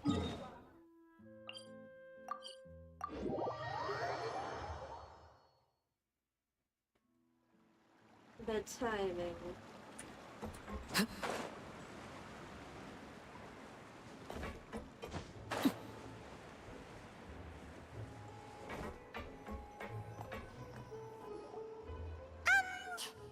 So, this whole bake-off thing kind of came out of nowhere. Was it really sensible to just go along with it? Well, I got a sense that she's holding something back. But we chefs always express ourselves in our cooking. So if she won't talk, this might be the best way to find out what's really going on with her. Huh? Holding back? Sure didn't sound that way to Paimon. Oh no, it didn't sound that way to me. Escoffier only picked up on it because she's the same way. Always closed off, never letting you know what she really thinks. Except they end up telling on themselves. That's patently false, at least where your macarons are concerned. I've been nothing but truthful with you about the disgraceful amount of sugar you use. Okay, that's one case where you can keep your thoughts to yourself. What's this Codex de Board? Oh, that? Well, it's not so much a recipe book as a diary of Modeste's adventures.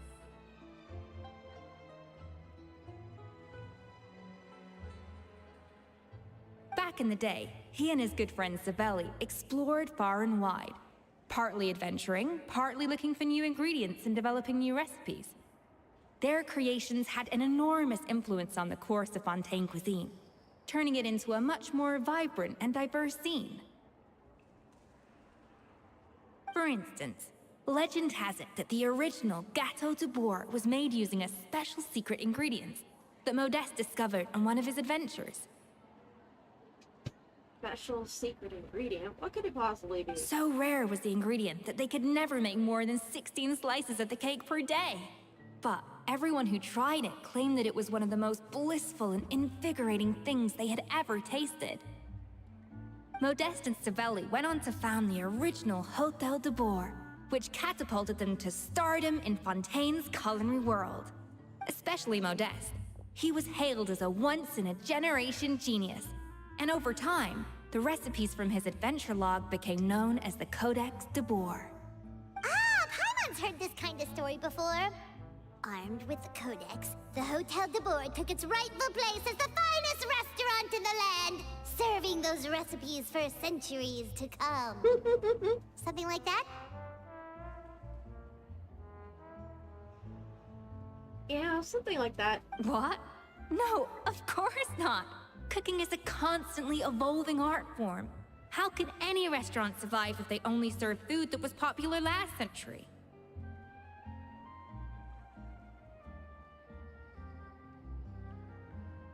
Anyway, never mind centuries. Savelli and Modeste parted ways not even 10 years after their rise to fame. Then, Modeste passed away while he was still in his prime. Oh no. And that was it. The end of the Hôtel de Bourg's heyday. It fell into decline, and for most of its history, it was just a nondescript place with a couple of cheap tables. It's only in recent decades that it started recovering. Thanks to you, I take it? Even then, it still took numerous relocations and changes of management before we finally ended up with Vanigem and the restaurant we have today. Interesting. Oh! So the Codex really isn't all that, then. Paimon figured it was like one of those mystical books they have in Liue's martial arts novels, where the main character learns all their secret powers from. You're reading a few too many books, Paimon.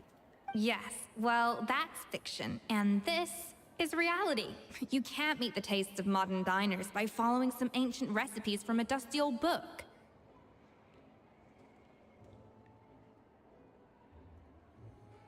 I mean, yes, but also no. Case in point. Even the Gâteau de Bourg they sell now is actually Escoffier's reimagination.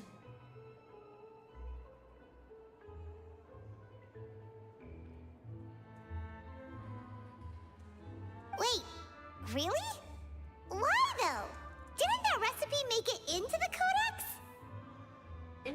Interesting. It did, but like I said, it's the dusty old book now, and the records aren't as legible as they once were. Not to mention that there's no way of finding the secret ingredient Modeste wrote about. Is it extinct? So, reimagination is right. I consulted some historical records and took what I could from the Codex. But ultimately, the Gâteau de Bourg today is my own recipe. As for why we gave it the same name and kept the tradition of only selling 16 slices a day, well, you've got Vanigem's business sense to thank for that. Definitely makes it highly sought after. Oh! Huh. Well, that kind of takes all the mystique out of it. Hey now, it might not be the original Gâteau de Bourg, but it's still the most delicious cake in Fontaine today. And who knows, maybe Escoffier's version is more suited to your palate. Just think, if the original truly was the perfect cake you're imagining it to be, there's no way the recipe would have been lost to history, right? Not to mention that the Hôtel de Bourg never would have fallen into a slump. I don't know about that. Anyway, before I left my role as head chef, I made a copy of all the recipes from the Codex, including my own improved versions, and turned them over to Savannah.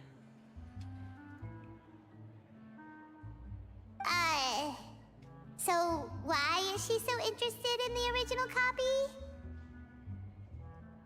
means there's secrets. Could it be a symbolic thing? Like, whoever holds the original Codex de Boer is the true head chef? Maybe. Well, it was clearly precious enough to give to Escoffier as a parting gift. Meanwhile, Savannah only got a copy.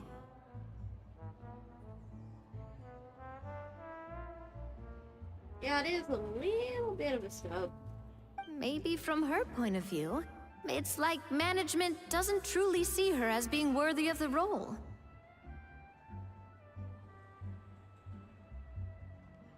You think so? The only thing is, it was her suggestion to give me the original in the first place. Well, a joint decision by her and Venegem. But still. Weird. Really weird.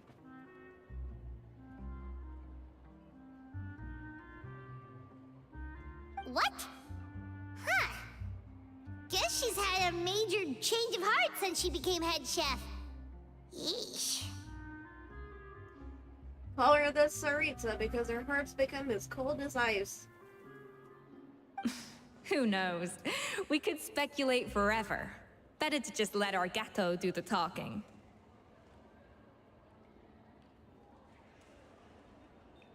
He's talking about expressing herself through cooking. It means besting her in this bake-off, and then getting her to explain herself, even if I have to beat it out of her with a spatula.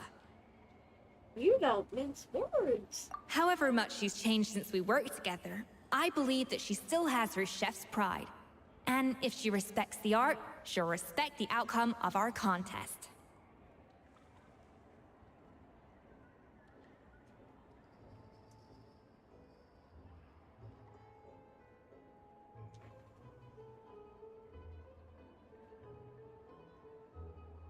Well, I'm confident that you and your spatula can get justice for Froment.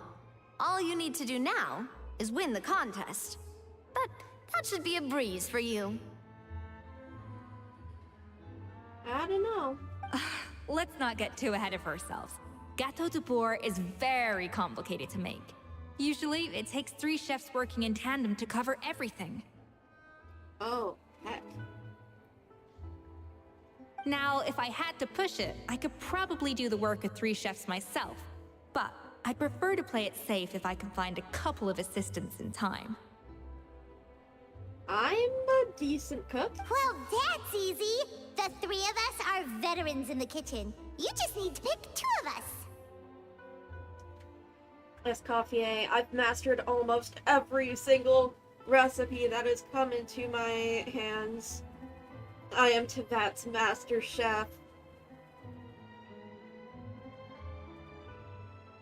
Well, I have heard the Traveler is an accomplished cook, as well as a warrior. But be warned, I will hold you to exceptionally high standards. Think you're up to the task? Bring it on. Count me in too. I've spent weeks perfecting my macarons after your scathing review. Even if it means competing against the Traveler, so be it. I'll show you what I'm made of.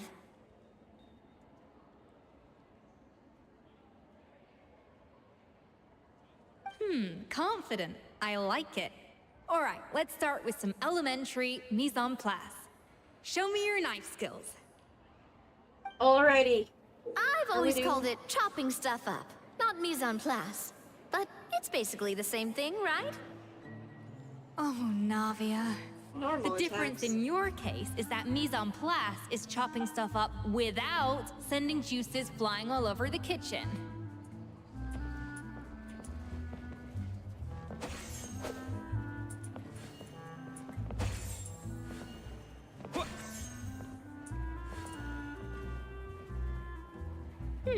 Looks like you found that easier than I expected.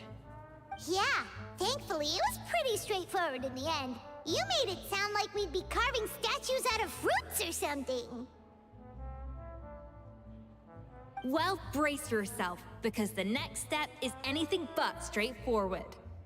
I'll be using this cold press to extract flavor compounds from the ingredients. What's a cold press? Oh, Aether.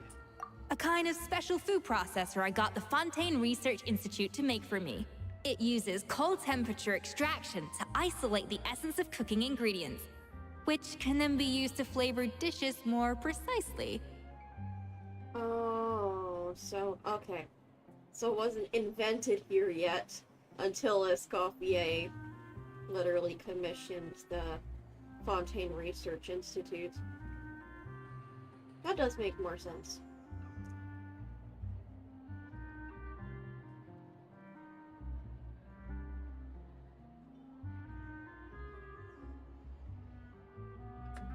But this isn't exactly standard kitchen equipment, so that probably didn't make a whole lot of sense. Let me give you a demonstration instead.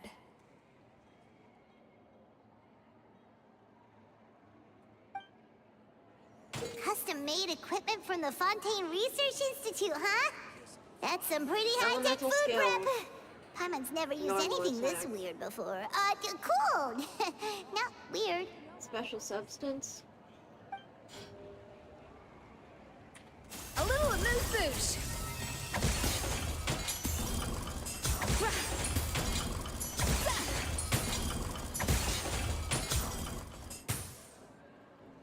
And done. These are the flavor compounds extracted from our ingredients. I processed all the fruit you chopped up earlier. Interesting. Wow! Even the smell is so much more concentrated. What next? Do we add all this stuff in? Absolutely not! Throwing everything in at once will ruin the balance of flavors. We have to go slowly and carefully to calibrate the exact flavor we want. I'll demonstrate again. Now, watch closely. Slowly and carefully. Not a drop too much, and not a drop too little.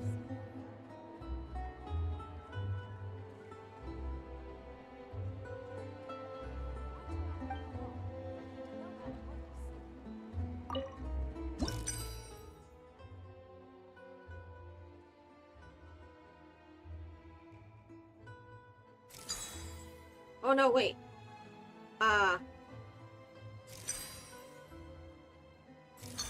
Here we go.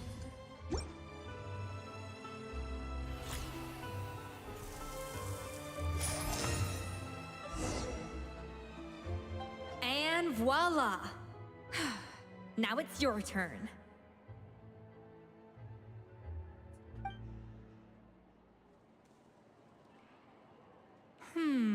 Not terrible.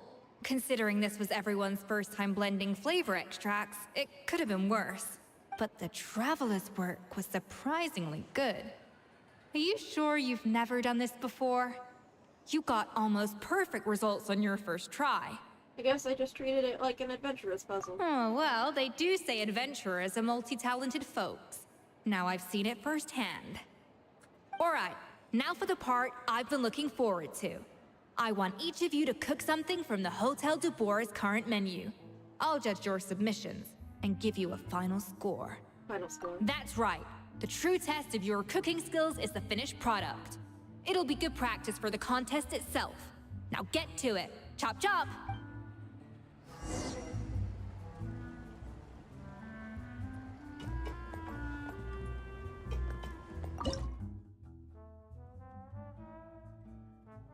Hotel de Boer. What dishes would that be?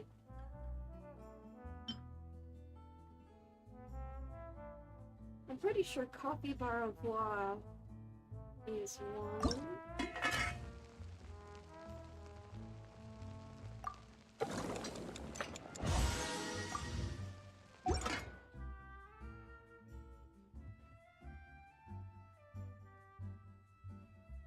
Are there any...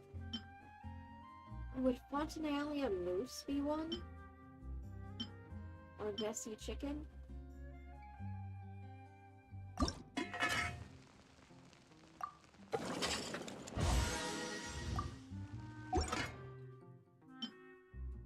No, this came from the Fontinalia Festival.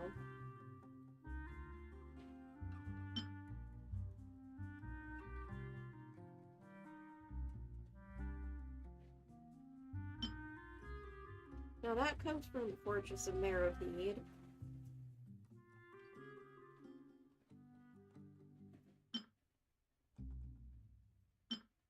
Okay, I think that should be good. How's it going? Have you picked a dish yet? Choose wisely. I expect you to present the most delicious thing on the menu. The most delicious thing?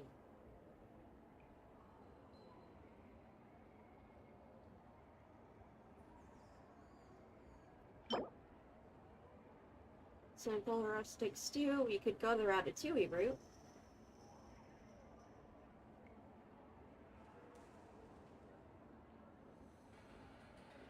Okay, I guess 4-star is not a thing we can do.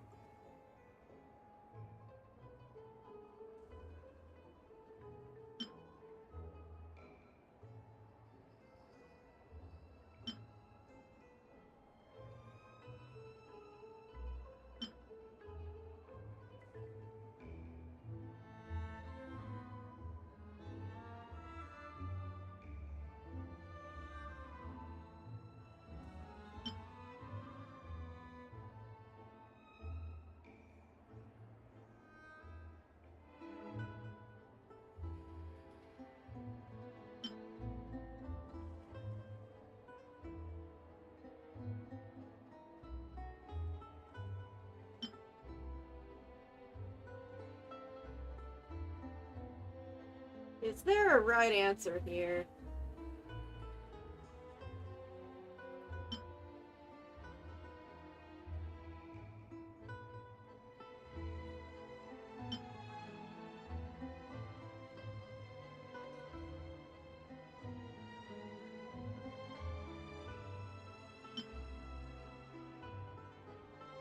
Okay, it says rich deliciousness in it.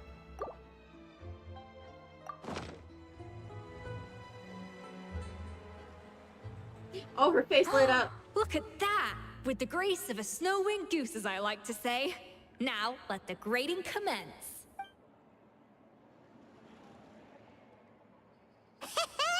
Pretty good, right?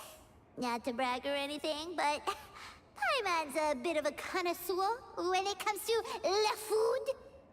Paimon. 6 points. Out of? What?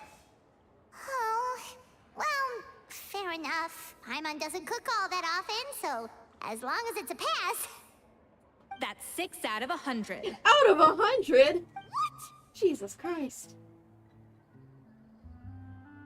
You say you're a connoisseur, but it's quite clear from this dish that you have far more experience consuming food than creating it. By that logic, I suppose you think listening to Lady Farina on repeat every day would make you an opera singer. Oh, poor little Paimon's heart is broken. Itty bitty baby.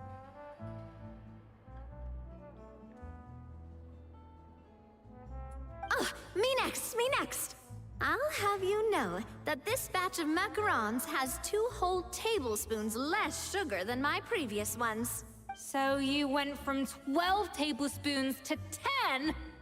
Well, it's nice to know you actually measured it out. Because it tastes like you just threw in whatever was left in the jar. 6 points.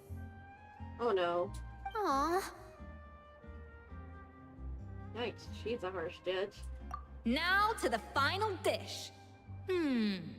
So, what do you think? This is our last hope. 8 points. 8? Damn. Darn! That's barely higher than what we got. Not exactly. The color is spot on. Beautiful aroma. Excellent presentation. I have to give this one 8 points out of 10. Maybe even 9 points. Oh, why do you suddenly change the scale? Huh? How did you pull that off? It's all practice from cooking for you, Paimon. Don't get me wrong. There's room for improvement. But still, this is clearly the work of an accomplished chef. I can tell that you've put many hours of work into honing your skills in the kitchen. Yay! My training paid off! I can really taste the grace of the snowing goose in this dish. The traveler's journey, with all its trials, tribulations, and setbacks. Not to mention the frustrations of having a picky eater for a partner. Picky? Paimon eats a lot and eats everything. Hey, you made that last part up! No way did you taste that! Well, it looks like I lost fair and square. I guess you'll be taking the Traveler as one of your assistants then? But if it takes 3 chefs, that still leaves 1 slot remaining. Maybe Paimon and Navia should keep practicing and see how it goes? Chef Escoffier! Hilaire! Oh, it's Hilaire! What brings you here? I heard the news about the cooking contest. You're doing Gâteau de Bois, right? I was just wondering if you needed any help. And you think you're up to the task, do you? Oh, no, I know I'm not there yet. It's actually my dad who wanted to help. Oh.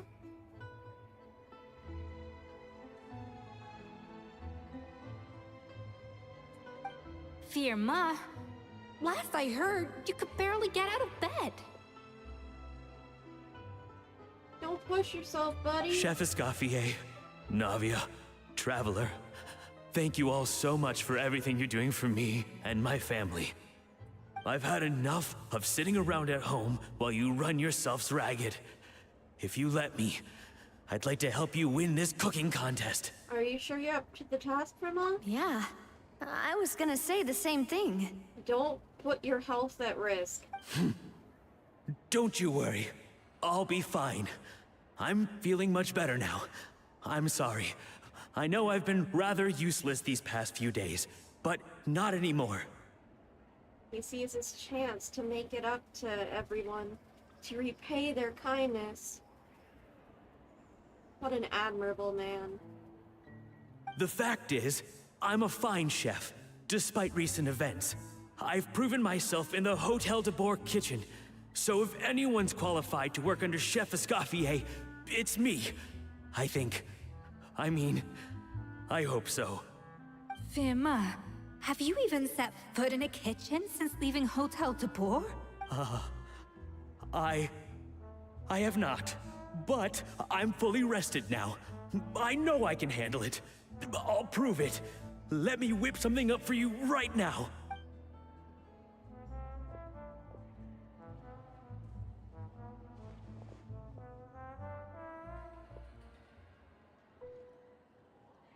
Oh, he has trauma. Huh? That's strange. Why are my hands shaking? You have trauma, dude. What do you call this, Firma? I can't seem to grip my knife. Do it again! Again! Again! I... Hopeless. Get out of my kitchen yesterday. Oh.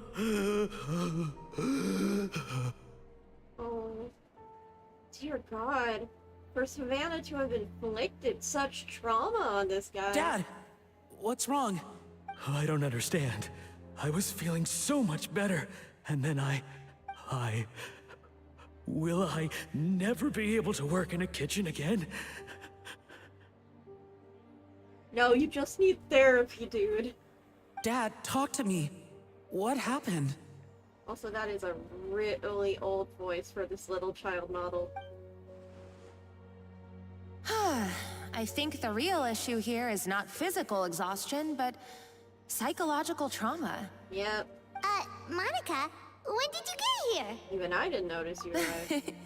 Probably because you were all concentrating so hard on your cooking. I didn't want to interrupt your flow. But anyway, Firma, I'm so sorry. If only I'd known how serious your situation was, I would have stood up for you sooner. You have nothing to apologize for, Monica. During those long nights of redoing every order, you were the only person who looked out for me. Oh, come on. All I did was make you some tea. I doubt it was much help. Savannah was so ruthless toward you. I probably should have brought you something stronger. She sounds like the worst. All right, another Savannah horror story. Let's hear it. She's been getting harsher and harsher on us ever since she heard about Escoffier's new role in the Fleuve Cendre. Seems like no matter what we make, she'll find something wrong with it. What is this? It looks like a dog's been at it! In the trash now! Then she orders us to redo the dish again and again, but we never know what's going to make her happy. Do it again, do it again, do it again! Oh yeah, it's literally like a Sisyphean nightmare. Every time you remake it, you just get another earful from her. Either straighten yourself out or get out of my kitchen! Dear God. So now, it seems like just picking up a kitchen utensil gives me flashbacks of her yelling at me. Oh man, that must be awful. The more I want to get it perfect, the more my hands shake, and the more scared I am of making another mistake. I'm literally traumatized. How can you give up so easily, Firma? You weren't a quitter when you were working for me. And even under Savannah, you talk about working late into the night trying to perfect your dishes. That says to me that you still hadn't lost that determination to prove yourself.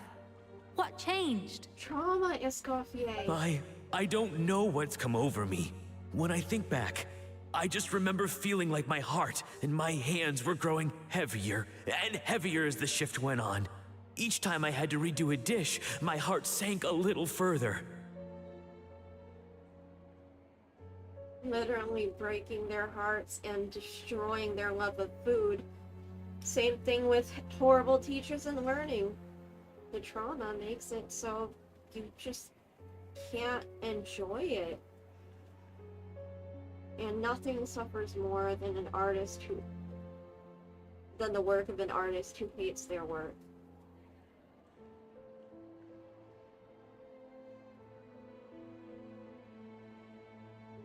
Absolutely tragic. What a nightmare boss. Maybe Savannah was right.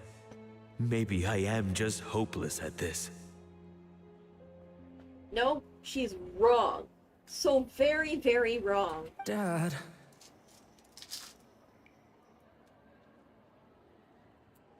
She looked at Escoffier and decided from an outside perspective and decided, oh yeah, Escoffier is successful, and she yells at her employees. So I'm gonna yell at my employees without realizing the reason Escoffier is acting that way and what she's actually conveying. I see. Well, it sounds like there are some deep issues at work here. Ones that won't be resolved by merely seeking compensation. I will win this contest, and after that, I encourage you to approach Savannah and talk this out. But what if you can't find another assistant in time? Clearly, I'm in no state to help out. You think being one person short will ruin my chances? Let's not forget, I taught you and her everything you know. Even if I had to go it alone, I would present the perfect gâteau. Oh, well, Paimon and Nadia will still keep practicing, just in case. And so will I. Hilaire. Yeah! And if worse comes to worse, we can always get the Monica? Spina di Rosula to put out an emergency call for chefs. There's gotta be someone out there, right? Monica's right here. Actually, I thought maybe I could help. That's sort of why I'm here. Oh, Monica! What? Why didn't you say so? I was going to, but then... well, this is the first chance I got. Aw, Monica. You do this for us? Thank you so much, Monica. Alright, fine by me. But aren't you still working for Savannah? Joining the other side seems like a guaranteed way to put your future employment in jeopardy. I know, but it's all right. I've made up my mind. With the way things are, I can't keep working for Savannah much longer anyway. Unless I want to become the next Firma. Oh yeah, that's completely understandable. You go, girl. I'm done with sucking it up. It's time to try and turn things around. if this cooking contest can get Savannah to see the error of her ways, then I'm sure she'll forgive me for this. I hope you're right. Well, Paimon didn't think we'd be poaching from Savannah's staff to get our third person, but there you go. Anyway, Monica's a professional chef, so nothing could possibly go wrong now. Paimon, don't say that. You're jinxing it. Great. Then it's settled. And to congratulate you all on making the team, I propose a Spina-sponsored meal to celebrate. Spina-sponsored? Wait, you mean I'm cooking? Well, I promised the Traveler a feast in the Fleuve Cendre. And I know how much you've been looking forward to it. I don't want to burn again. Ah, feast, feast, feast! I can help cook. It'll be good practice for All the right, contest. if you insist, then prepare for some of the finest food of your lives.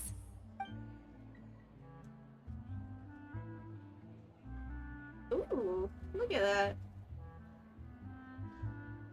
Escoffier opted for a huge variety of dishes. Thankfully, both of us are skilled enough that, even though it was our first time working together, we had a great rapport. Oh, that's wonderful. That's not a bad idea, actually.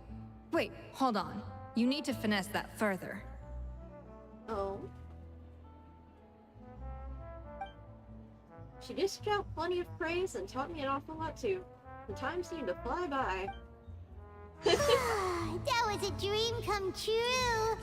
Paimon never knew Fontanian cuisine could be this good. Oh, Navia's passed out. Food coma. I wish I could eat that all over again. It's not often that Escoffier goes all out like this. And it's all because of you, Traveler. Because I'm special like that.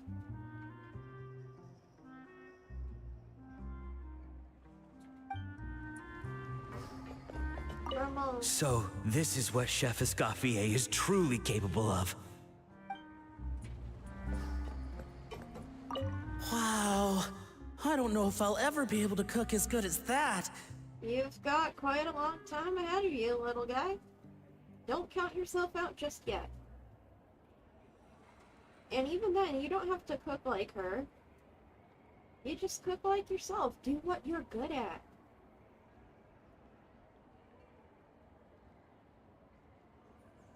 Do what you're good at and what you love.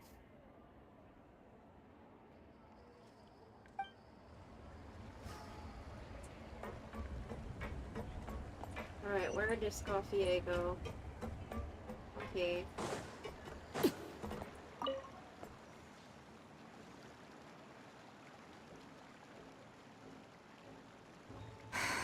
Why, Savannah? Why? Oh. I see.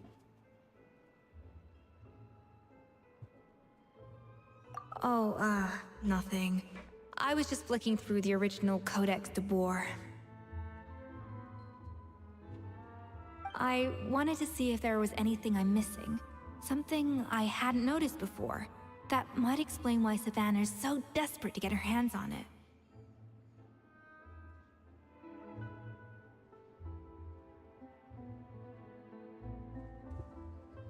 Sometimes people like that are simply inscrutable.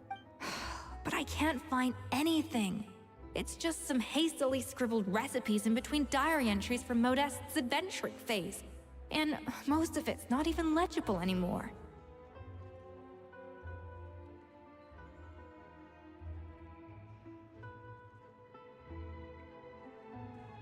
The copy I gave her not only has all the recipes in full, but even includes my own private tips and notes from years of experience. Surely that's infinitely more useful than this old thing. Oh yeah, right. Yeah, maybe. Still, it's just hard for me to imagine that the Savannah I knew would go to all this effort just to make a point.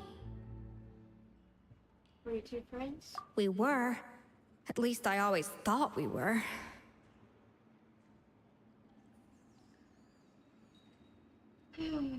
God, I hate when I'm mistaken. When I think someone's my friend, only to have them secretly loathe me.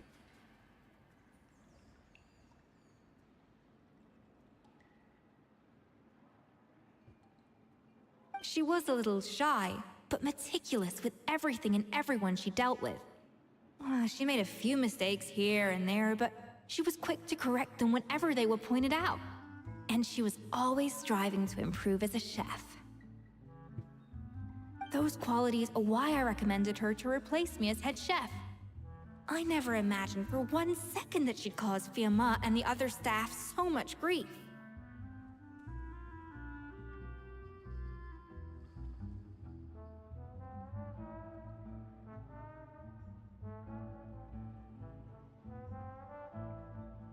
It sounds like you feel partly responsible. Yeah, you got that right. Well, I mean to an extent, of course. I pushed hard for her to get the role.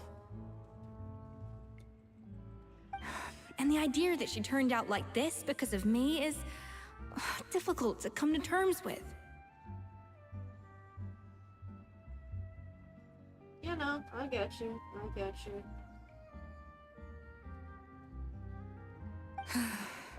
I wonder if this is how Modeste felt back when he was writing the Codex. No? Did he have a falling out with someone as well? Yes, with his good friend and co-founder of the Hotel de Boer, Savelli. The story goes that after Modeste unveiled his Gâteau de Boer and was hailed as a culinary genius, he was admired and adored by all. But his newfound fame slowly drove him and Savelli apart. Yeah, fame can do that.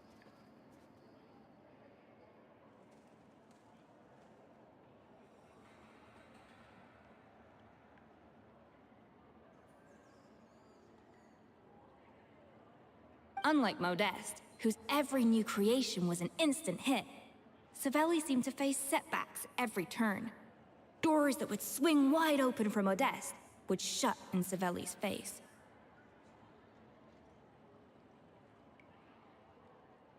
Oh yeah, that definitely caused resentment. And with Modeste being whisked off to all manner of functions by his celebrity friends, he had less and less time to discuss the culinary arts with Savelli.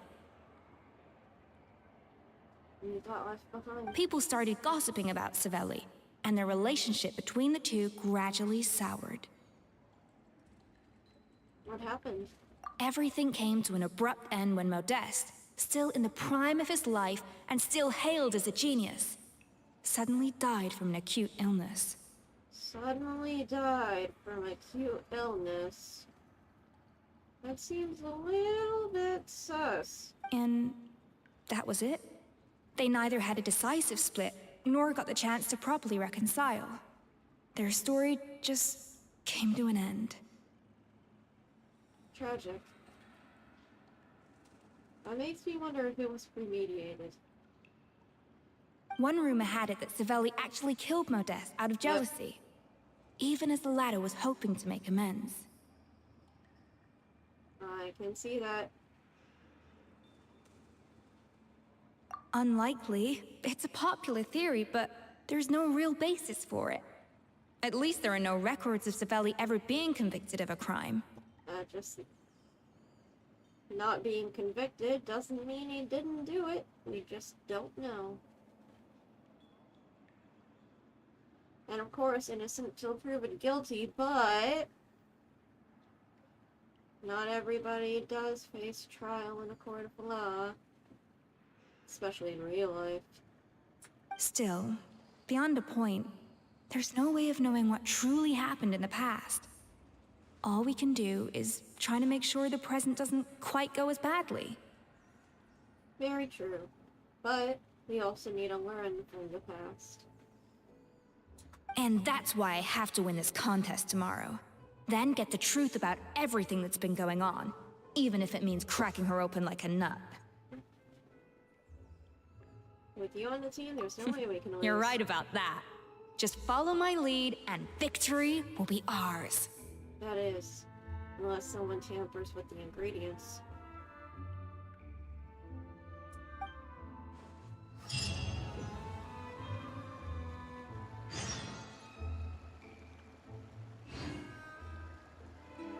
Are you sure that they things are gonna go fairly.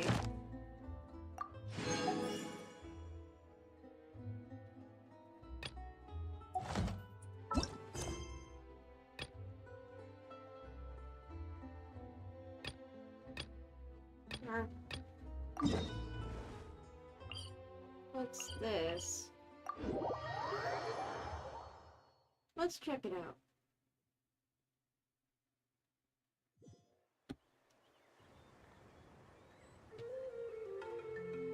Everlasting as the moon! God damn it, I keep doing that instead of pressing or walking forward. Lost my ult. Damn it.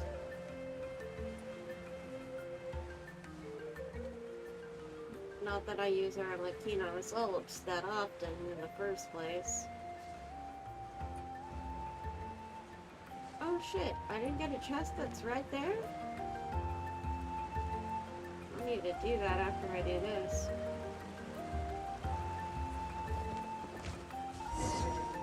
Hello, little kid. Come on, don't be discouraged.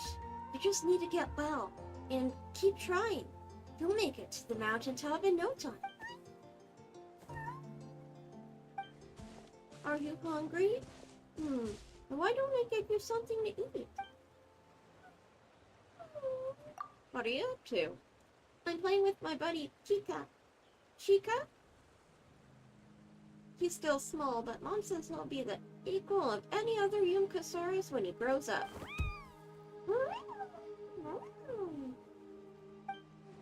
Don't be sad.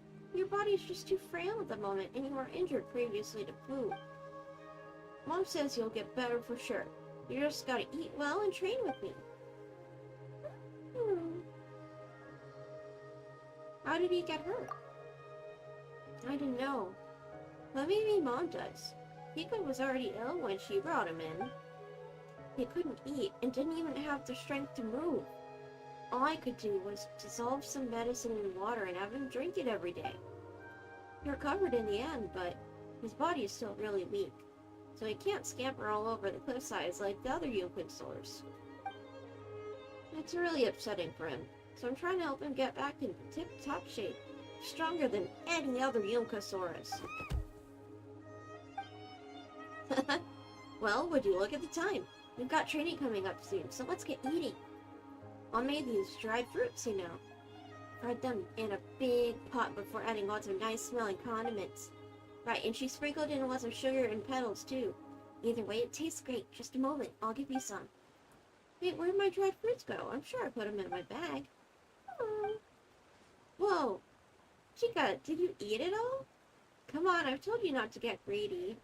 You're gonna have trouble moving around if you eat too much. He who eats more grows more. Is that so? In that case, I would be like Chica. I want to eat lots, get bigger fast, and help Mom out. Alright then, Chica, let's get training.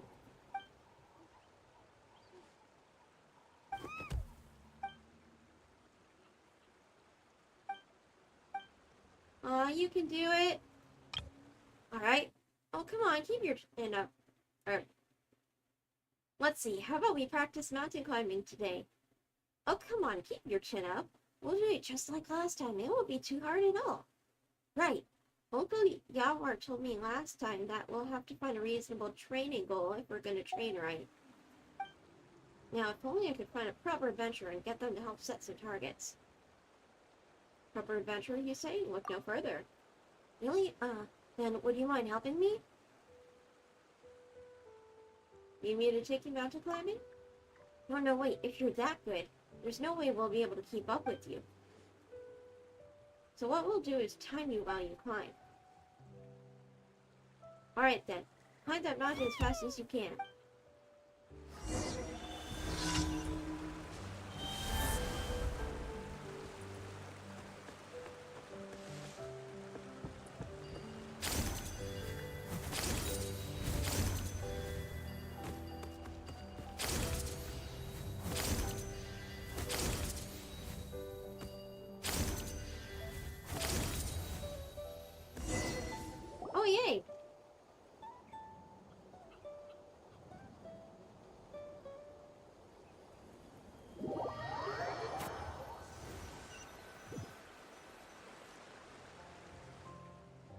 Wow, you're awesome.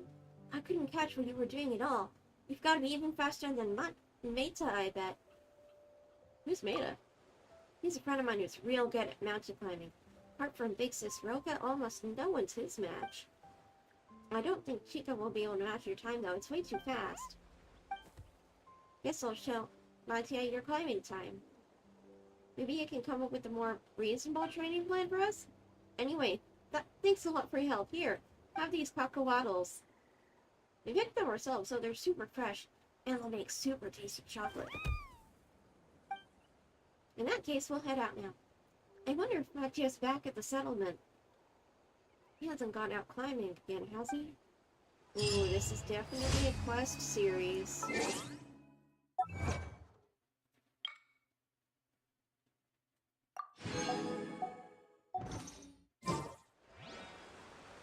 But also, I spied 2 different chests in this immediate vicinity.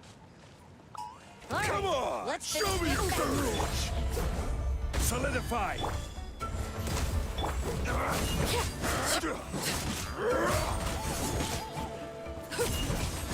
That was quick. An impressive bounty.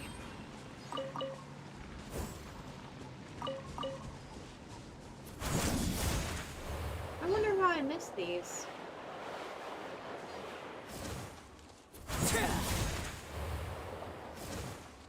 Oh, dendro biome.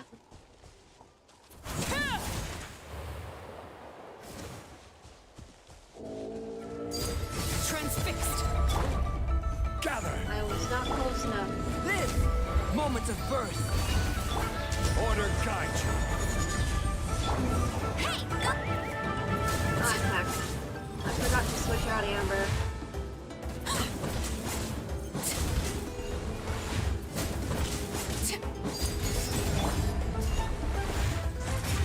Stabilize!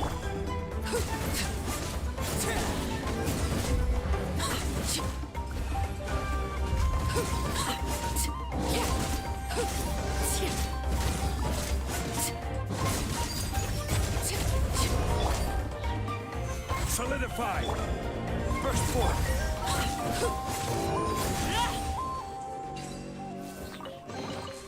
Ah, something with which to commemorate this occasion.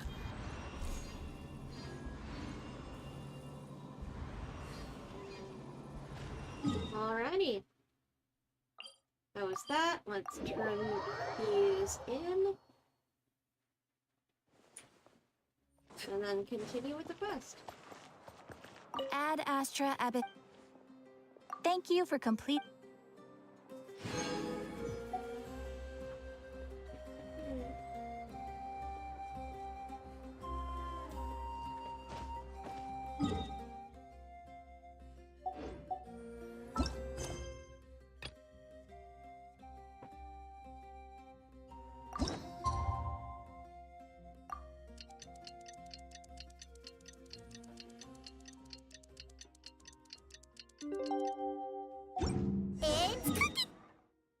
Oh, cooking day. What did Paimon say? I keep accidentally cutting her off.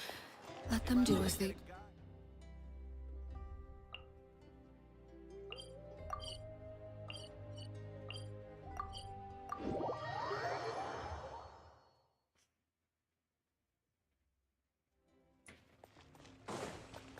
Did you hear the news? Escoffier's coming back for a cooking contest. Wait, seriously? Escoffier in a cooking contest? Now that I've got to see! I don't get it. Why would anyone in their right mind challenge her to a cooking contest? We cannot just rely on the ocean. The strongest chef of today versus the strongest chef in history. The legendary contest of mastery over at Hotel de Bord's legendary dish, the Gâteau de Bord, is about to commence. The prize custodianship over the Codex de Bord. Oh yeah, they definitely turned this into an event. Huh. Mesdames et messieurs, welcome one and all to the Hôtel de Bord and to this most exciting of cooking contests. Oh. Savannah, I brought the original copy of the codex you asked for. Monica? Huh. It's alright. In the interests of fairness, this contest will be conducted in a double-blind format. Once the dishes are complete, they will be sent to the back of the kitchen where they'll each receive a label. I have suspicion. The labels will be placed out of sight underneath the plates, only to be revealed after the judges have sampled them and reached a final verdict. This is to ensure that no one will know which dish is made by which contestant. As one of the judges, I promise to be fair and impartial. When my meal got interrupted yesterday, I never thought this is how they'd make it up to me. Getting a seat on the judging panel is a pretty sweet deal. Both contestants have taken their positions. Then, without further ado, let the Hôtel de Bord cooking contest commence! That guy, Reynaud, is just winning and winning. Oh lord. Minimum amount of flavorings. Okay.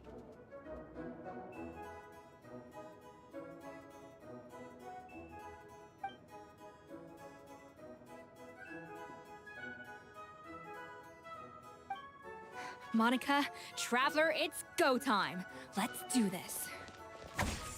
Alphonse, Gaspard, get to work. Do not disappoint me. Looks like our two head chefs are raring to go. Like an oven on full blast, this competition is quickly heating up.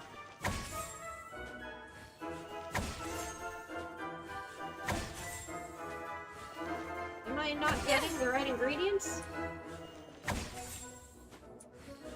Yeah.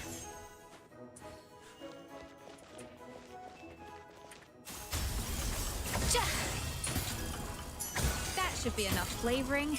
Now hurry up and balance the flavors.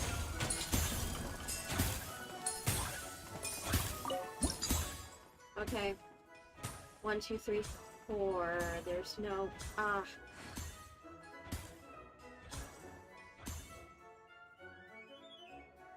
maybe... There we go!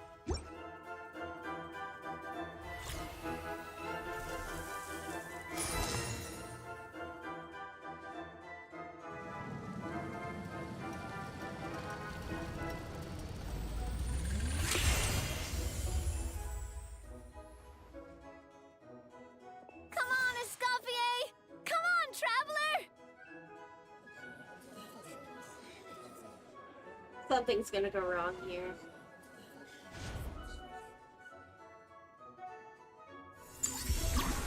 Layer 2. Oh.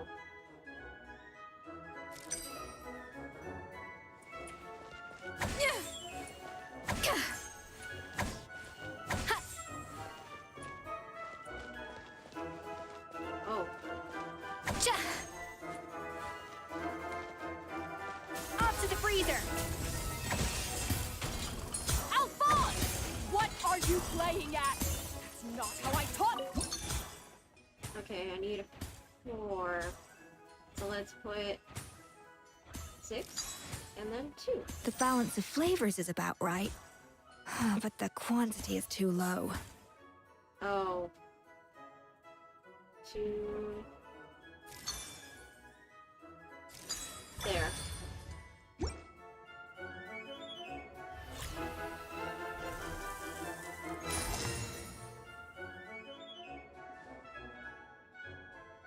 So, what do you think?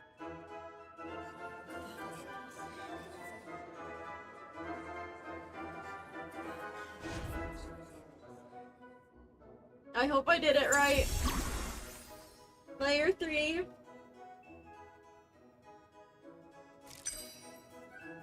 Two servings of fruity.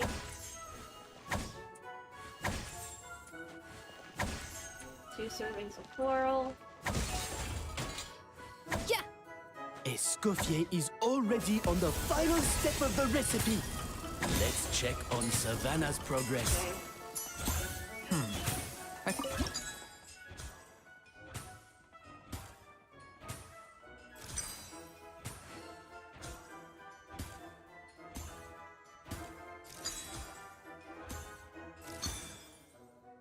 Oh no!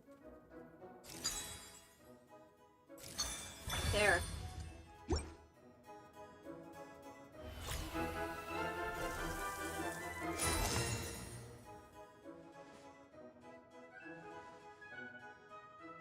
You can't match Escoffier's talent.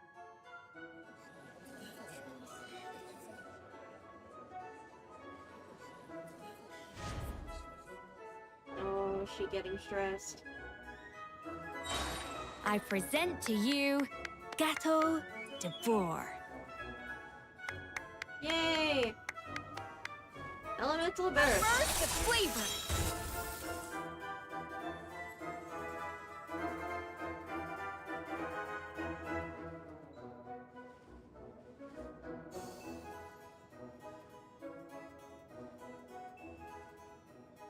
Damn, it looks That was delicious. perfect! We were like a flock of snowing geese, completely in sync, working gracefully and elegantly together. Great work, team. I probably could have done better, but I did pretty good.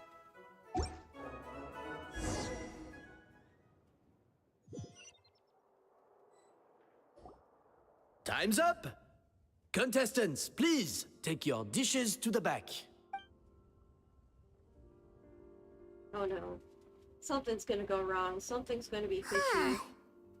That guy was right. You really can't tell whose is whose just by looking at them. We both made the same dish after all. For all her flaws, Savannah's a talented chef who earned my recommendation for good reason. She wouldn't screw up something as elementary as the cake's appearance. Whoa! This is really rather good. Wonderfully soft and fluffy. Beautifully sweet. This is a masterclass in how to make Gâteau de Bourg. I would give this one at least 9.9 out of 10. Only because there's something about the flavor of the base. It's just a little different from the recipe I'm used to. Huh? Really? I couldn't tell. Savannah snuck in something. All right, on to gâteau number 2.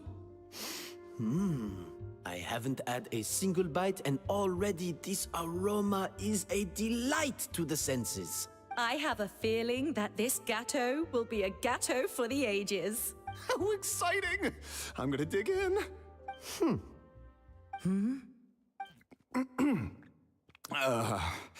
I think maybe someone got a little carried away when they were adding the sugar. Oh? Not just the sugar, it's the flavors too.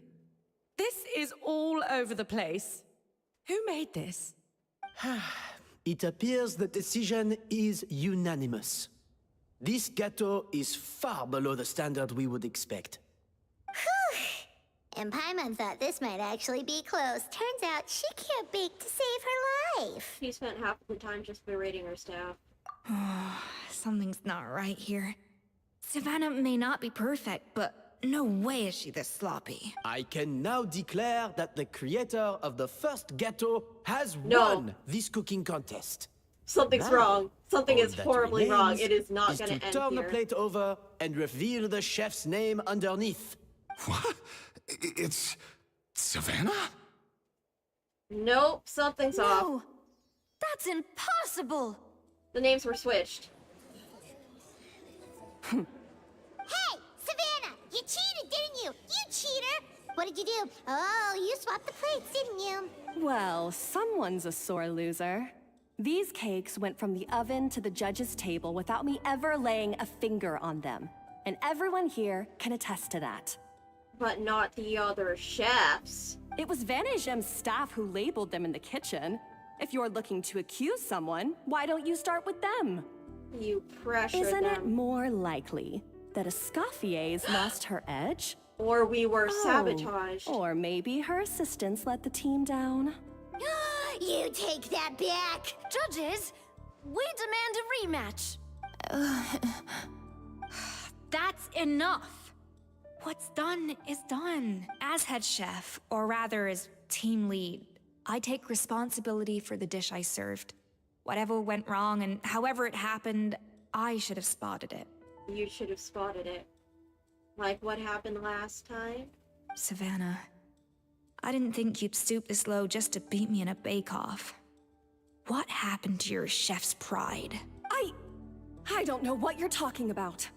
If you want the Codex de Boer that much, you can have it. Escoffier, no! But you must promise me that you'll apologize to Firma and compensate him for everything you put him through. It's a little late to be negotiating terms. The contest is over, and I won.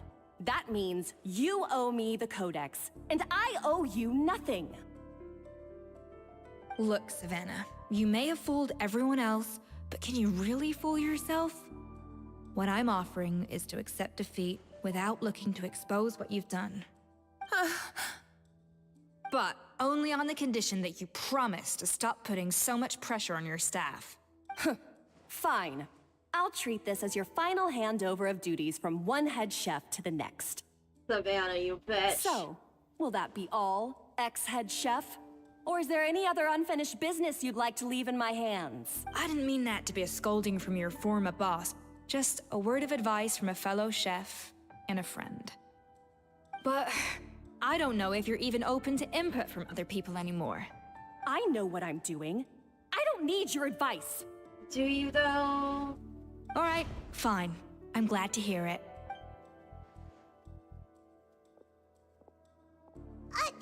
Escoffier? Nuh-uh. The Codex de Boer. Finally. Now, at long last, I will succeed. Escoffier? How could you let her get away with this? Personal bias. Yeah!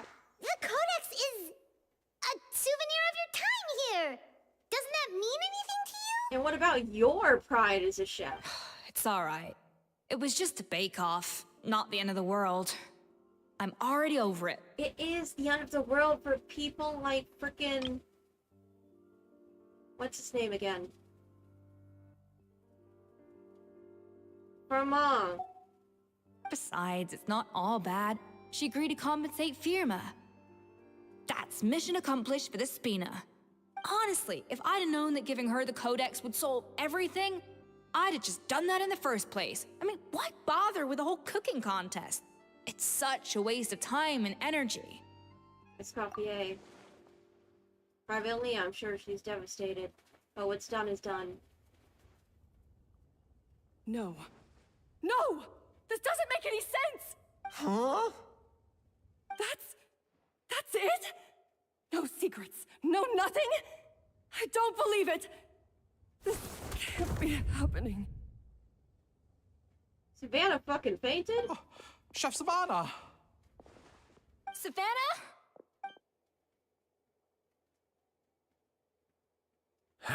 It's nothing life-threatening. Just a lot of pent-up stress and exhaustion. Oh, I knew it. Pent-up stress? The truth is, however hard she might be on the rest of us, the person she puts the most pressure on is herself. Yes, just like Riddle the Teapot Tyrant. Yes, there are nights when she makes us redo things over and over into the wee hours. But for her, it's every night. She'll hide herself away in the kitchen, working on new techniques and recipes, and only realize how long she's been at it when we come to work the following morning. But why? Why would she do that? And she's taking out her stress and lack of sleep on everyone else. Our best guess is she doesn't want to be seen as less of a chef than Escoffier. And there it is. Even so, that's no excuse for taking her anger out on the rest of you. Yeah, and it's definitely no excuse for cheating in the cooking contest. About that, we honestly have no idea how she did it. We were focused on our own work the whole time, like she asked. Monica. Leone and Algalia were the ones I tasked with labeling the cakes. I've already spoken to them both. They're at a loss to explain it too. Not to worry. Come on, join me downstairs. I'll interrogate the guilty gâteau myself. Monica was purposefully sent to sabotage. Well, how is it? Have you figured out what it was? Oh, this is aggravated assault on my palate. I'd rather eat wet cement than this. Is it really that bad? I made sure to taste test it before it was served. Oh, relax. This isn't your cake. Savannah never switched the plates. The offending flavors are coming from in between the icing and the cake base, which means someone tampered with it while it was being made. Or in other words, we have a traitor in our midst. Yep, sabotage. I'm sorry. I was forced into it. It was Chef Savannah. She said if I didn't cooperate, she would... Calm down, Monica. I've already accepted defeat. And if I wanted retribution, I would have brought this up when the results were announced. Whatever's going on with you, just spill the beans. There's no need to hide it. I was the one who caused the food safety incident that one time. Food safety? Wait, you mean the Lumaline incident?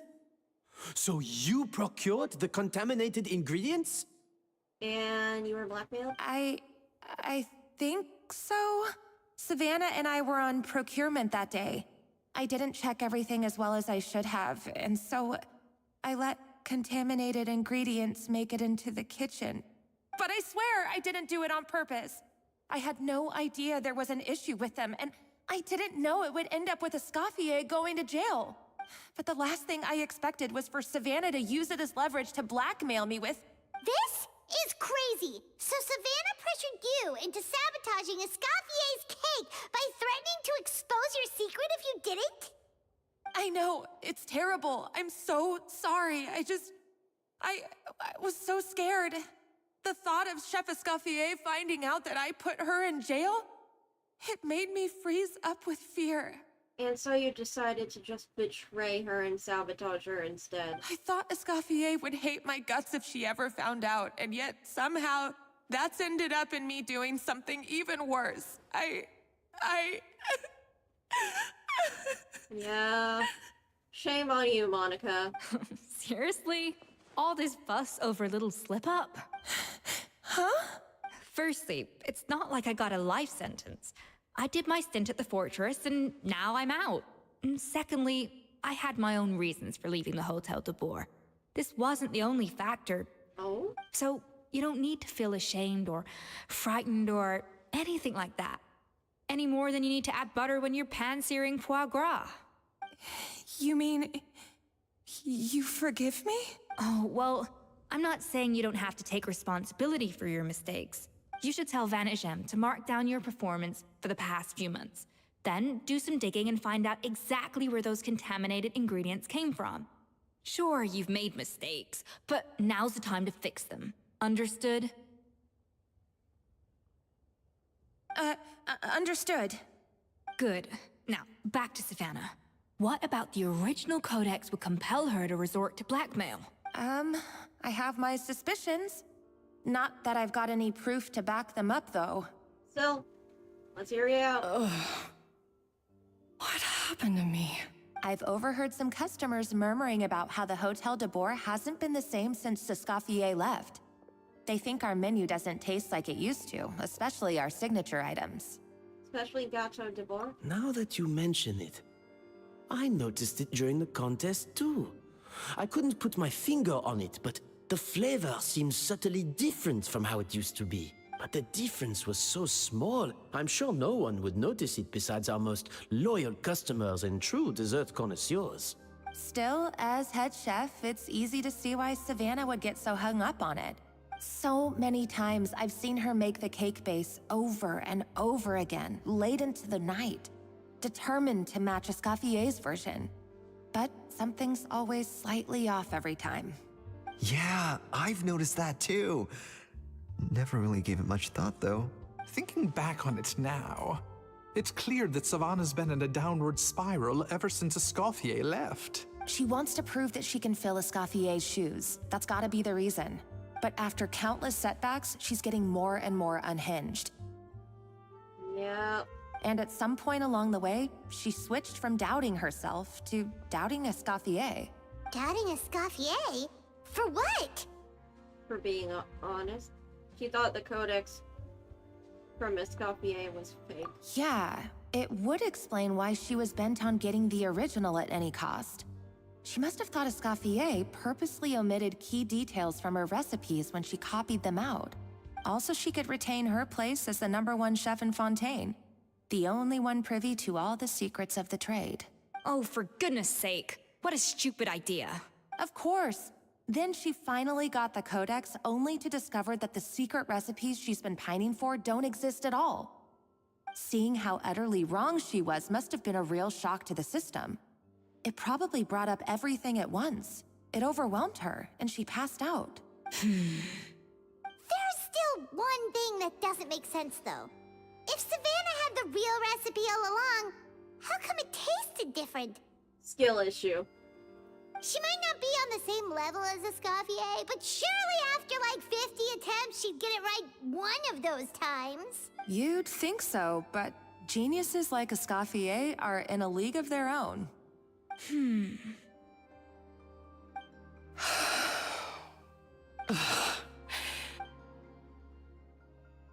She's keeping the true recipe to herself. New head chef, you say? What's her name? I don't think I've heard of her before. Yeah, she was feeling insecure and took it out on everyone else. I wonder, can the Hotel de Boer keep its edge without Escoffier at the helm? This tastes different from last time. Is it undercooked or something?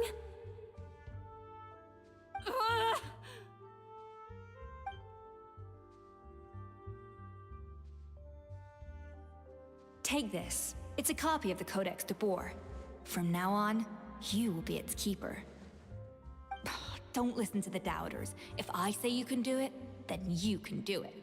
Even if you don't believe in yourself, at least believe in me. Hey, did you hear me? Once I'm gone, the restaurant is all yours.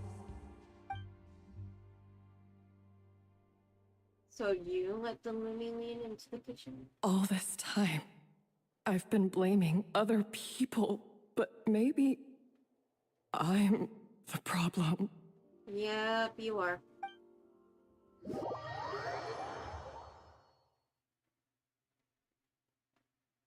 Murder charged. I will get you, Flins. I sincerely apologize for putting everyone out. Savannah's awake now, but I don't think she's ready to speak to anyone yet. Let's give her the day to calm down. I'm sure you'll have the chance to talk everything out tomorrow. In that case, I'll go and update Verma and his family. I wonder what he'll make of all this. So, we'll come back tomorrow then. Sure. That was a long day.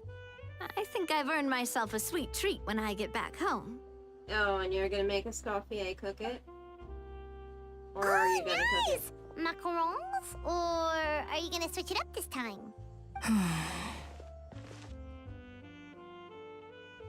What is it, Escoffier? Traveler, how much do you know about the snow-winged goose? A little. Every year, they migrate long distances in search of a suitable home.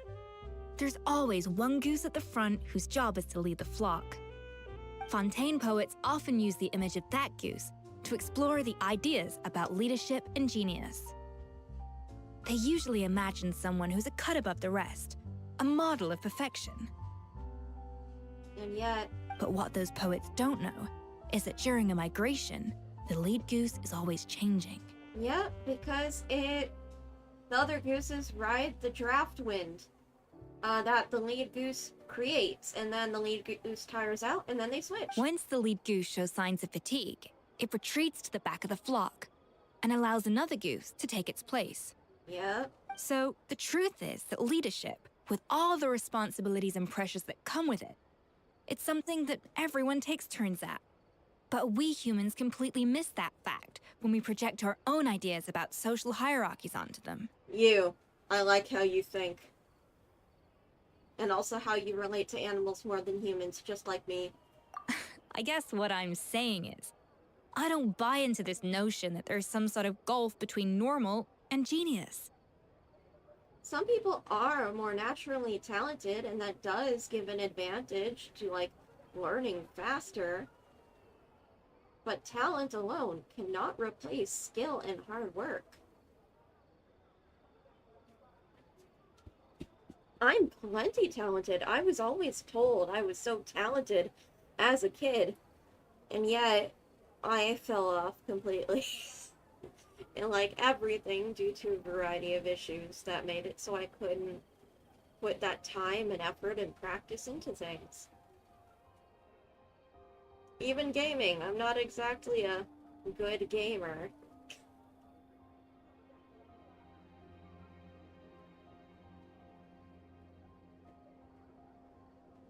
And that's okay.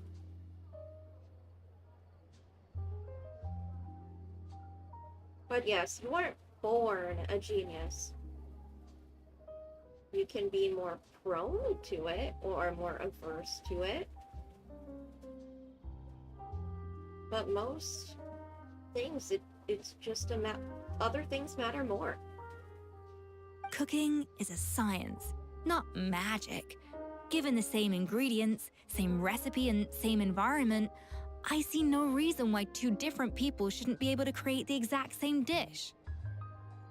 Actually, baking is a science. Cooking is an art. Cooking can vary rather greatly, really. And then pastries are just like... Okay. Cooking is pi equals 3. Baking is pi equals 3.14. And pastries is pi equals 3.14159. Some are more prone to being the science than others. Of course, some people have a more sensitive palate than others, and some people are just born bolder or more conscientious. But these are all variables that can be accounted for with time and practice. I mean, my family has a snickerdoodle recipe, and me and my mom can apparently just make the snickerdoodles taste better than everyone else's, despite having the same recipe. I'd have no reason to expect so much from others if I believed that perfection can only come from the hands of a genius. The only reason I hold people to high standards is because, well, I believe they're capable of greatness. I don't know if you're right, but I think that's a great thing to believe in. Okay, I've made up my mind. I'm gonna get to the bottom of why Savannah failed. And come tomorrow, I'll give her the scolding of her life, pointing out all the mistakes she's made along the way. Then she'll finally see the error of her ways. I think she's already started to see the error of her ways by now.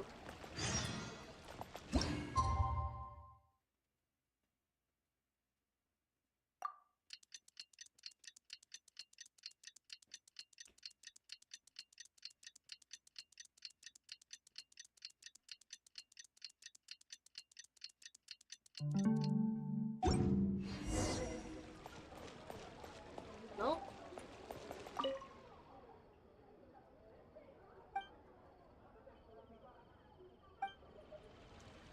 Oh. Linnea Lynette performance.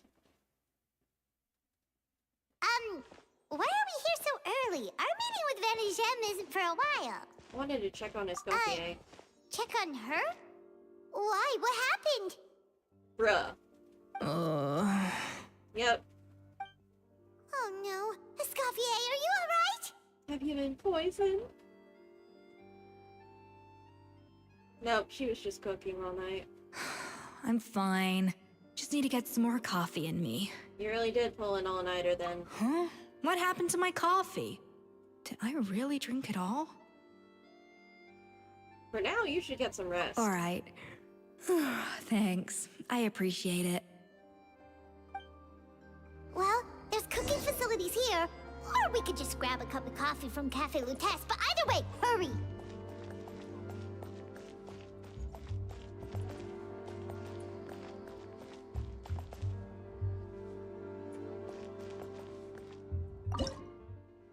Submit a dish containing coffee beans.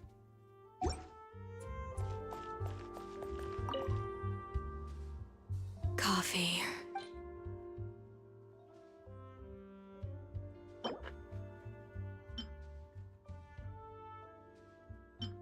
You definitely need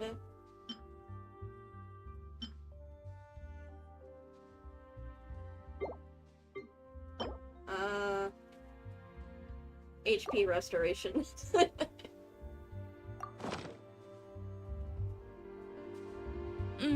Strong, bitter coffee beans, transformed through expert brewing and balanced perfectly with rich, creamy steam milk. Wonderful. I'm glad it is to your liking. I feel much better now. Thank you so much, Traveler and Paimon. Glad to hear it, but make sure to catch up in your sleep when you get the chance. Now go see investigation. I think I figured out where the problem lies. Honestly, it's ridiculous. I don't know whether to laugh or cry. Wait, what investigation? What are you guys talking about? I'll save it for when everyone else gets here. It's so stupidly small, I can't believe it's caused so much drama. And yet, look at his kitchen. Seems like you had your own share of failed experiments. Yes, except my failures were stepping stones to success. Escoffier, have you seen Savannah? Huh? No, not since yesterday. Why? What's wrong? After seeing her home yesterday, we were all a little concerned about how she was doing. So, I dropped by her place early this morning to check on her, only to find an empty house with the doors wide open. I left Alphonse and the others to keep watch at her home, while I checked the Hôtel de Bord. I'm worried something bad might have happened. Oh no, she isn't suicidal, is she? Or did she turn herself over to the guards? If she's not here, then where could she be? Boss, Escoffier, bad news. Alphonse? You're supposed to be keeping watch at Savannah's house. We were, but then, just after you left, we found this stuff in her house. Oh, looks like a map with a bunch of random places circled. What does it mean? Wait a second. This feels familiar. I'm sure these places are all connected somehow. The travel log. Of course, from the Codex. They're all places that Modeste explored on his adventures. Yeah, but I don't understand. The adventure logs in the Codex are too fragmented to be of any use. How come this map shows all the missing details? The Codex de Bord? Then this place marked in red out at sea. Could that be the fabled birthplace of Gâteau de Bord? Seriously? So now she set her sights on finding the original recipe and beating Escoffier that way? Geez, Savannah. Anything to overcome a Gâteau plateau, huh? A Gâteau plateau. Ugh, idiot. Does she have a death wish? Those ruins are thousands of years old. Hold on, there's more. Besides the map, we also found these letters.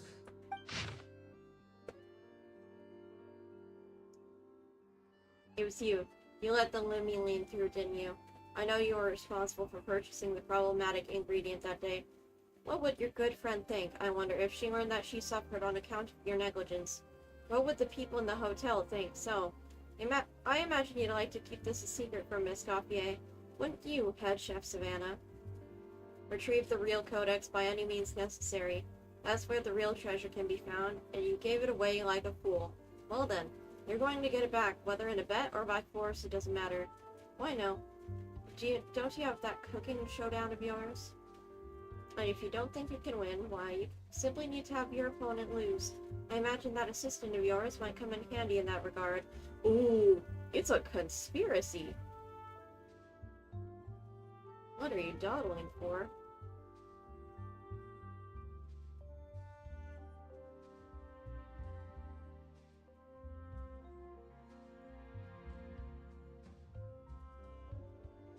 She's... Oh, someone initiated all this and took advantage of her. It was you.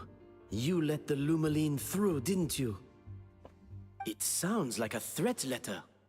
Does this mean that Savannah was responsible for the safety incident? And not Monica after all? Oh yeah. She probably was, and then blamed it on Monica because Monica was already doubting herself and it was Retrieve also the with her that day. codex by any means necessary. So the cooking contest and the cheating. Someone else was behind her pulling the strings? She's keeping the true recipe to herself. Ugh, this is all such a mess. Paimon needs a second to process this. First, we thought that Savannah forced Monica to cheat in the cooking contest. But now, it turns out that someone else forced Savannah to force Monica to cheat? So did Savannah blackmail Monica? Or is it the other way around?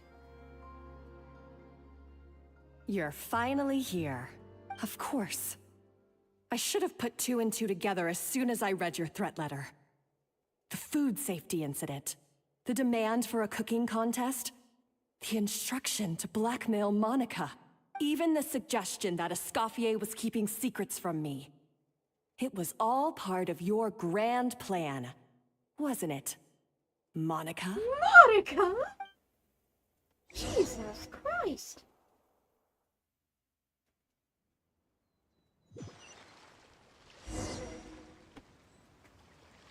We should be getting close to the spot marked on the map. Of all the stupid things she's done, this really takes the cake. The moment we find her, I'm gonna curse the living daylights out of her. Understandable. And Monica secretly being the villain and also playing the stooge? Oh, that is genius. And also, oh yeah, she was playing the innocent victim that entire... Oh, evil genius. Evil genius. Evil, evil, evil. Okay, ice and water.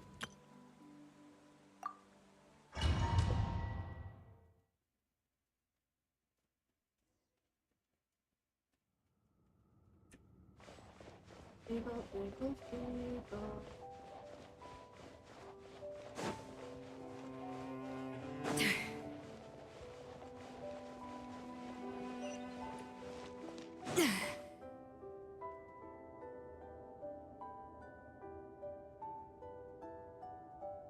Pretty fishes.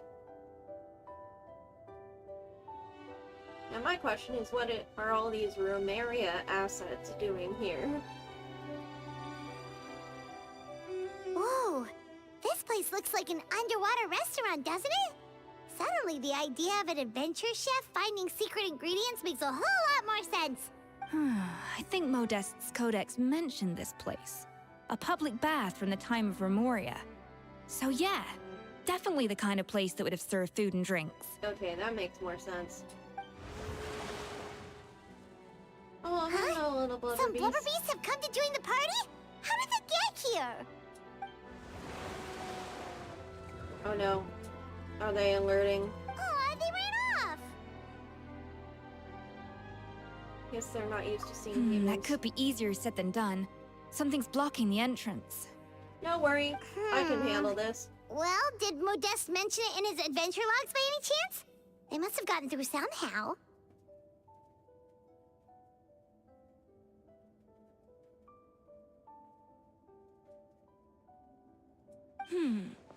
Good point.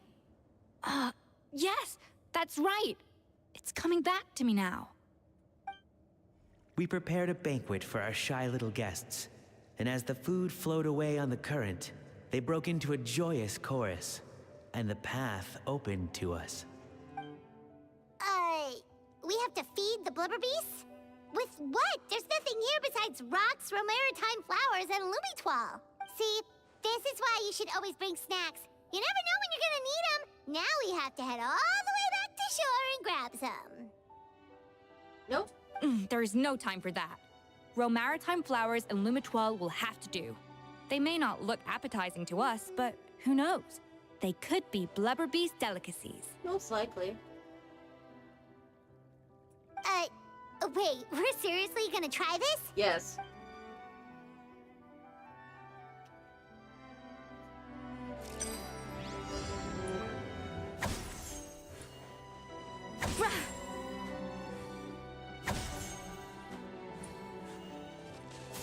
dash of frosting! Yeah.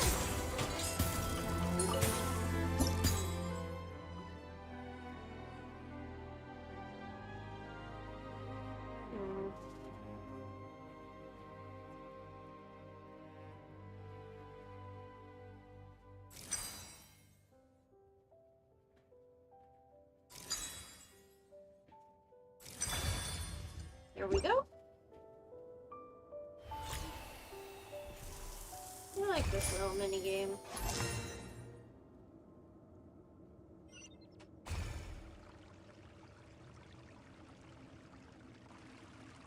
Blubber beasts or not, are we sure this stuff is edible?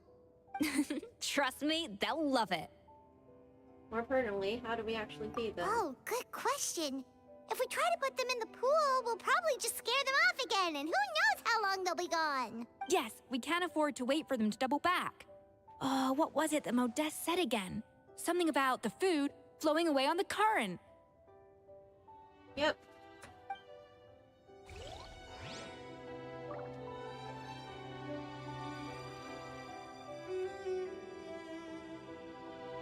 Delivery.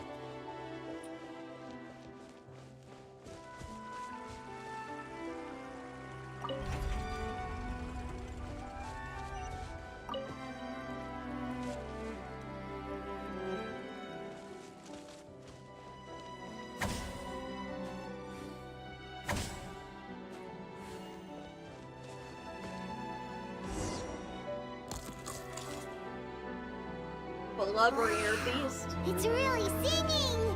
It must taste better than Paimon thought! And one of the seals.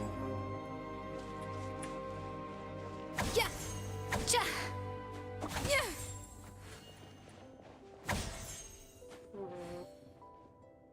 The tracks turned back again. Ugh, so annoying.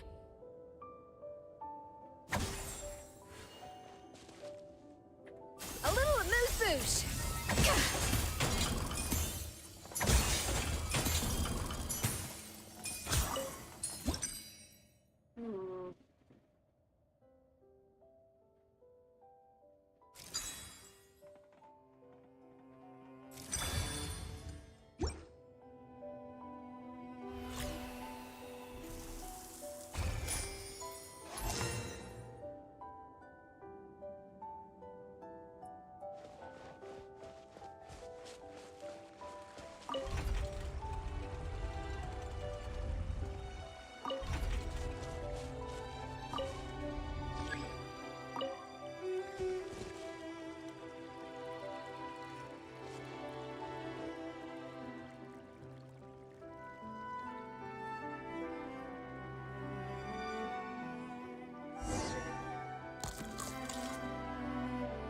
The burp sounds very much like a thank you.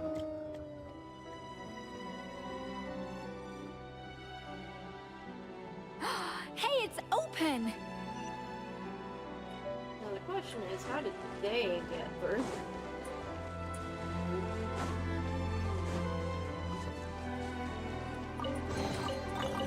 Like, did the blubber beasts already eat like 3 separate times? A dash of frosting!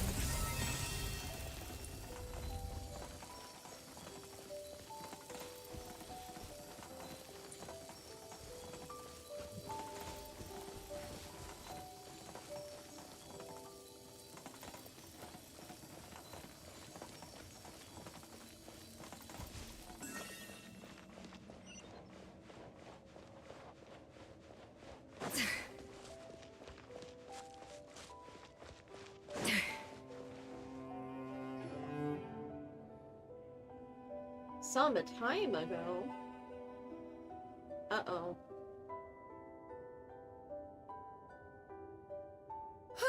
Hey, give me your water. Here. I said your water, the one you just drank out of? Sure.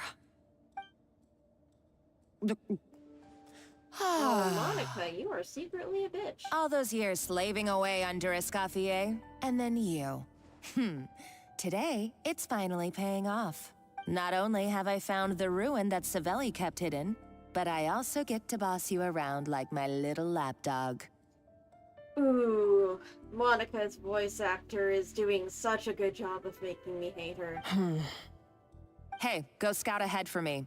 If we need to do any more blast tunneling, I want to know where to lay the explosives. Did you not hear me? Get going. Why don't you do it yourself? Oh, when did you learn to fight back? You're always so compliant when I give you instructions by letter.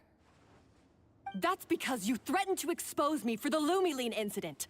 I swear, if I'd known what you were planning, I'd never have... Ha! Don't be so self-righteous. Admit it, you've always been jealous of Escoffier. That's why you lapped up everything I told you. You were terrified of her finding out about your part in the Lumiline incident, and you resented the way her reputation hung over you. So you jumped at the chance to convince yourself that she was the villain, that she deliberately hid her secret recipes from you just to hold you back. It was the only excuse you needed to justify getting back at her. And then... fuck. Oh, what was it? What was the fallacy? Where it's like, oh, you're in too deep. And now it's like... something bias.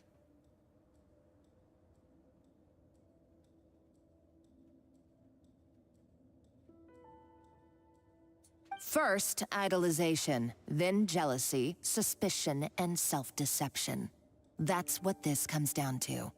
It was the same story with Savelli and my ancestor. He offered Modeste his friendship, only to murder him out of vanity. He promised to explore the world with him, only to later destroy all records of their adventures. It's a miracle I even found this place. You have no idea the countless hours I spent piecing it all together. So you see, you're no better than Savelli. If you can't beat him, betray him, right? Oh, Monica, you bitch. I am no Savelli, nor will I ever be. Oh, put a lid on it. You really think you can absolve yourself of your vindictive and jealous behavior now? Just because you finally realized that Escoffier never kept any secrets from you? You didn't show any remorse when she left, or in the cooking contest. Why start now?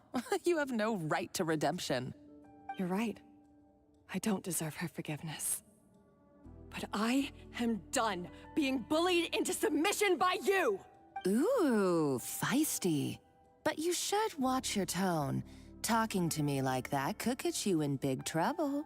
I somehow doubt that. Since I poisoned both our water bottles. What? Oh my god. Ever since I learned the truth. I've been biding my time, waiting for this moment. You've played me like a fiddle for so long, and now this is payback! But you drank it too. It's what we both deserve. This is the price we must pay for betraying Escoffier. You'll die here with me, Monica! Oh no. You.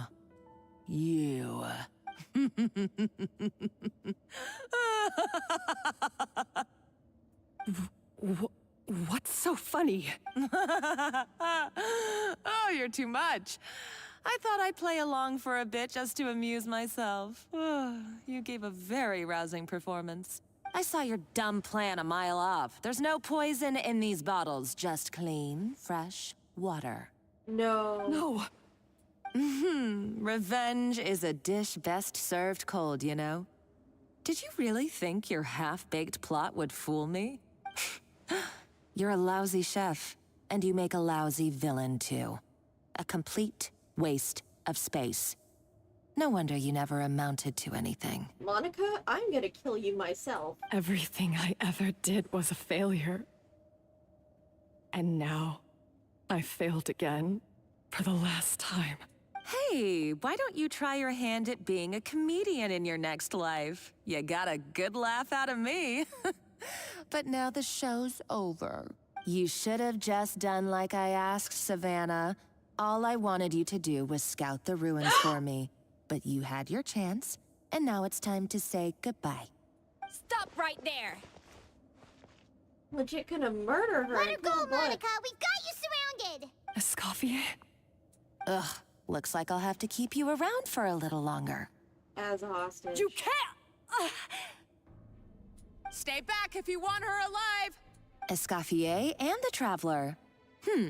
I can't take you both on in combat, but if you so much as flinch, I can end Savannah's life in a heartbeat. Monica, what are you hoping to achieve by this?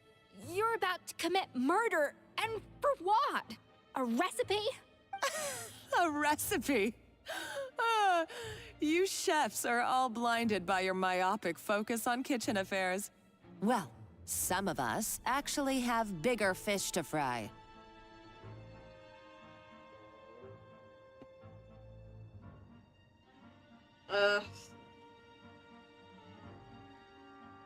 Modeste had a secret. The truth behind his so-called genius, the je ne sais quoi factor in his Gâteau de Bourg, and it's right here in these ruins. Monica, I'm gonna kill you myself. Are you serious? You're here because of a Gâteau de Bourg obsession? You've gone completely mad! I couldn't care less about the cake itself. No, the real treasure is the secret ingredient that Modeste sourced from these ruins. He and Savelli were fools. A priceless treasure of Remoria in the palms of their hands, and they thought, ooh, this would go great in our cake mix. Oh, shit. We're talking about a powerful stimulant that also sharpens the senses. That's no cooking ingredient. It's a groundbreaking drug. I'm only 12. That's right. I've done my research. It was a drug that Remoria developed for their war machine. I could make a killing by selling it to the treasure hoarders or the Fatui. Will you listen to yourself? You're completely delusional. Delusional. Because Fatui. My eyes are wide open. Just wait till I get my hands on this treasure. You'll see what a fool you've been. Oh no. Wait, what's that sound? Just when I thought she couldn't get any crazier. She's lucky the whole place didn't collapse. Let's find another... Uh-oh, Savannah's gone too! Monica must have taken her. Oh, what a coward. She's only taken her hostage because she knows that she's no match for you. Well, there is one piece of good news. At least Savannah's safe for now. That's true. Even if she finds the treasure, she'll need Savannah alive if she wants to get out of here in one piece. Oh, well, our path's been blocked, so let's look for another route.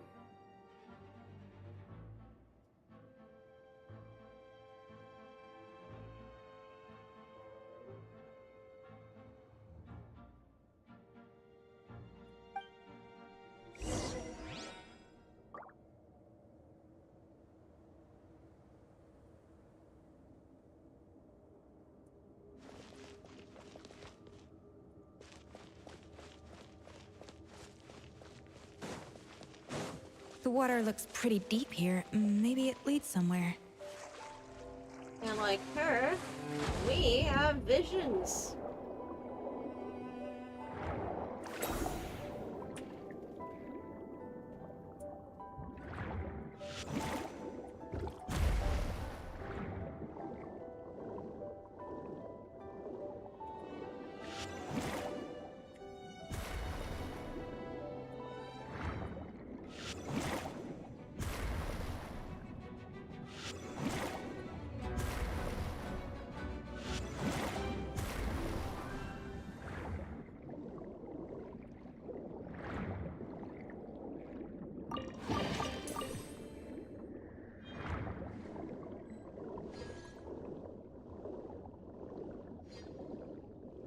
And up we go.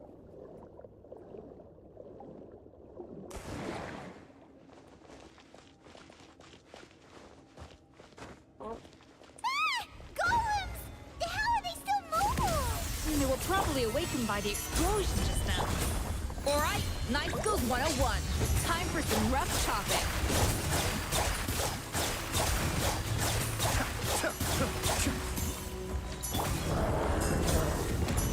I will have order.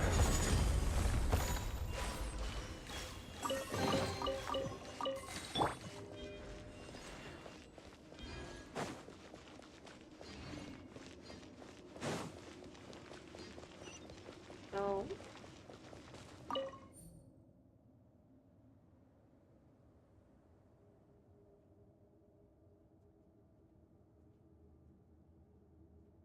Naturalized barbarian soldiers.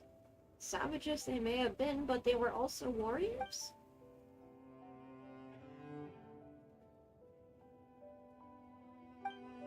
Oh, the drug she was talking about. Such a pretty little band. Tatters.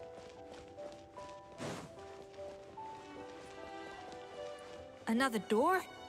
Guess we need to prepare another feast for our guests.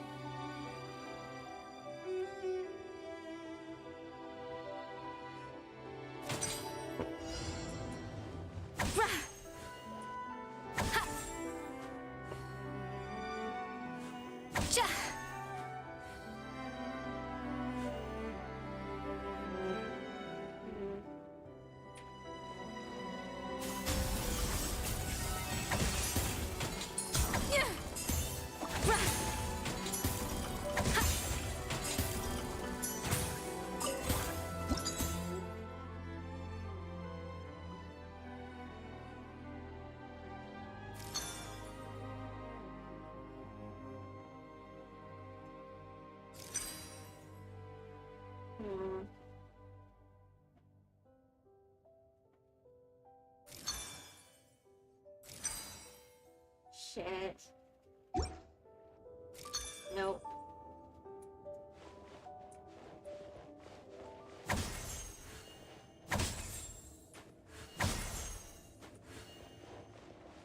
Off to the freezer! Okay, maybe if I...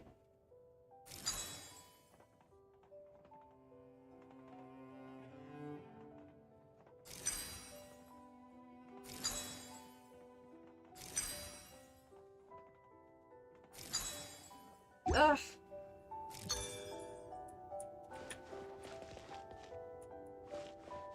Yeah.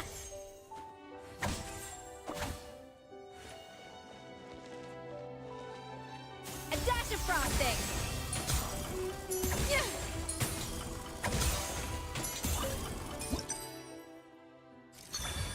There.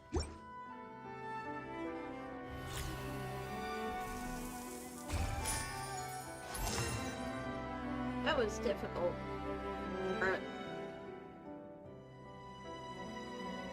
Or more difficult than before.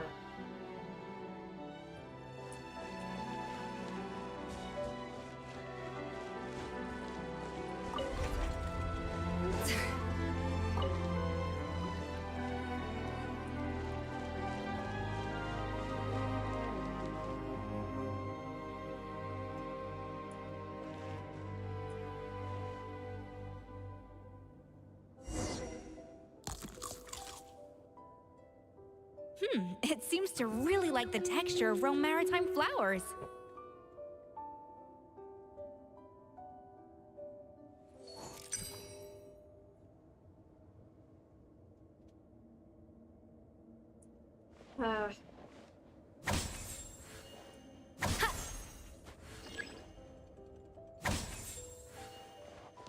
Off to the freezer!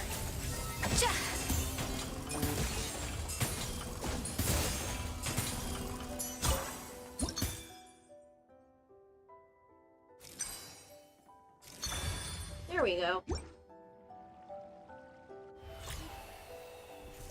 Much easier.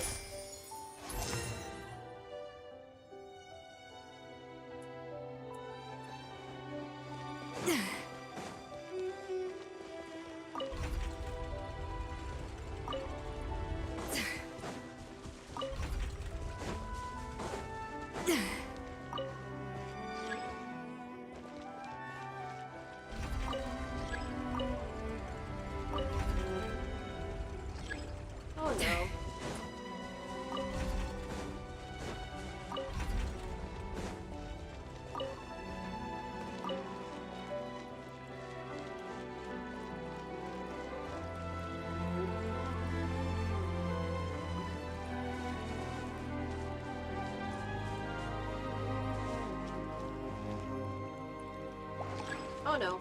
A little moose. Stabilize. Behold.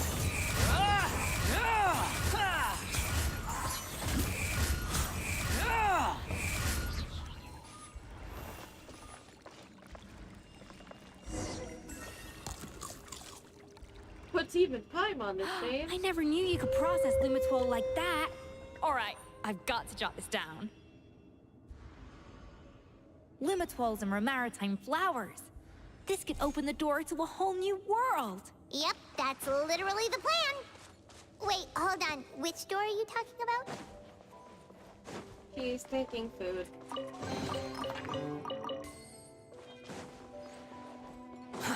Too slow. Quit following me.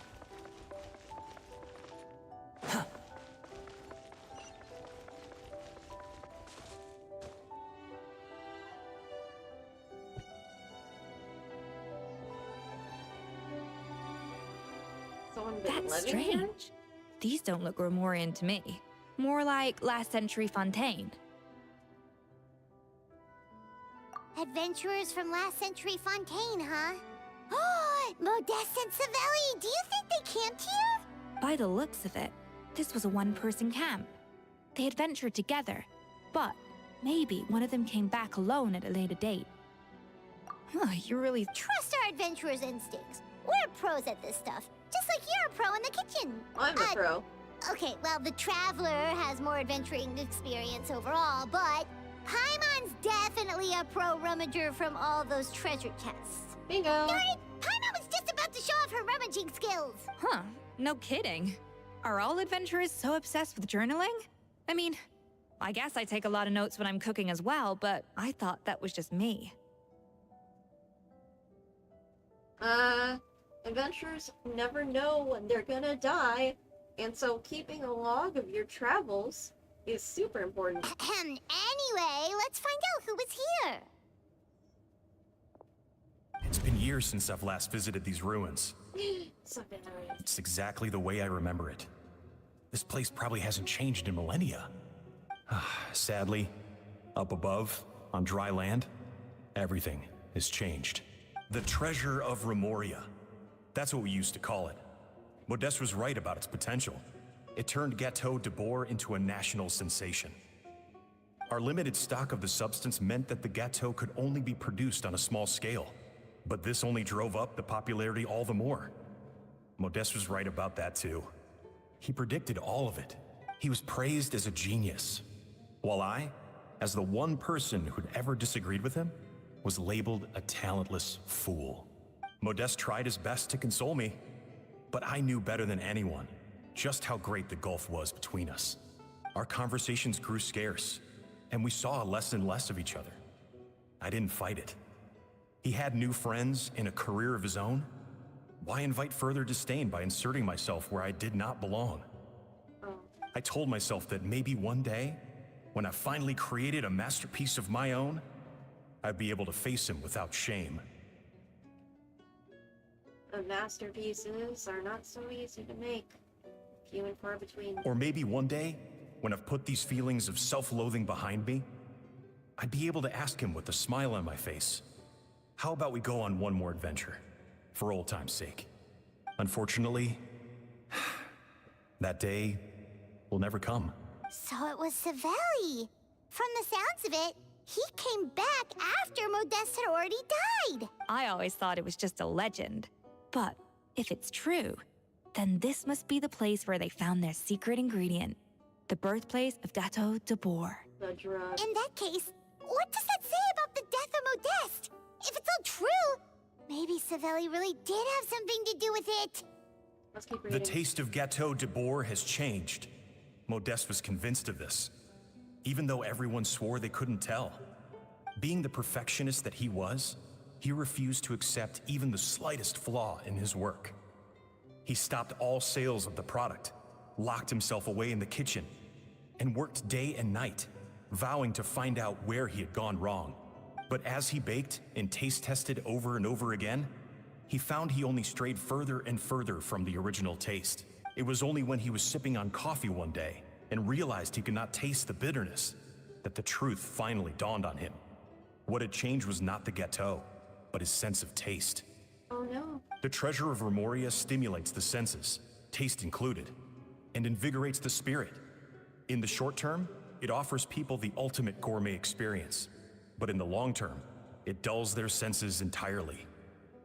In hindsight, it made perfect sense. After all, why would a culture that sought liberation from the constraints of their bodies care for the loss of their senses? But we realized it too late. We were just too late. Over the course of his many culinary experiments, Modeste exhausted the remaining supply of the treasure of Remoria. He consumed it all himself. Oh shit. The finest culinary talent of his generation now faced a future in which he would never be able to taste anything ever again.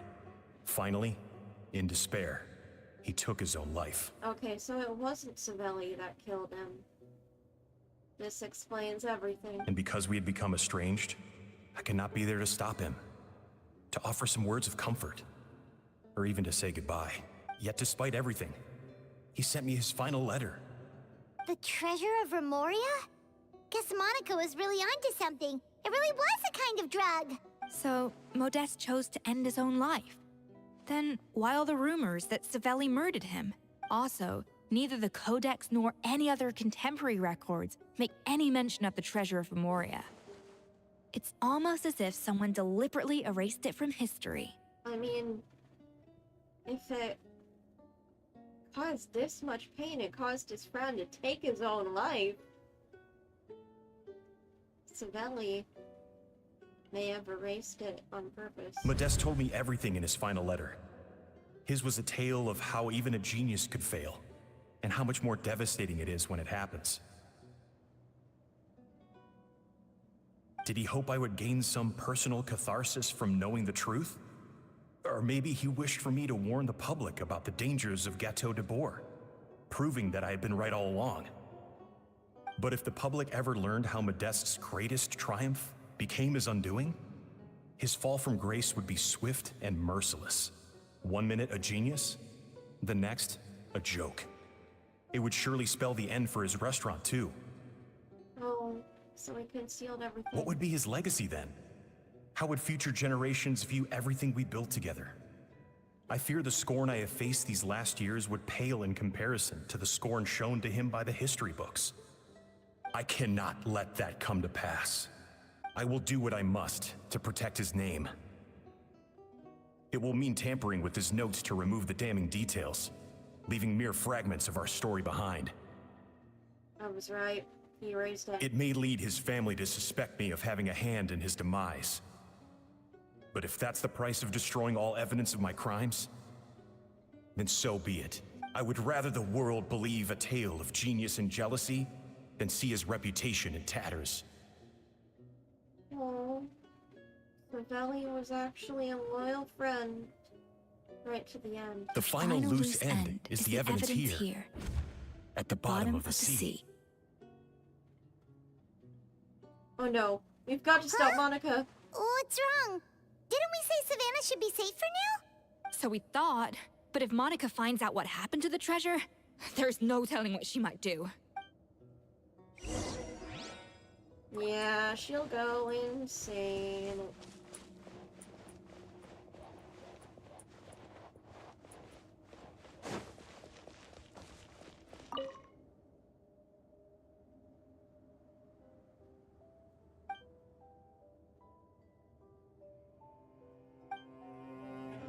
Literally erasing all of their senses.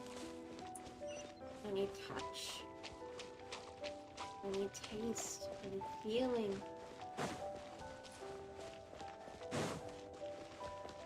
Remoria really was heartless.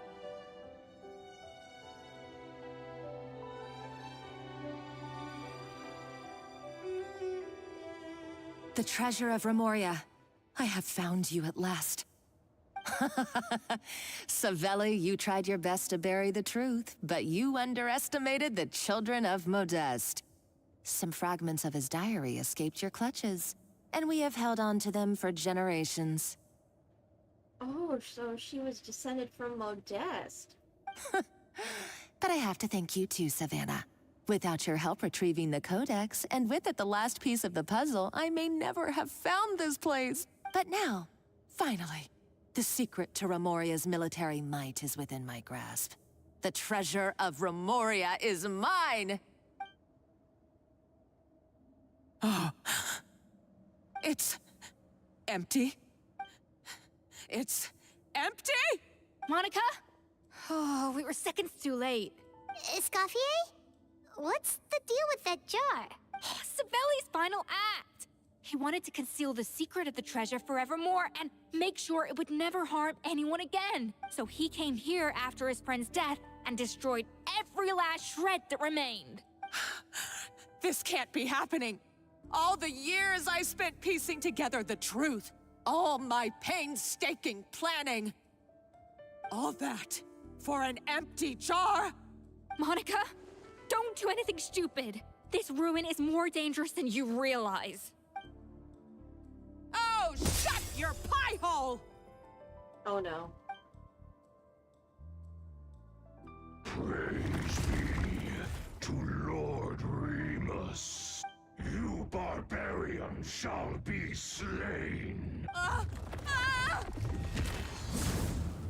Honestly, let her die at this point. She's a nutcase! A liability to herself and everyone else. Well, now it's up to us to clean up the mess she's made. Take these golems out!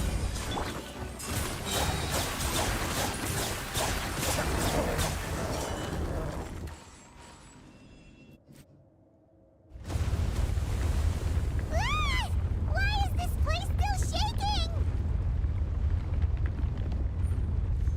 Trigger happy. Either way, it's all her fault. Enough chit-chat. Let's get out of here, Traveler Escoffier, come on! Okay, I'm coming. Huh? Oh, no you don't. If I can't get what I want, neither will any of you. Oh my god. I've got nothing to show for my life's work so far. But if I can take another so-called genius down with me in my final moment, then it was all worth it. Monica, you crazy evil bitch. You're a psycho! Oh, you go, Savannah!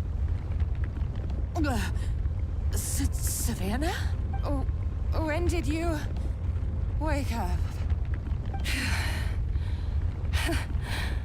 I may be a lousy chef, but it looks like I'm not a complete waste of space.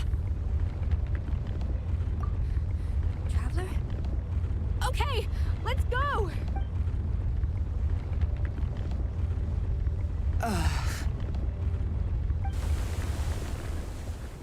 Well, Monica's dead.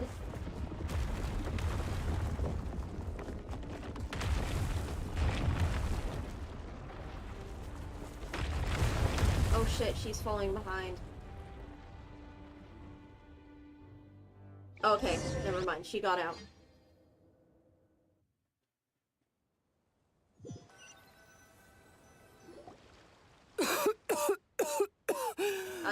She couldn't breathe underwater, so we had to get her up fast. Escoffier!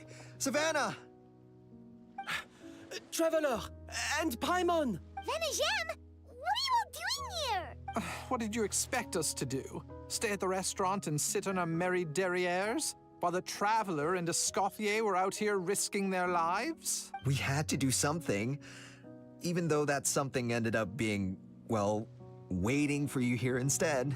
I don't deserve any of you. And I certainly don't deserve to be your head chef. It was my fault Escoffier had to leave. Then I couldn't live up to her standards. I acted like a tyrant in the kitchen. And now I almost got myself killed. Come back, Escoffier. Come and be our head chef again. I'll never be able to replace you. Savannah. Okay, so everything I said to you the day I left, it just went in one ear and out the other? Huh? Sorry, I was kinda in my own head at the time. All I could think about was the Lumiline situation. What was it you said again? Forget it. It doesn't matter. Anyway, I didn't leave this job because of you. And you're not nearly as awful a chef as you think. A bad leader. Not a bad If you were chef. that bad, why would all your staff show up here for you? Escoffier's right. Sure, you nitpick our work and get us to do things over a lot. But when it comes down to it, you're the one who's always doing whatever it takes to make sure the customers get served on time, every time. Things were pretty rough after Escoffier left, and Savannah's the only reason we've been able to make it through. I don't know, dude. Are you just... Our customers know that Escoffier doesn't work for us anymore. But the fact is, they keep coming back. If that's not an endorsement of your work, I don't know what is. At the end of the day, we're all human, and we all make mistakes. All we can do is recognize where we get it wrong and do our best to improve. That's all that's humanly possible. No, I get what you're saying, but what I did to Firmont and to Escoffier, it's unforgivable. Well, about that, there's someone else here to see you, Chef. It's been a while, Chef Savannah. Firmont? I'm so sorry. I put far too much pressure on you. And the way I stubbornly refused to go and see you after you fell ill. There's no excuse, but I'm too late, aren't I? The damage is done. I heard that you can't even hold a kitchen knife anymore. Actually, I think I'm going to be just fine. Huh? Oh, did you get some therapy? We thought Firmin's problem was purely psychological in nature. But after the threat letter came to light, it got Firmin thinking. And then he remembered the tea that Monica used to give him every night. The tea. And as it turns out, she was lacing it with Lumaline the whole time. No way! Doesn't that cause nerve damage? It can. High doses pose a risk of serious nervous and sensory complications. But if you calculate the dosage carefully, you can control the extent of its effects. A small dose might simply make a person more emotional, whether that means more fragile or more hot-tempered. Oh, Savannah was also being drugged. No wonder it seemed like you'd lost your edge. I asked my friends at the Fontaine Research Institute about it. They said that with the low dose I was taking, the risks are pretty small. They also fixed me up with some meds and said I should recover in no time. I'm so glad he's okay.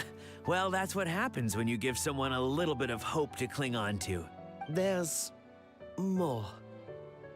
We believe that Firmin was likely not Monica's only victim. Oh. You mean she poisoned me too?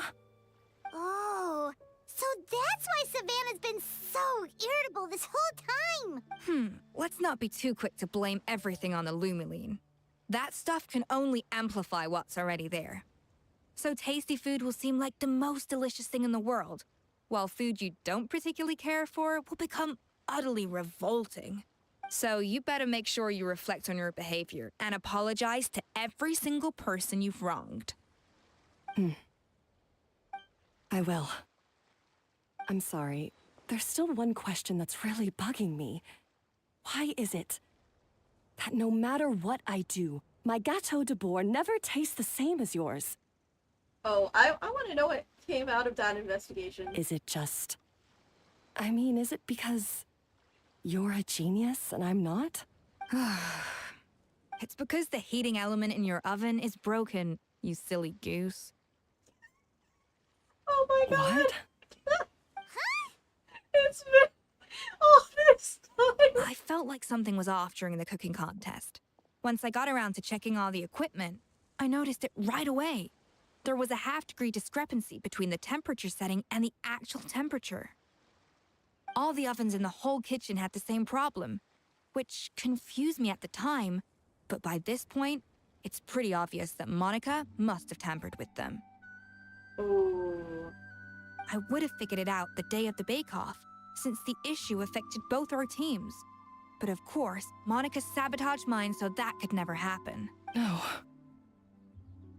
I spent so long trying to find out where I was going wrong, and then you pinpoint the problem in just one night?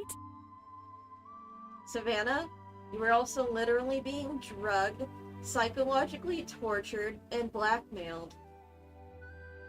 It all comes back to one simple, undeniable truth. You're a genius, and I'm just plain old Savannah. No!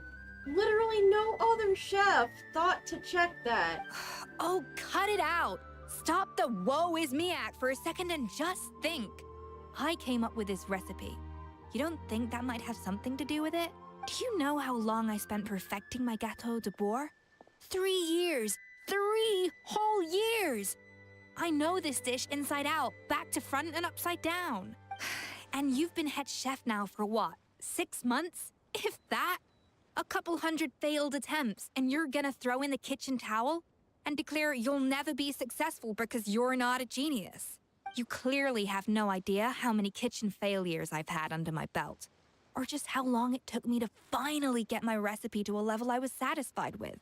Genius or not, everyone makes mistakes. Modeste did, Savelli did, everyone does. Aw, I actually like you more than I was expecting, Escoffier. Not enough to pull for you, but I like you. You're only a lousy chef if you don't face up to your mistakes, learn from them, and then keep chipping away until you crack the problem once and for all. Surely you haven't forgotten all that. You were no lousy chef back when I handed you the reins. I haven't forgotten. And I'll make sure I never do. That's our head chef. Ha ha! Sounds like we won't need another changing of the guard in the Hotel de Bord kitchen anytime soon. Huzzah! All this probably just needed reporting to the guards, though. What a perfect ending to a crazy journey. Look how happy everyone is. Monica literally died, even if it was semi-self-inflicted. So you got your mojo back now? Yeah. Thanks to you, Escoffier. In fact, no. Thanks to all of you. Yay! Happy ending!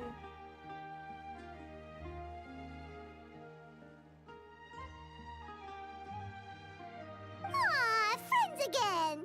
So nice to see them finally settle their beef. So much beef. Beef Central. Maybe not all their beef. Good. So now that's out of the way. It's time for payback. You cheated in our last bake-off, and I demand a rematch right now.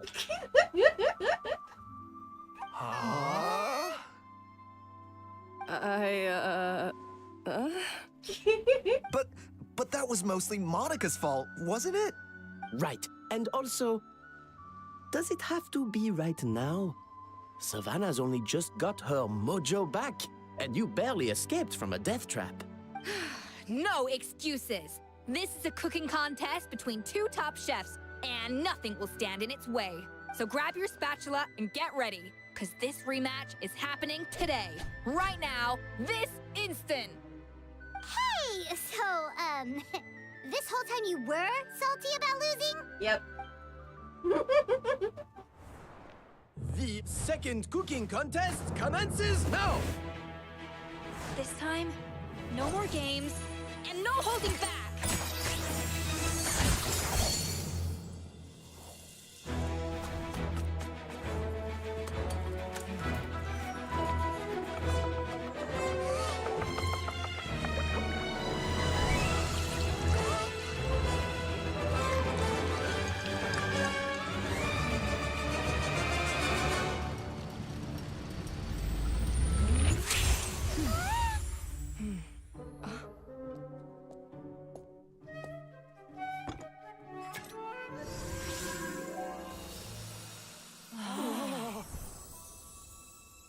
Heavenly. Piece of cake.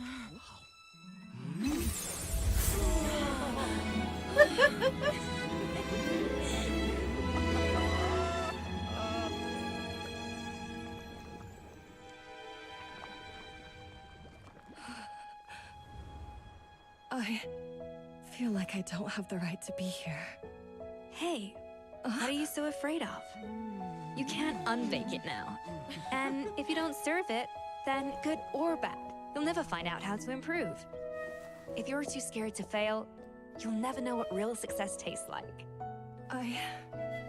So? Embrace your failure. Taste it. Digest it. That's the way to success. I don't know. Sounds like it's easier said than done. Aww. I'll do it. Two friends. That's so sweet.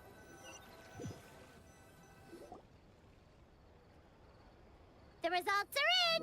A landslide victory for Escoffier! Quite rightly, too. Piece of cake. Her tail seems very happy with the result. Oh yeah, look at that! Savannah looks pretty chipper too, considering she lost. You did this for Savannah's sake.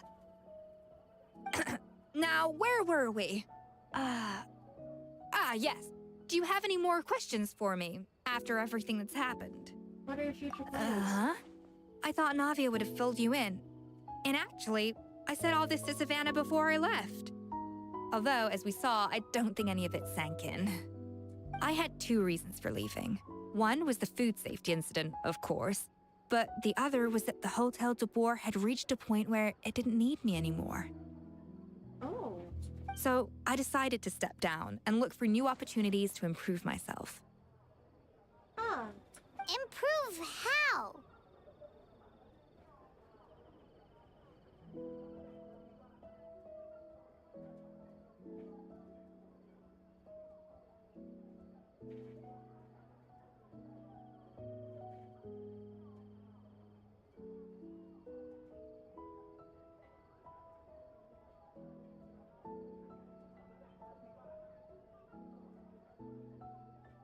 Well, a while back, I got to know a fellow chef from Niue, and in her, I saw so many new possibilities.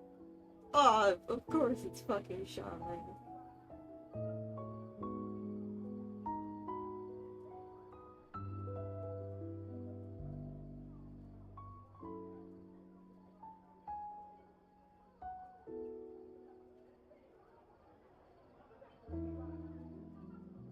She has that same adventurous spirit that Modeste and Sibeli had in their youth. Slime mucus, lizard tails. With her, nothing's off the table. Yep, that's Xiangling. We know her. There's a whole world of new flavors out there waiting to be explored, hiding away in ingredients we overlook.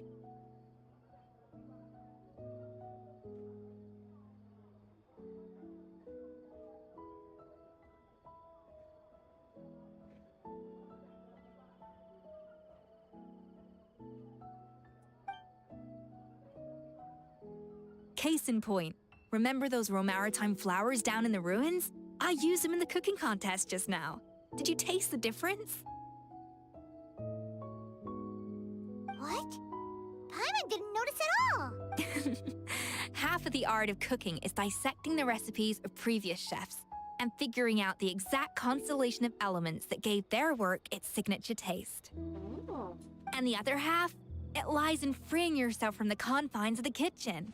You've got to go out and explore the endless possibilities out there.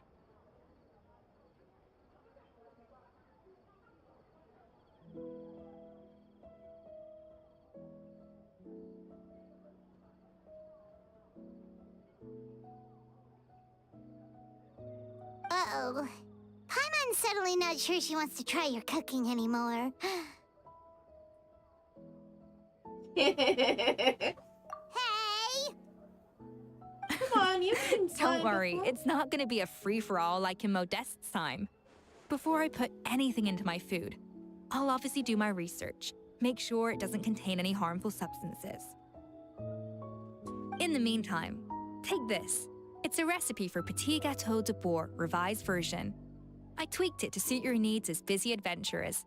Hope you enjoy, and remember, feedback is always welcome. Yay! All right! So, do you ever see yourself returning to Hotel de Boer? Oh, of course. I've already promised Vanish M that I'll come back every once in a while to make sure the quality of the food remains at an acceptable level. Good luck to Savannah, I guess. You know, Paimon's still a little disappointed that we never got to see the treasure of Remoria. Paimon, it was an awful drug. Why did you want to see it? Surely Monica wouldn't have gotten drawn in so deeply if it wasn't for all the mystery surrounding the original Gâteau de Bourg. Oh, let me guess. It was actually just the same Lumi Twal drug? She practically dedicated her life to finding the lost pieces of Modeste's diary. Then went to all that trouble to infiltrate the Hotel de Bourg. And in the end, it was all for nothing. Since you mentioned the treasure, between Modeste's writings and what we saw in those ruins, I think I may have figured out the truth. Yep. The so-called treasure of Remoria was most likely a substance that the Remorians extracted from Lumitwals, better known to us as Lumiline. Huh? So then, why all the hype back in the early days of Gâteau de Bourg? Because it's addictive. Don't forget, it was a very different era. We could barely even refine sugar back then. So desserts were very much in their infancy. In a world of bland food, it's no wonder that the first thing to really excite people's taste buds took the world by storm. And as for the Lumiline, it may well have been somewhat valuable in ancient times. But these days, it's just another drug from the Fontaine Research Institute. Yep. Even if Savelli hadn't destroyed it all, I doubt it would be worth that much these days. So after all that, there was nothing in those ruins but worthless junk. Yep. Feels strange to say it, but Paimon almost feels sorry for Monica. She sacrificed it all only to get nothing in return. Oh, hey!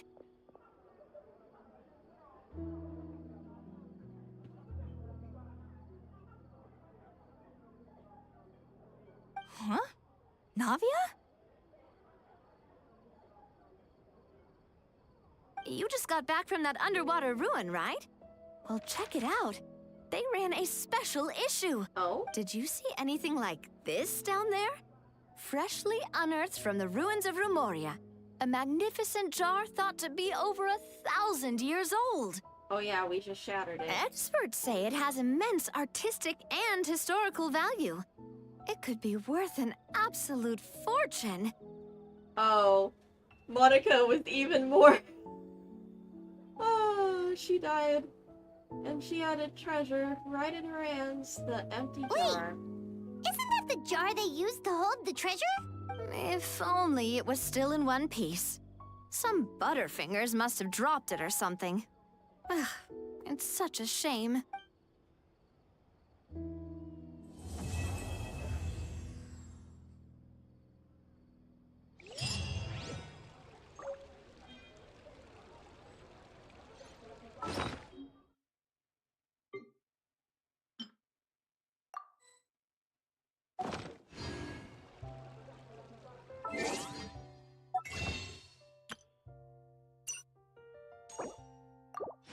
All of that, and I only have one more wish to show for it.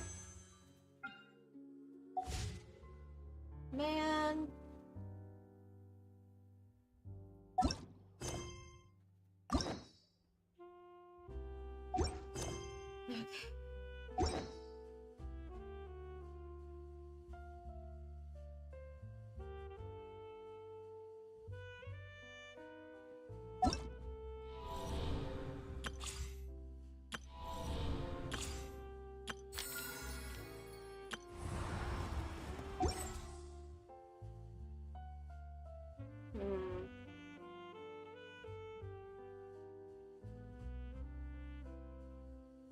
I think I may need to take a break.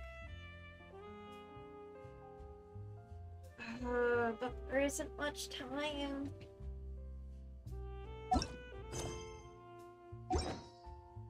You know what?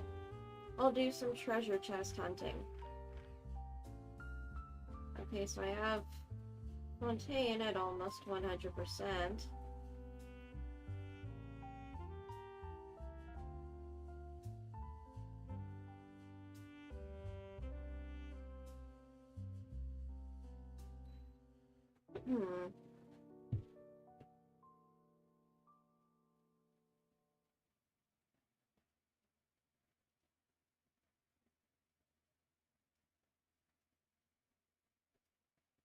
Ah, heck.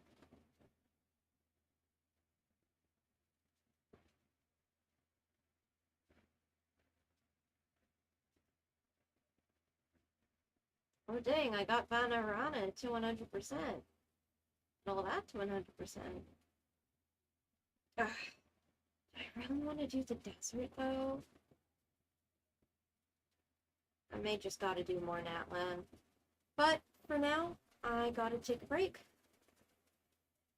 So, we will be right back.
Your lovely performer is back.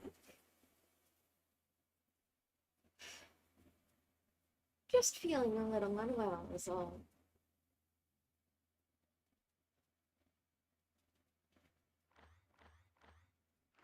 I'm questioning what counts as the cliff.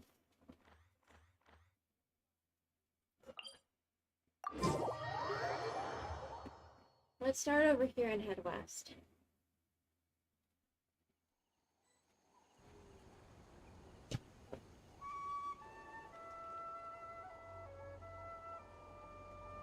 I have to stifle a smile every time I remember the look on my...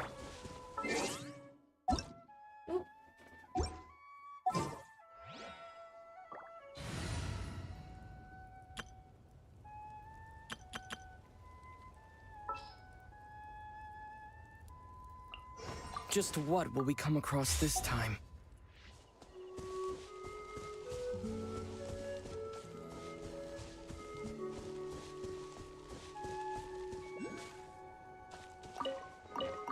Oh.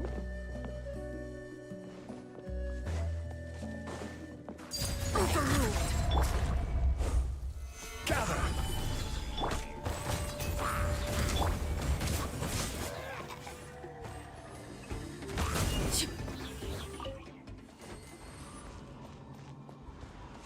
Okay, let's try and...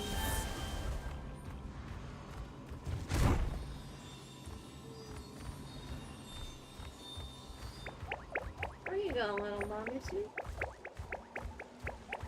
Oh.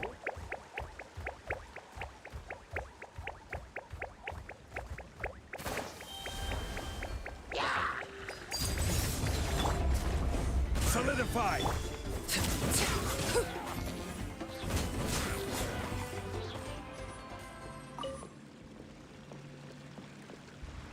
Okay, so that's one monotone.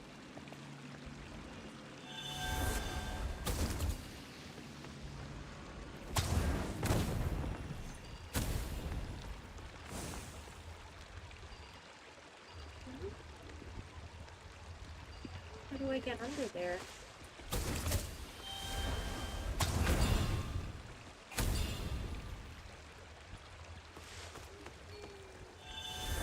Or do I...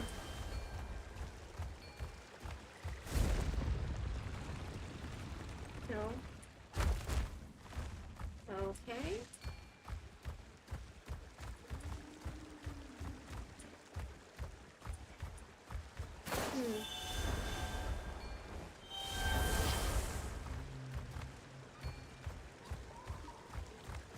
Oh!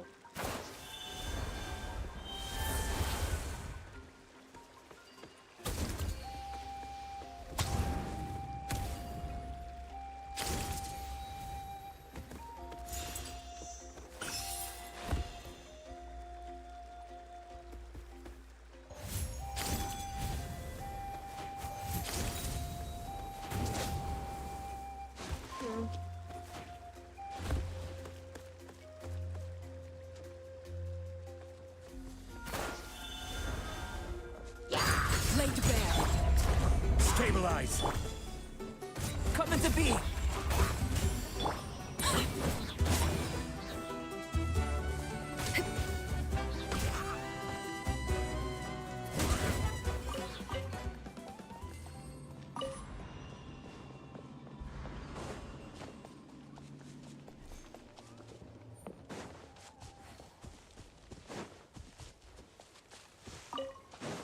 Okay, there's another monotone. Transfixed! Solidify!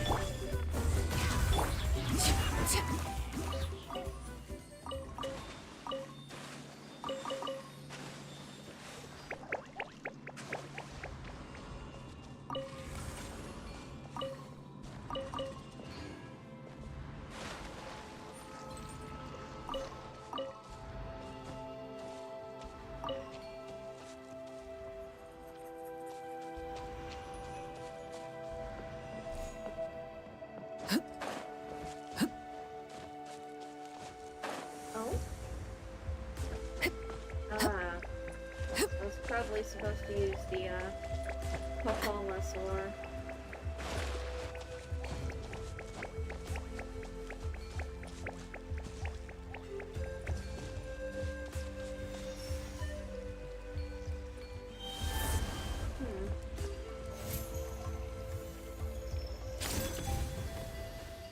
But how do I get in there?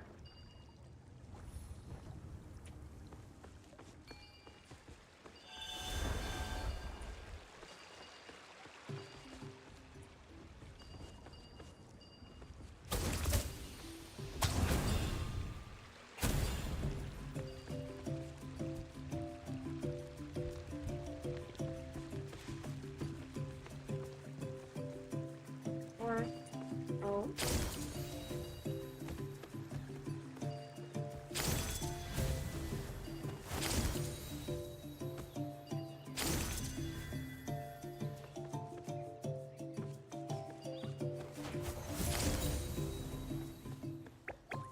Oh, okay. That's the last Monotoo.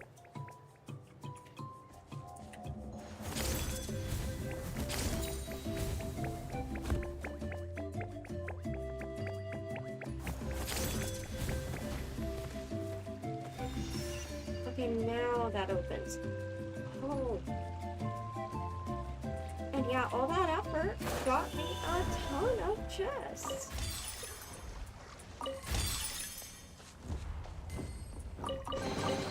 What greater pleasure is there than the unexpected? Yeah, that got me 20 fingergems from just that. Or technically more, because I think there was... There might have been more? Maybe.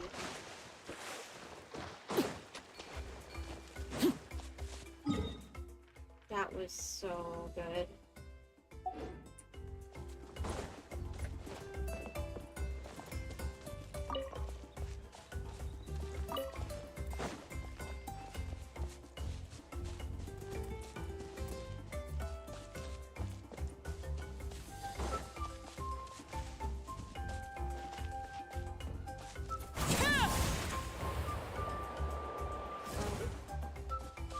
Who are you, good sir? Sorry and relics.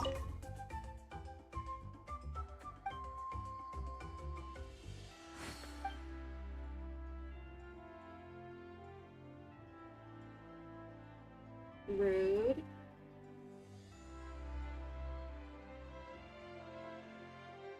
I mean, we weren't exactly polite, but that was not called for.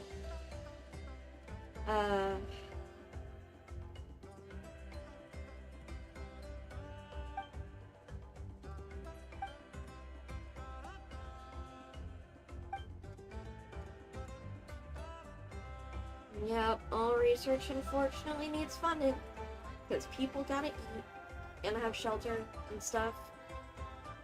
Except, rent probably isn't too big an issue here.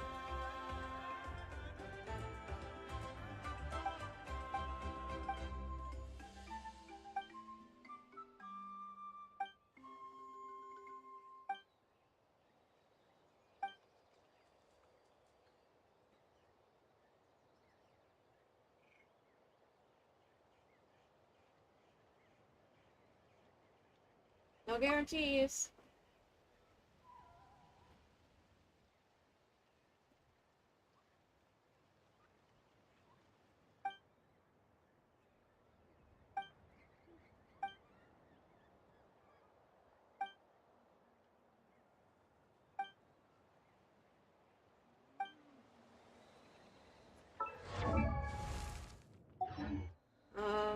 Did I already find some?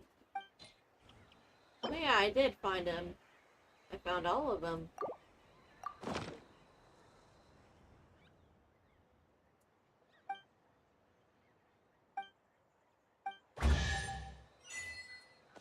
Oh. Luxury chest Something and with which to achievement. To this. I will happily take that.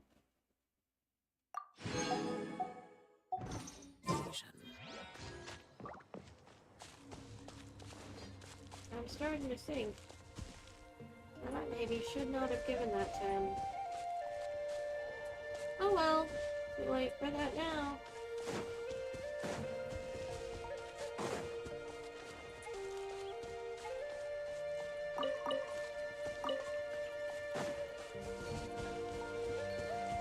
Come on! Show me your courage! Stabilize! This!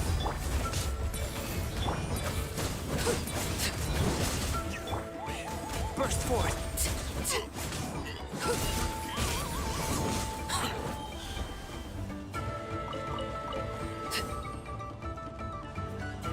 Out of the way or get blown away!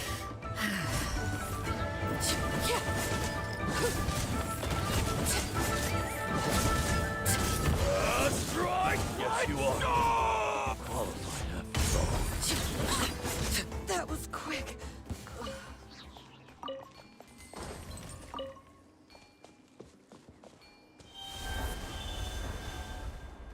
Alright, into the magma you go.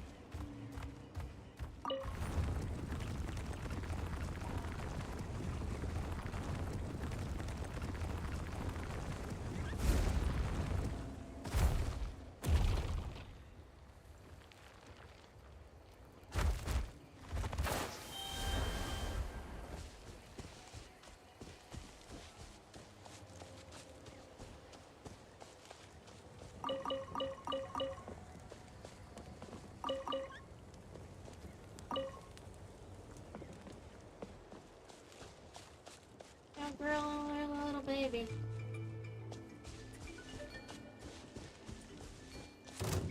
Oh, no. Oops. Overruled! Gather! This!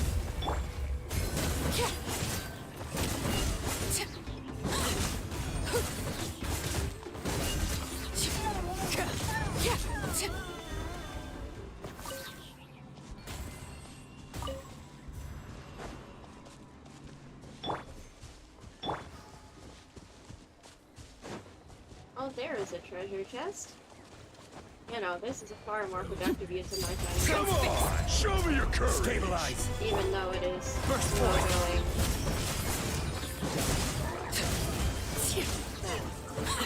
Forget it!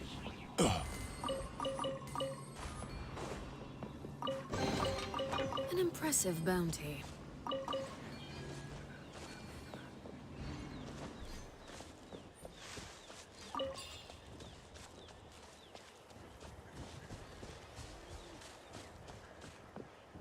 Is there something down here? There's this weird cloud layer. Oh, fuck. Okay, never mind. That is that thing. Okay. Not what I meant to go and... I am a silly. I should have seen it on the map.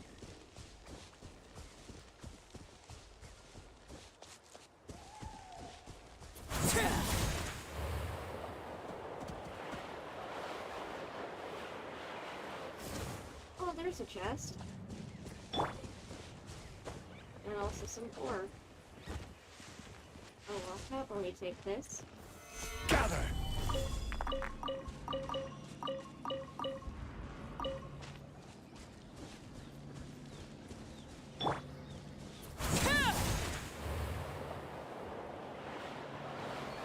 Watch this!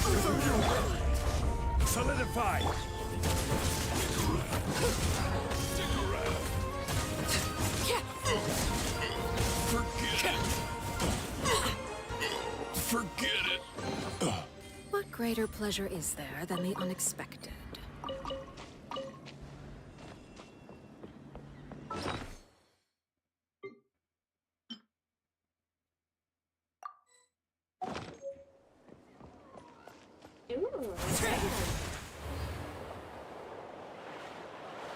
All right, let's finish this fast. Transfixed! Gather! This! Let's ground him.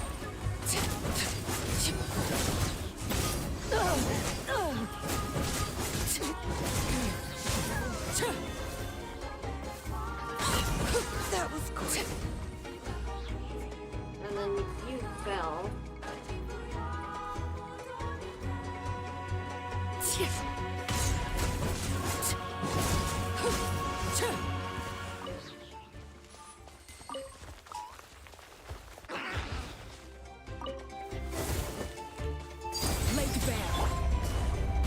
Solidify!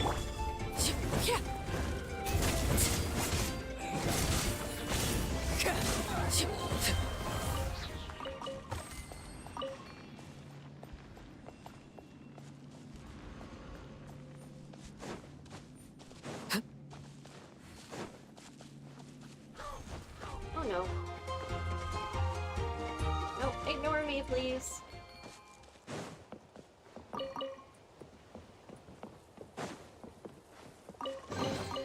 What greater pleasure is there than the unexpected?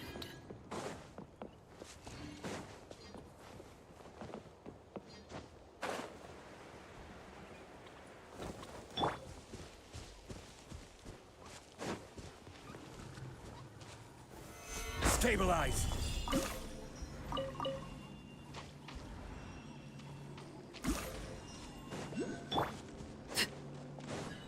All right, let's finish this fast. Here comes another. Solidify!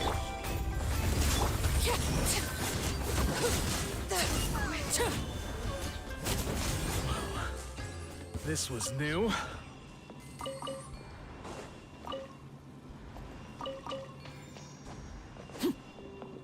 I didn't know dying was new to you. You must have never gone on a pilgrimage. Something with which to commemorate this occasion.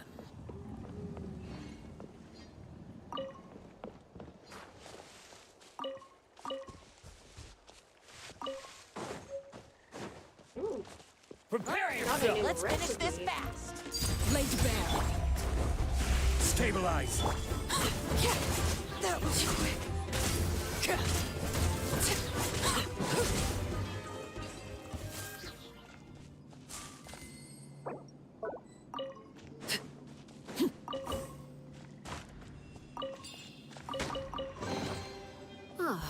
Something.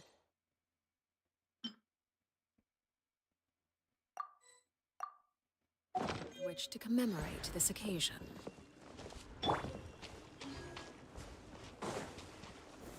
Gather!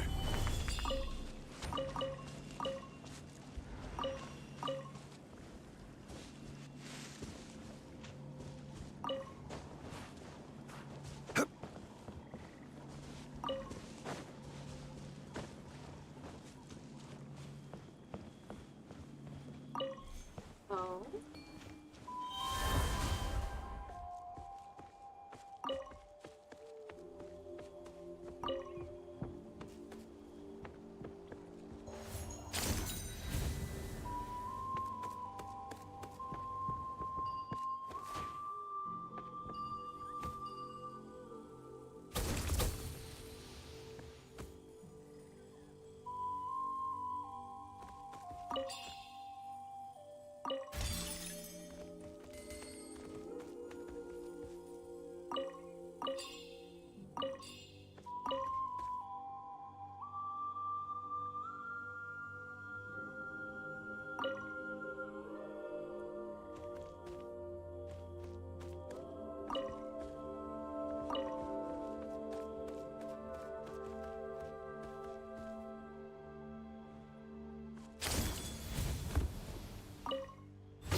I think I get it.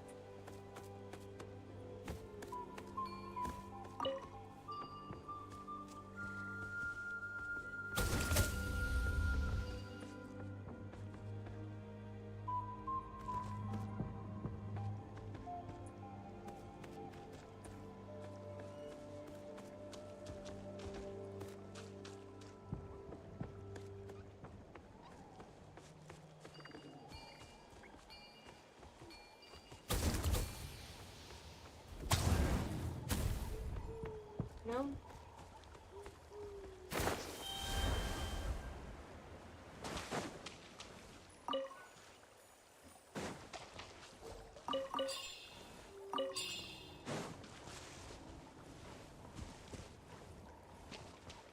Oh. So I need to find the third one, I think.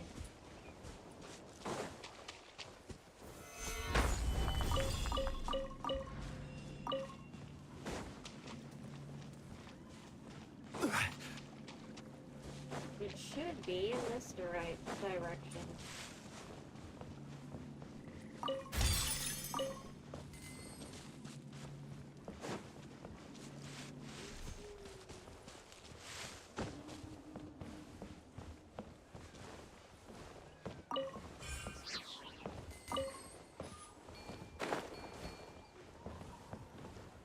Oh.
Let's hope you'll put up a good fight. Overruled.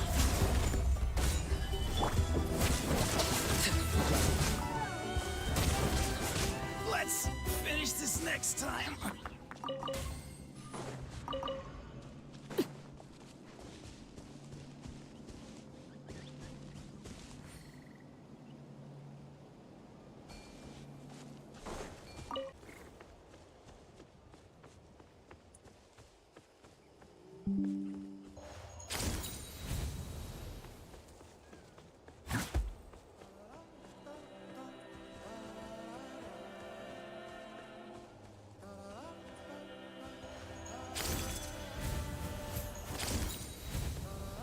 There it is.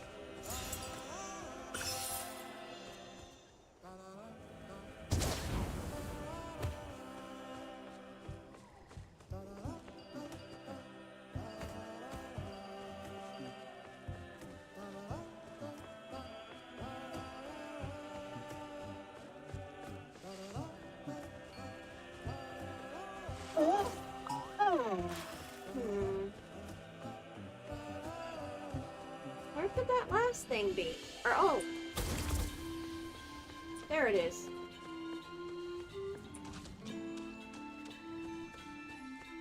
I am a silly.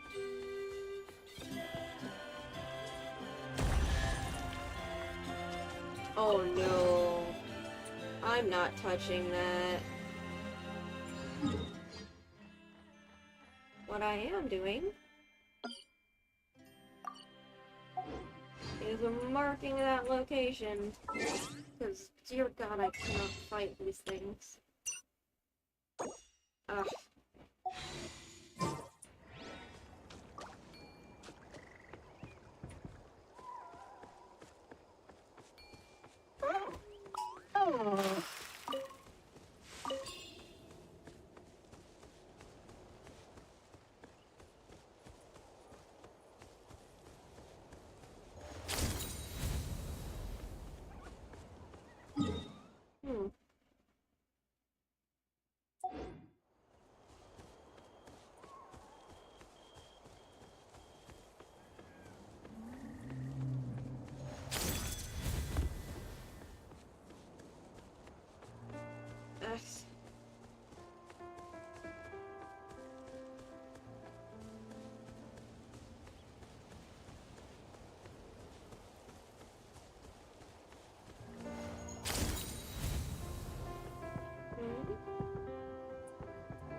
There's nothing here?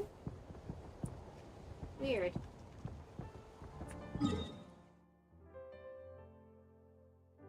But, oh. I'm suddenly feeling a little ill.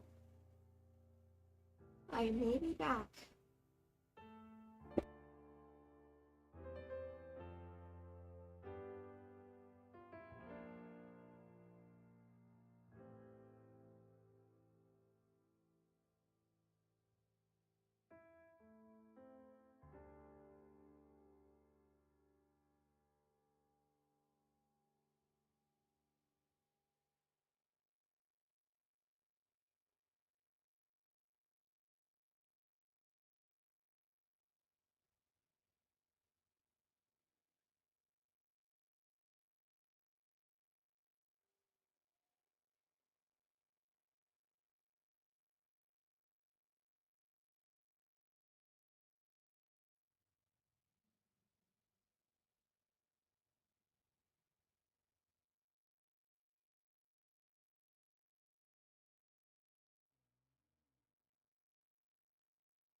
And we are back.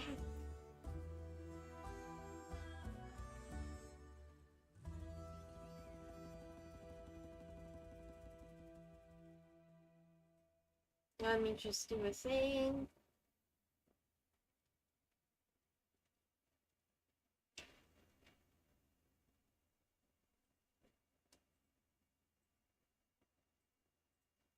I am briefly photoshopping a possum holding a dodgeball.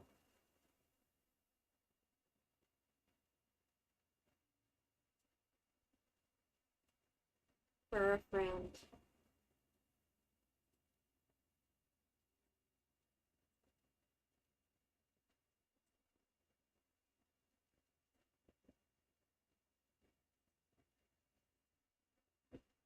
Let me just find a transparent dodgeball PNG and then I shall be back to Genshin.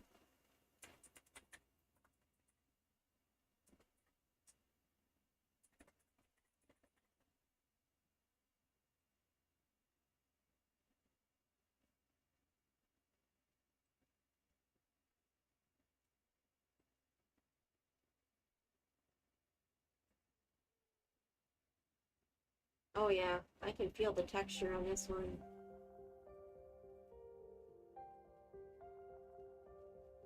Right against my face. And it was a fake PNG. I hate it.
Alrighty, now we are properly back.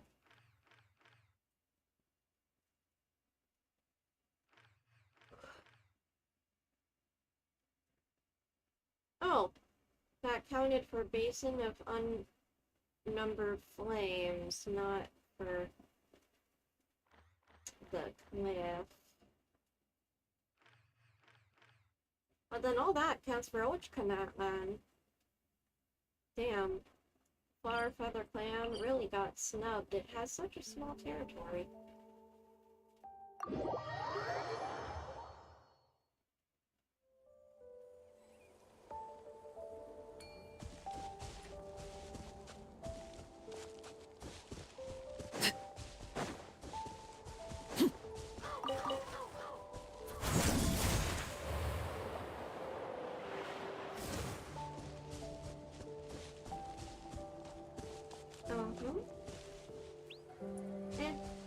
Let's just do mechanics to get back off the cliff.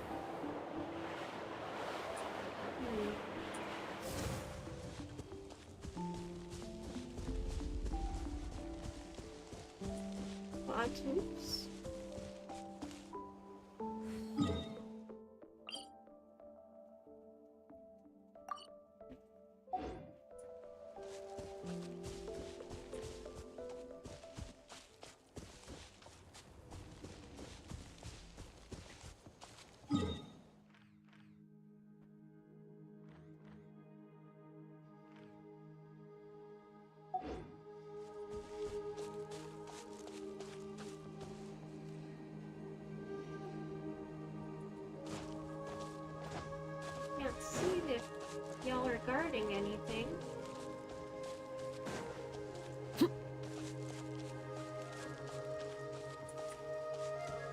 like that answers no.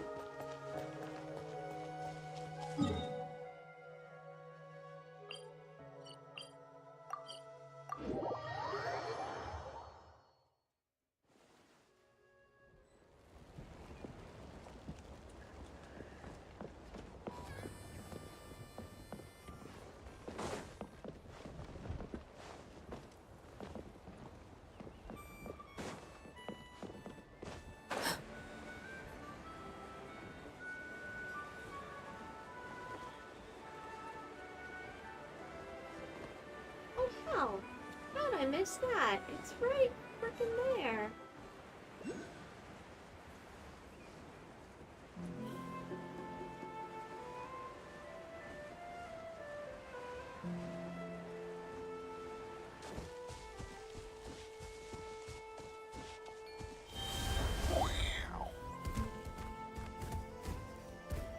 Oh, I need to look the stone. And it'll probably create an air current.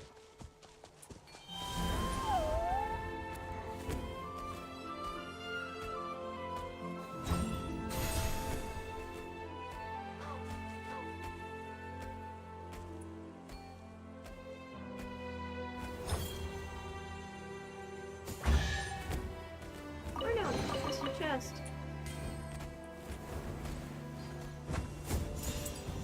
Well, I can still do that.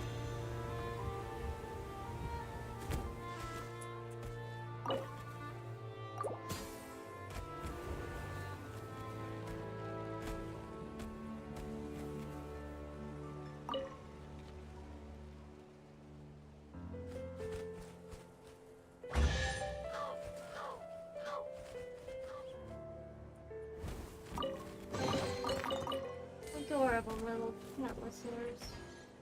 Oh. Some bad guys got a Monotone trapped. That's definitely something I should check.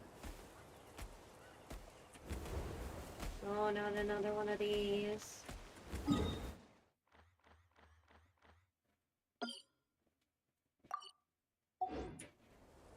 I hate these so much. I stumbled across them once. Never again. Oh shit, they dive bombed me. Transfix! Solidify!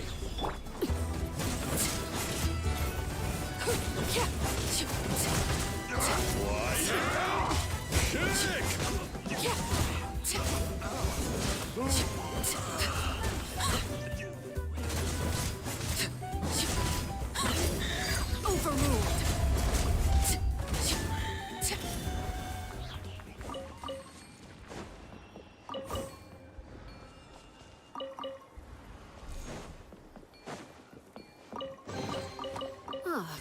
Something with which to commemorate this occasion.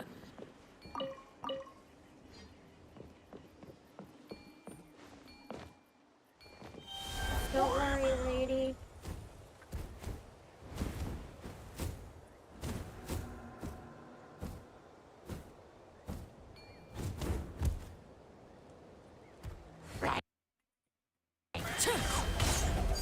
Transfix!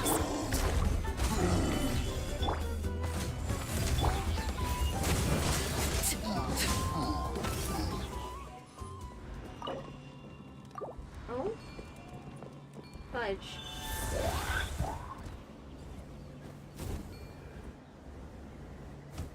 There's a key somewhere. And I don't know where it is.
Oh, you, the trainee priest who got into gambling.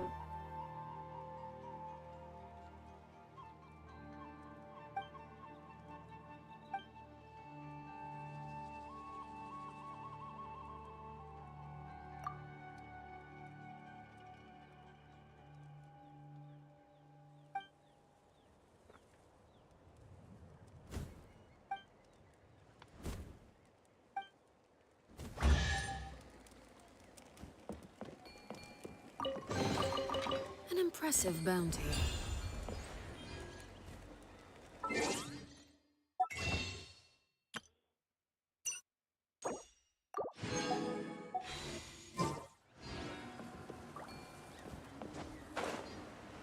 long as you give me prima gems, I'll save you as many times as you like.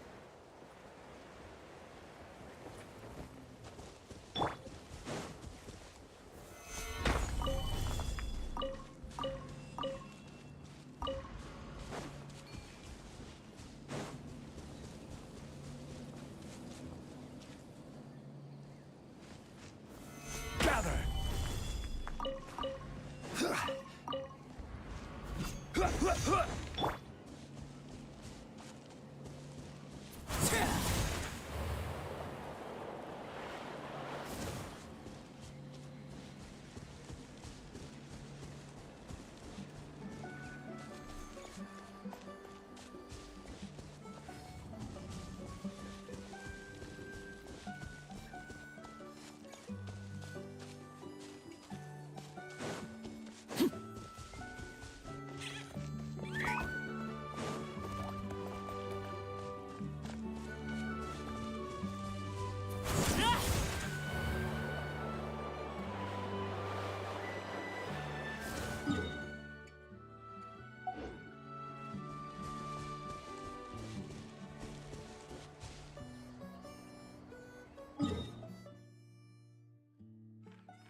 Interesting.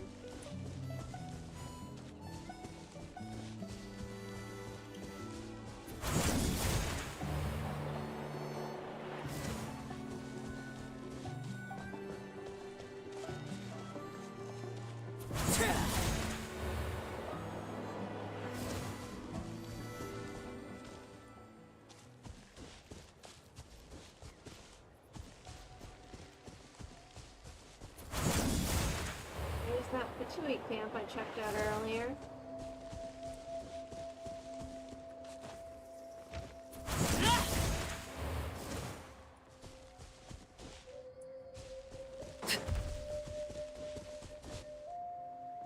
I'm sorry, I didn't mean to set you on fire.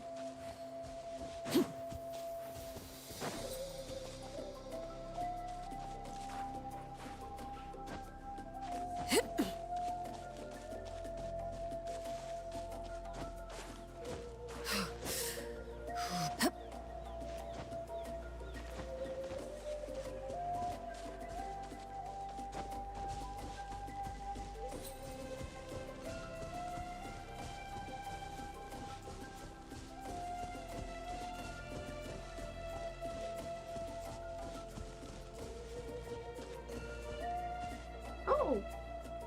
Rehabilitated the guy! It's a continuation. Karuk.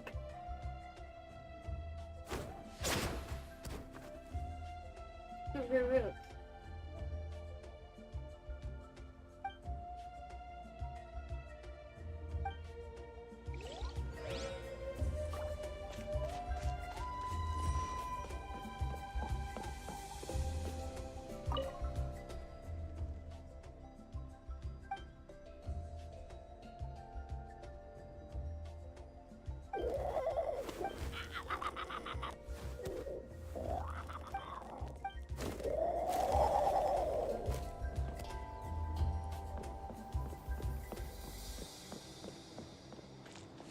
She doesn't need help, though.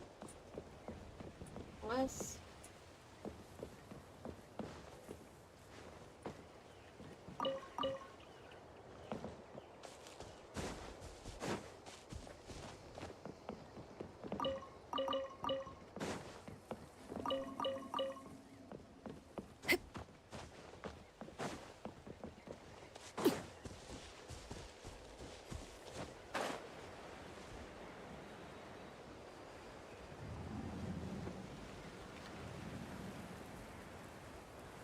Okay, there's a couscousaur. I shall indwell you. Laid bare. Coming to be.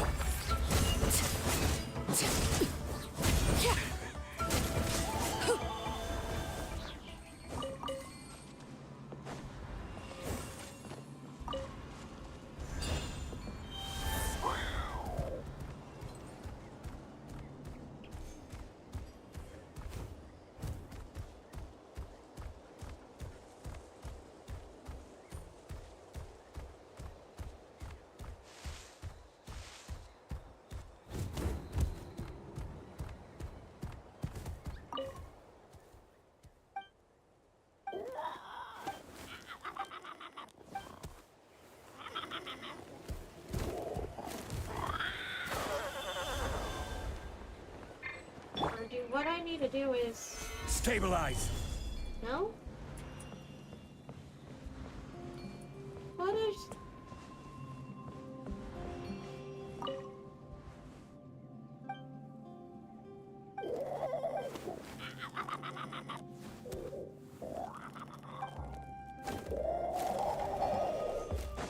I have no idea what I'm supposed to do there.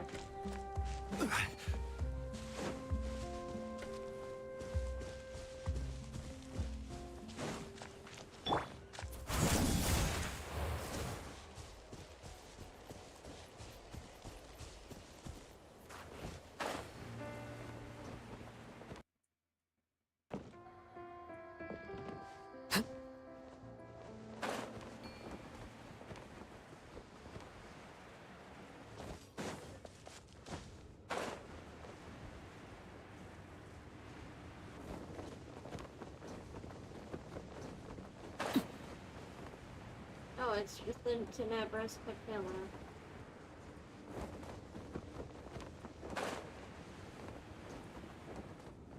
Oh well.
It's Magnifico again.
Oh my god.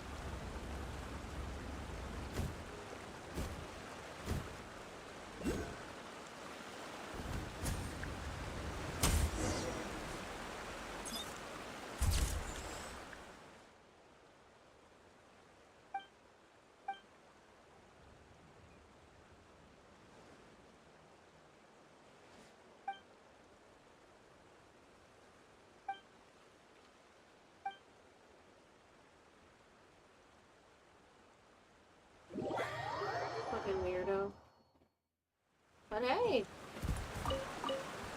30 primos for not much effort at all. Oh wait, oh. I actually do need you.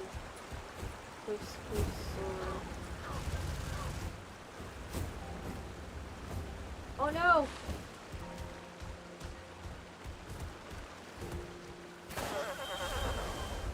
Hello?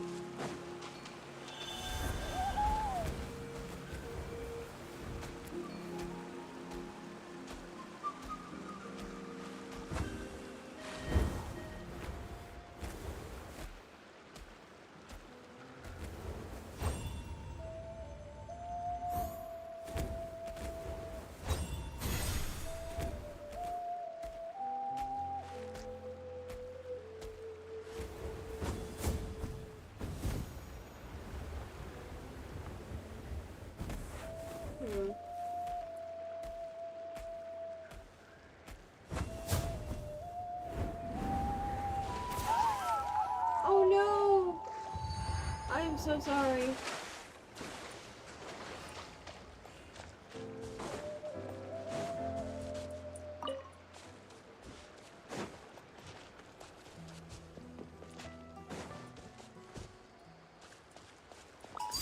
Let's hope you pull up a good fight. Well, here comes another.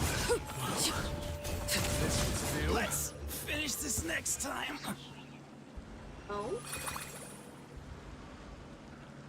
Is that what I was supposed to do?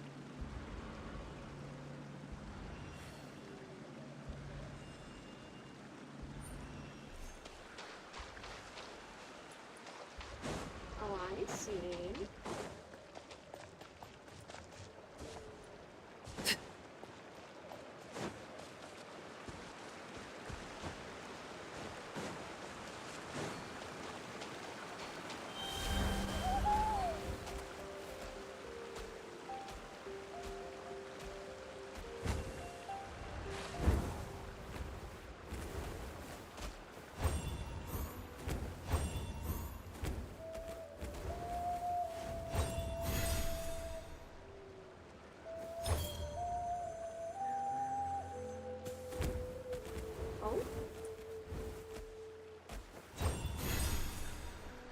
Oh, I see.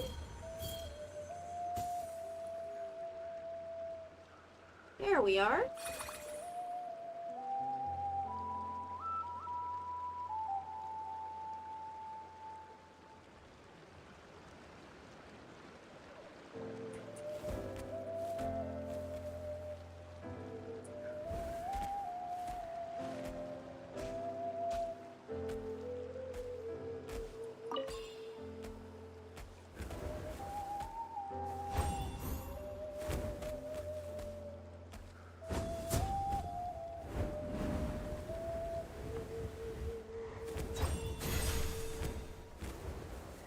There we go.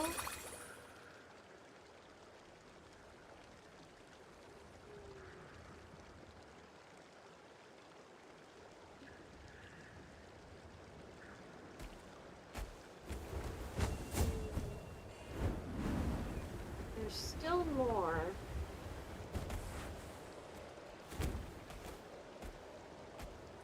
What am I missing?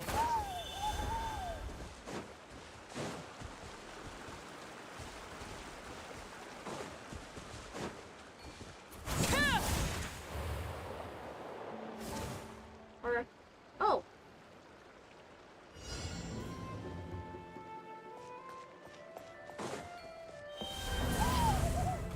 Wait, oh.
you go.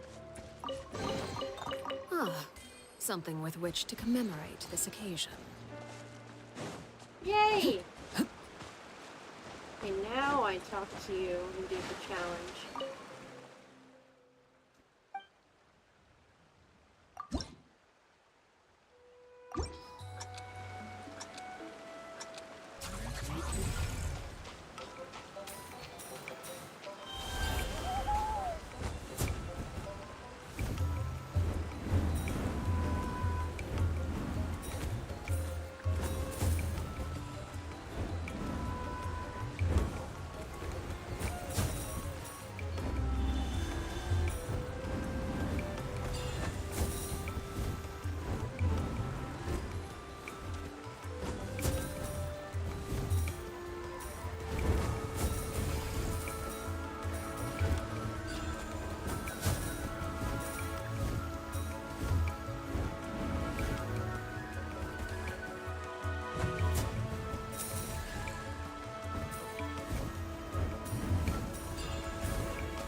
Yay! What greater pleasure is there than the unexpected?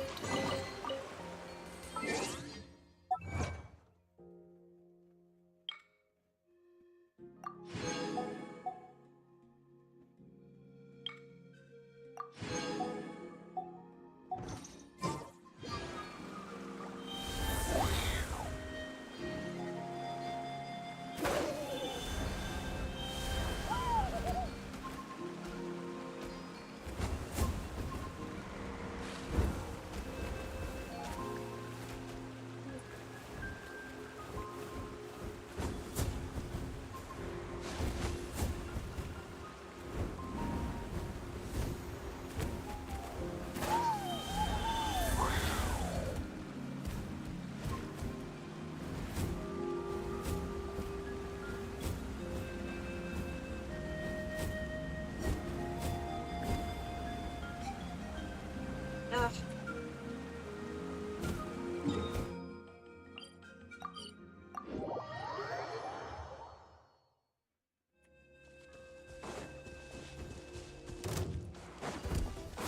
Oh, damn. Transfixed!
Romeo and Juliet over here.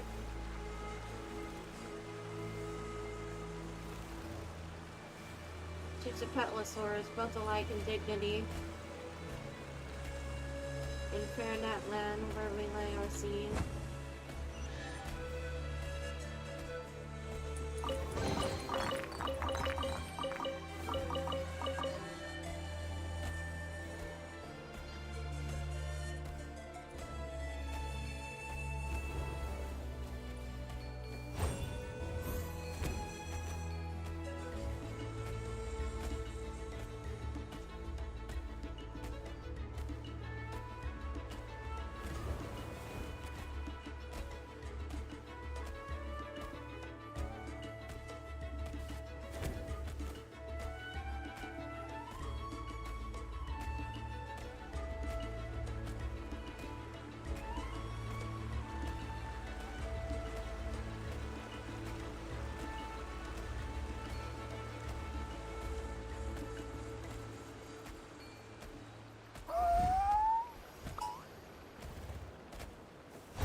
Let's hope you'll put up a good fight.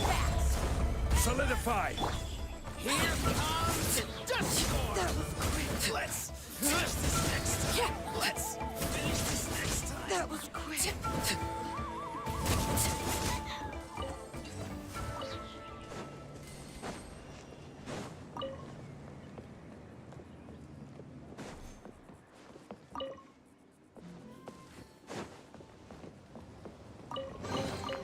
An impressive bounty.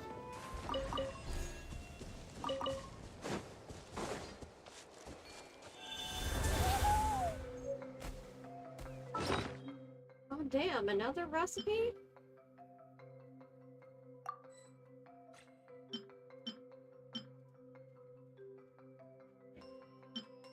Oh lord, and so many more geo sigils.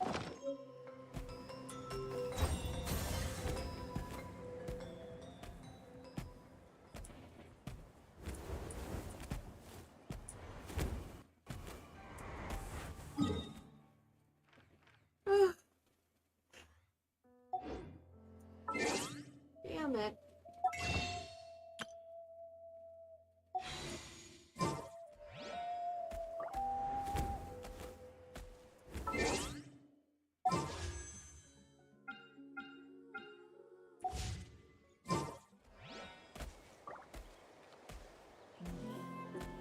Well, this time, for only 2.5 wishes. But, alas, I am too tired.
this nearby?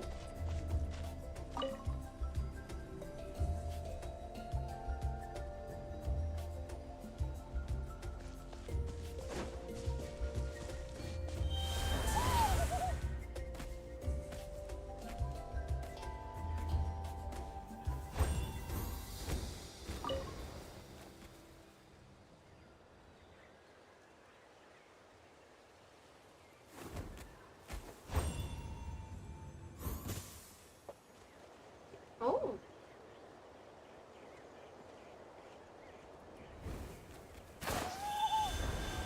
Let's hope you put up a good fight. Oh well. Stabilize. Burst forth.